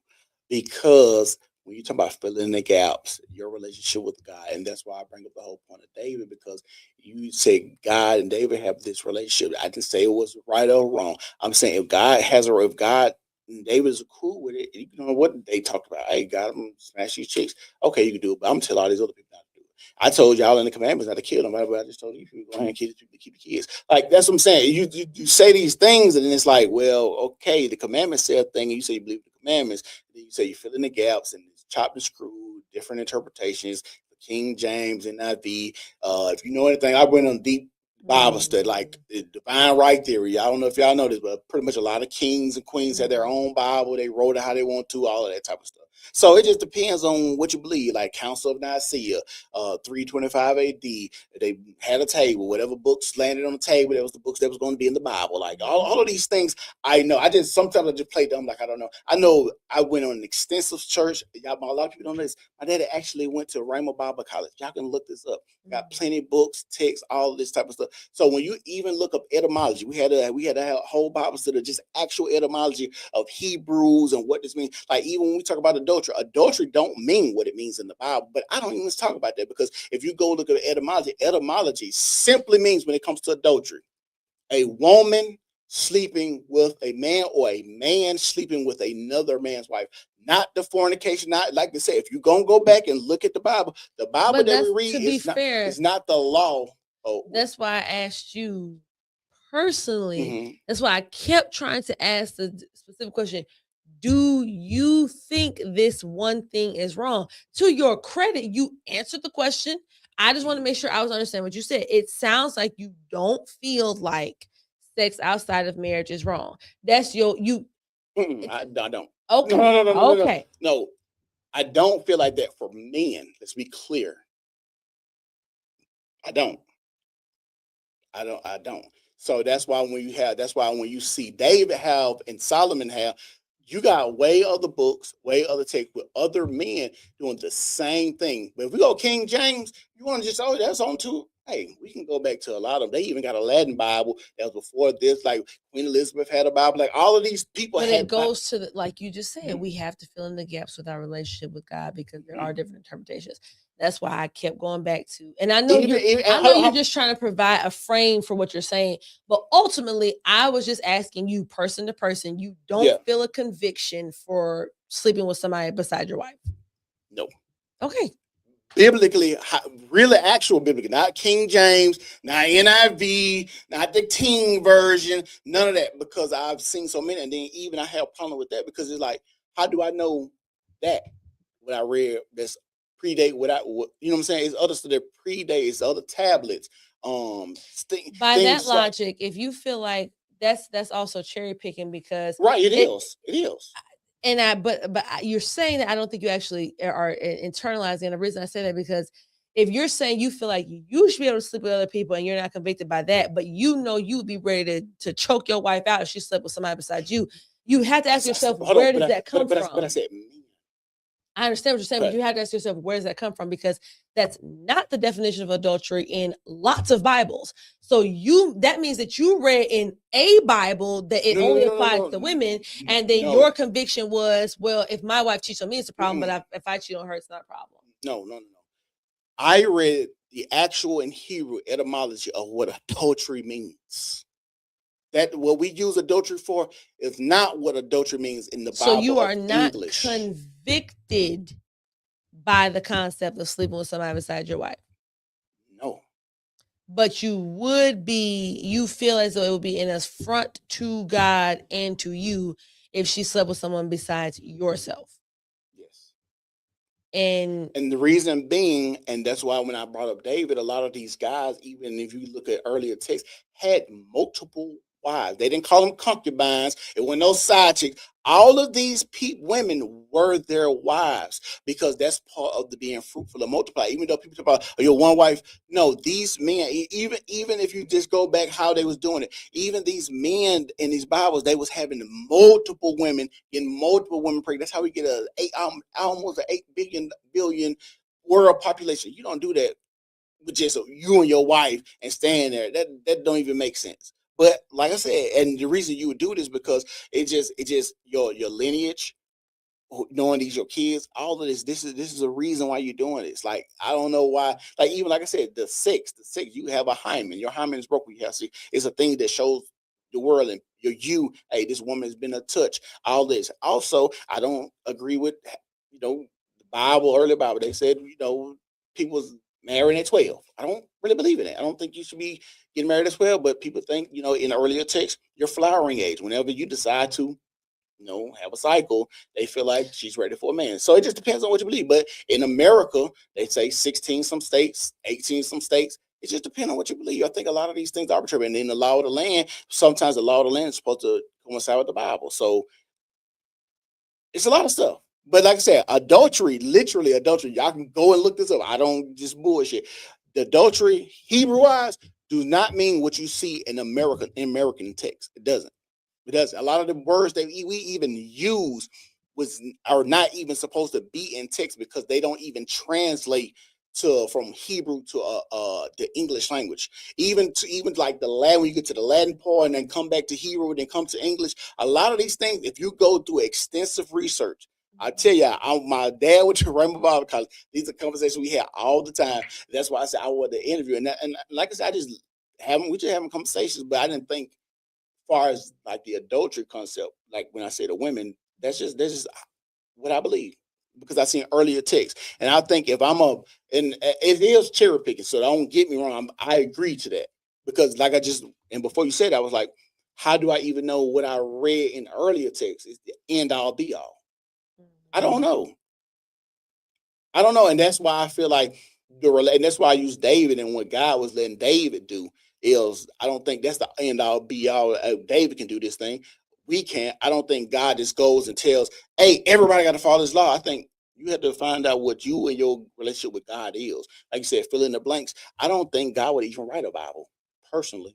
I don't think he would give it something like this. I think, and then let man be over control of it if he really wanted us to follow said thing. It's God. It's Almighty being. Why would he leave any confusion for his children and then tell us we're going to burn in eternal hell for being confused about his word, and then you let people be able to translate it so many times?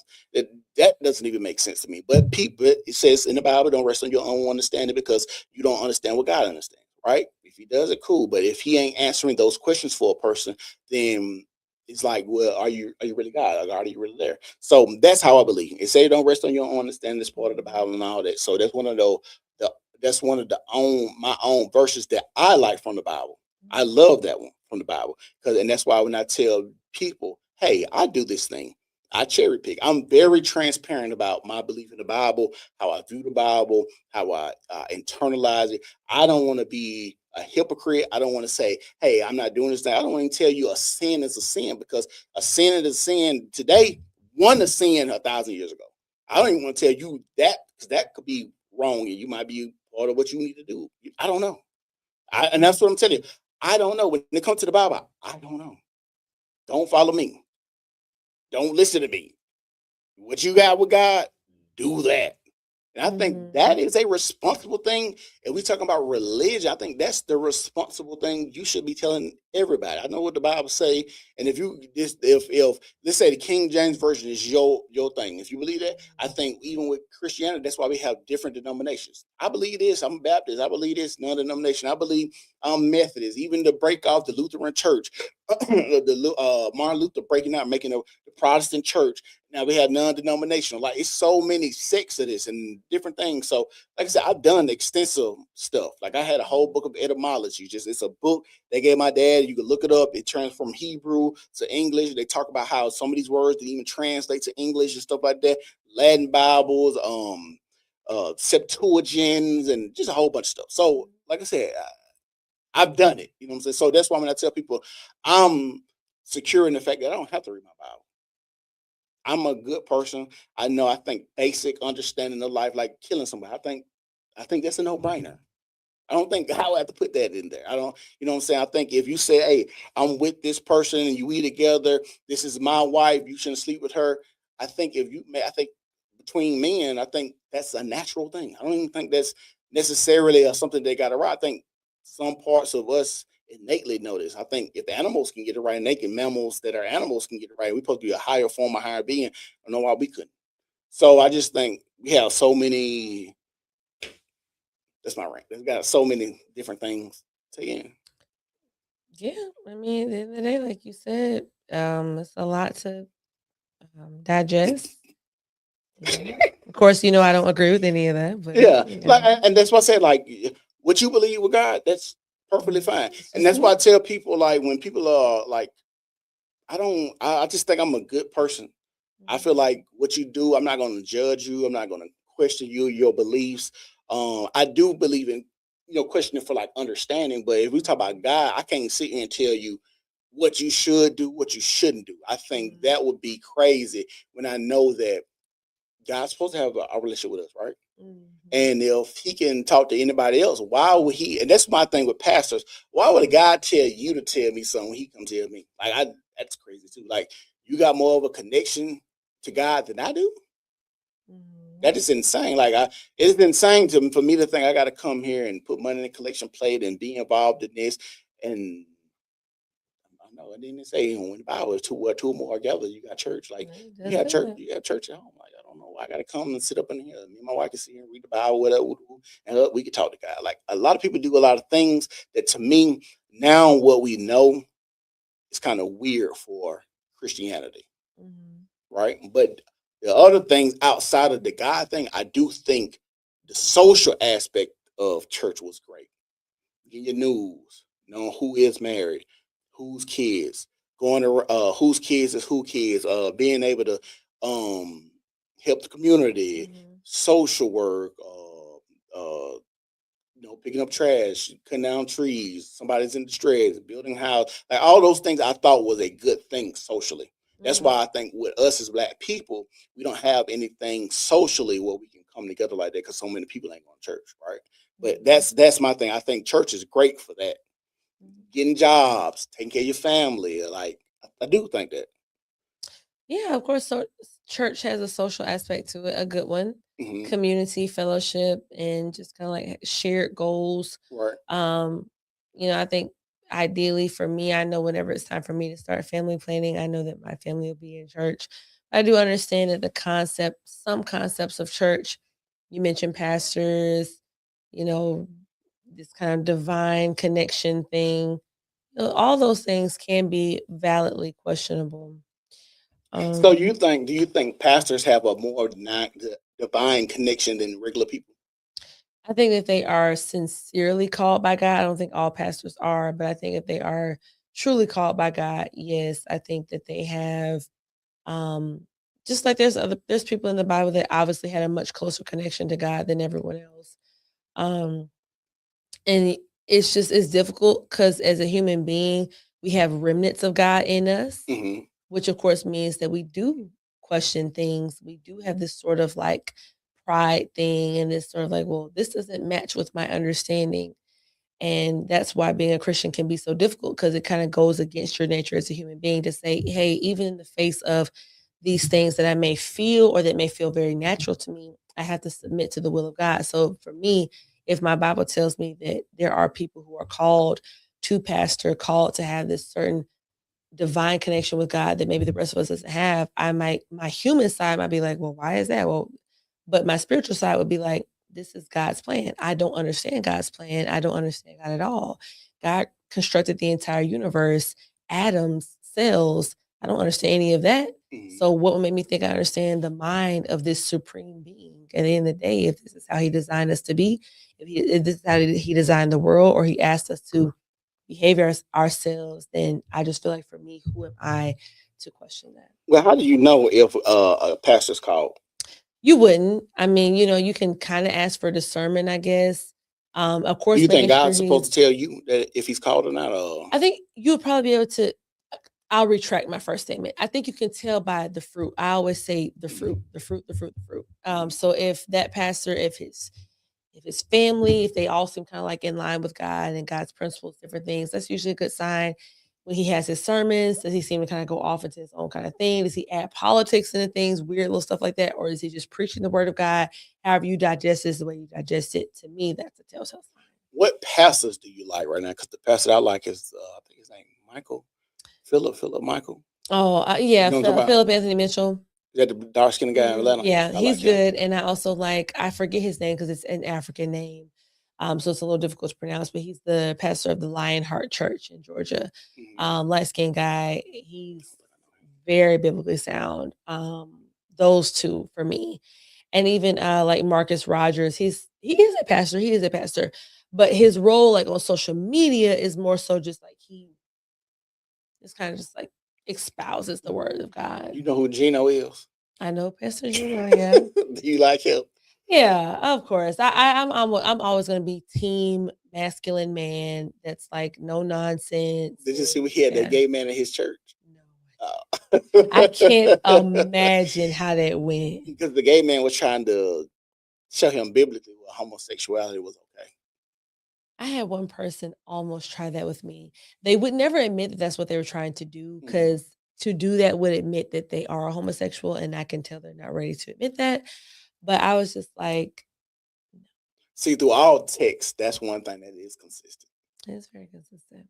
And it makes Homosexuality. sense because, Yeah. again, if God intended for man to be with man, then he would just create two atoms. You know what I'm saying? He literally said it's not good for man to be alone. Mhm. And instead of saying, yeah, it's not good for you to be alone, here go another one of you. You know what I'm saying? He created woman. And that's one of the few things that women are actually literally designed to do, is to be a helpmate and a partner and a counter to a man. Mm. So this conversation about God and my beliefs, how you feel? Well, it's not the first time we've had these conversations. I feel like, for me personally, You feel like I'm lost. no, I just think that at the end of the day, you said that you've read a lot. I can Mhm. understand that sometimes reading a lot of different interpretations of the Bible can do that to a person. Mhm. That's why I usually try to stick with either the KJV or the NIV. Mhm. The NIV is more so just so I can understand it, because Yeah. obviously the KJV is like that kind of old language and sometimes it gets a little confusing. Mhm. But I do feel like, I just think sometimes, if I'm being honest, I don't think your arguments are completely sincere. I think you're having an intellectual argument that I don't think you would have if it were not with me. Like, I feel like What you mean? if you weren't speaking with someone on like if we weren't having this podcast, Okay. I don't think you would in any way, as a married man with children, to in any way try to argue that you think it's okay for you to sleep with someone besides your wife. I just don't think that. I could be totally wrong. I just think that that's something that you say because you recognize that you could, like you said, cherry pick some portions of the Bible that may at best turn a blind eye to that, Mhm. never support it, but turn a blind eye to it. I don't think your personal conviction, I think if you slept with someone besides your wife, I sincerely think that you would be convicted about that. Yes, And I because could be I wrong. don't know, but yes, because I told her I wouldn't.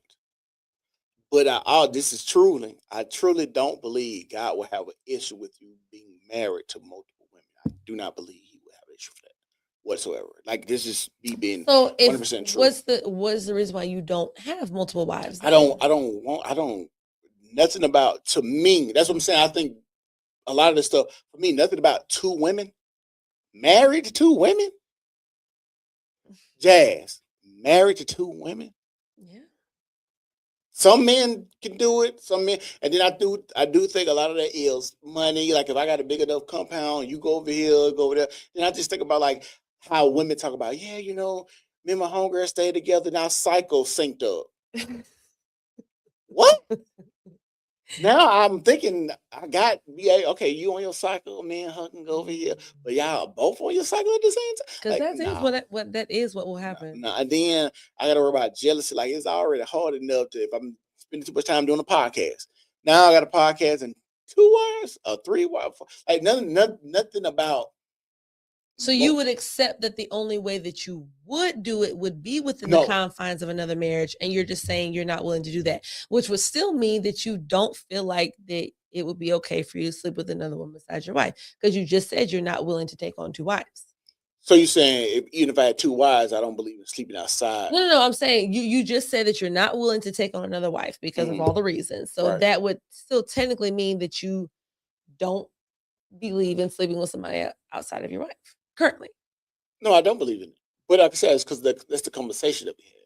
Like we agree, hey, I don't sleep with nobody else. You don't sleep with nobody else. We're doing this thing, and I don't really want nobody else. I don't really want nobody else. I'm just say that. Then why do you always go? We do this every time we pod. Because you asked about me, but you said, do I think it's? But that's just because we're the ones talking. So like, if you just said you don't even desire I don't. to the You point never of asked that me you that. would actually do it. Because I get, of course, the attraction. You know, you see a woman. So that's you asking me to attractive. do what I cheat, basically? Yeah, I'm asking you. No, that. I just but then you So could have said then why? that. So But why? we didn't start that. We started with marriage, and you asked me why. Oh, well, you're married. You're supposed to already know you're not supposed to sleep out. And I said I disagree. I think you do have a conversation. And then I ran down. I said, hey. If I'm being honest, yes, that is what you said, but I still hold true to the fact that I think that's disingenuous.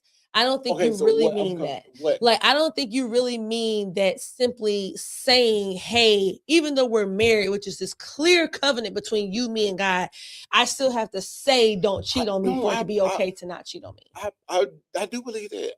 And that's why I gave the example. Even if my children are growing up in church, you've been in church all the time, 15, 20 years since you've been here or whatever.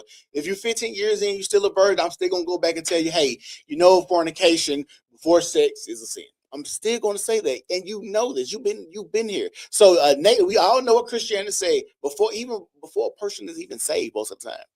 They already know in Christianity, before they even walk in the door, get saved, baptized, born again, whatever, one of the tenets is fornication you're not supposed to do before marriage. And people still tell them. So that's what I'm saying. Like they still tell this thing that you're not supposed to do. So I don't know why when I say, okay, just because we're married, I don't have to say a thing. Well, why would I be telling these people that's growing up about fornication over and over? Like that's what I'm kind of confused on why you don't think I just the feel like, telling part. yeah, and I guess that for me, it was just like if you sincerely didn't believe that the marriage alone was enough to say this is an exclusive relationship, then why would you get married? Like you would have to say to yourself, this thing we're doing is a new level besides us just being boyfriend and girlfriend. And in your case, already having kids. So we're already together. We already have a child. We already probably live together. What then does marriage do if not to say, okay, this is the definitive thing that you should not be with other people and I shouldn't be with other people? Well, I think for me, getting married was more just a social thing. I feel like we was already married, but socially, I have the same name, that type of stuff. You know, as her being my wife, I don't want her to feel like, oh, you know, she's the baby mama. You know, people will say stuff like that. But That's a real if we thing. was in a different time, I wouldn't. She would have been my wife because we wouldn't have had no marriage license. It wouldn't have been nothing. We would just put some rings on our finger and walked around the street married.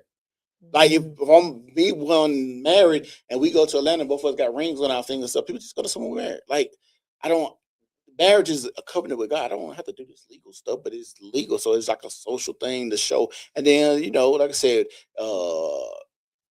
life insurance, beneficiary, what And happened. those are all very important things Those are too. very important. But if that God people talks do, about following laws of the land right. and adhering to them. So And Like so you know that. Like you know but that it's socially important.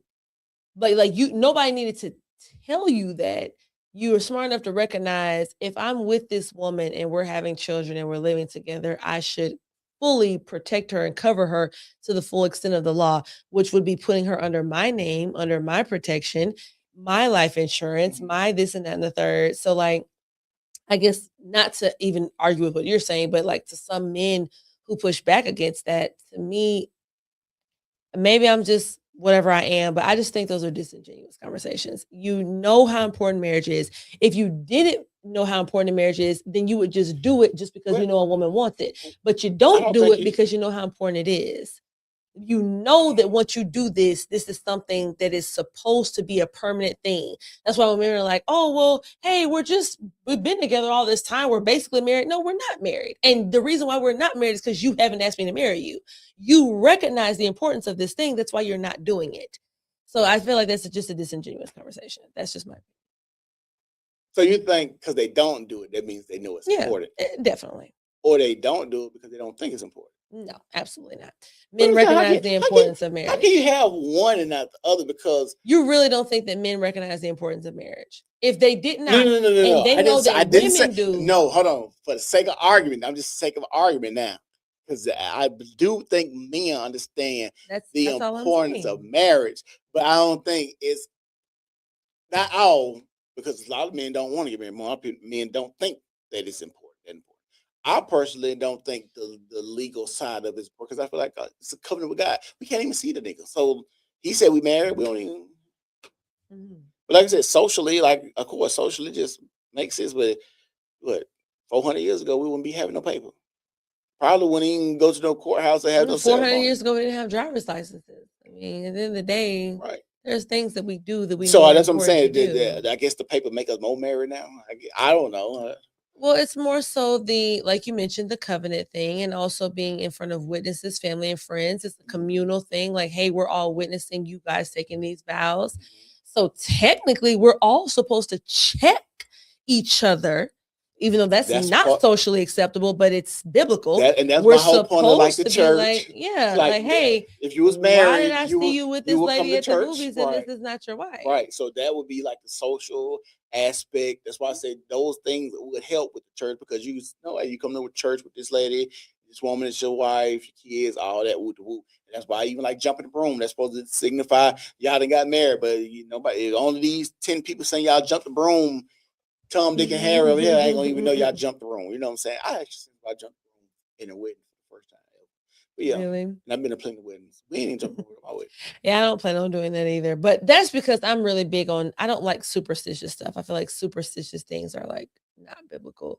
Like how people do like the whole like salt and like throwing an X on your back if they step on your heel and all that type of stuff. You never heard that?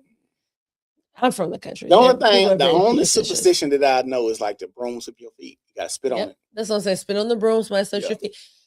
Put an X on your back, somebody step on the back of your heel. No umbrellas and doors, ladders, all that weird stuff. To me, I just feel like it's like, okay, look, do I believe in God or not? Is my belief in God so limited that I'm gonna sit up here and feel like something bad is gonna happen to me because I opened an umbrella inside of that's insane. Yeah, I think that's insane. You know what I'm saying? But I think we've had a great podcast. I knew we would, because it's been a long time. We had a lot to cover. We gotta really have. I'm gonna read my Bible just for you. I'm gonna bring some other books. Well, please do. I think that's some great. other books, and I will too. What books you got? Well, I was gonna say I was gonna keep reading my Bible. I've been reading my Bible every day, but I only read like whatever like pops up for me to read. So maybe I'll just be more intentional on like a certain kind of topic. If you read the Bible on your phone, it ain't real though. Why not? It's not a Bible. It's a phone. By that logic, you reading the Bible period isn't real, because the original thing was on like stones. Yeah. But the Bible is not a stone. I just made up something that you got to do, and you know. I'm just saying. You want to tell the people where they can find you at real quick? Oh, yes. At all social media platforms, Pretty J, especially Facebook, since I'm kind of popping on there now. Go ahead and make sure that you follow. But same with YouTube. I haven't given up on my baby. It's just that, I gotta figure out what y'all like. Do y'all like the lives? Do y'all like pre-recorded? Do y'all like me going? You know what I'm saying? I don't know. YouTube is just a little difficult. But Pretty J on all social media platforms. I'm not on TikTok anymore. Like you Why can not? find my page, but I ain't been on TikTok in I don't know how long. Oh, I don't know. I just feel like that's like no shade on everything. I love no shade. I just feel like it's like teeny bopper stuff. Like every time I get like physically go on TikTok, I feel like my IQ drops like 10 points. I agree. I feel like the only time I get on there is if I'm about to go on vacation and I'm Mhm. wanting to see like where are some spots to go to. But that's just Yeah, I agree. Anything else? no, that's it. I've just really enjoyed this. Said has taken very good care of me. He's given me 1738 Don't tell Remy people that 'cause Martin. now they gonna think they can come in here and just get the liquor. No, you got to be plugged in. I've been plugged in with him for years, but I've also been taken care of very well tonight. But I will say this is warranted some Taco Bell. Like I literally, Okay. as soon as I leave here, I'm getting Taco Bell. Ain't Taco Bell would have the lettuce shit in? I don't have to get lettuce in my cheesy gordita crunch. Oh, but how you know if the lettuce don't touch nothing else in there? You know, Oh, man, I ain't trying to scare you. Go get your Taco Bell. I'm definitely getting that Taco Bell when I leave here. It's the New Normal Podcast, and we out. Peace.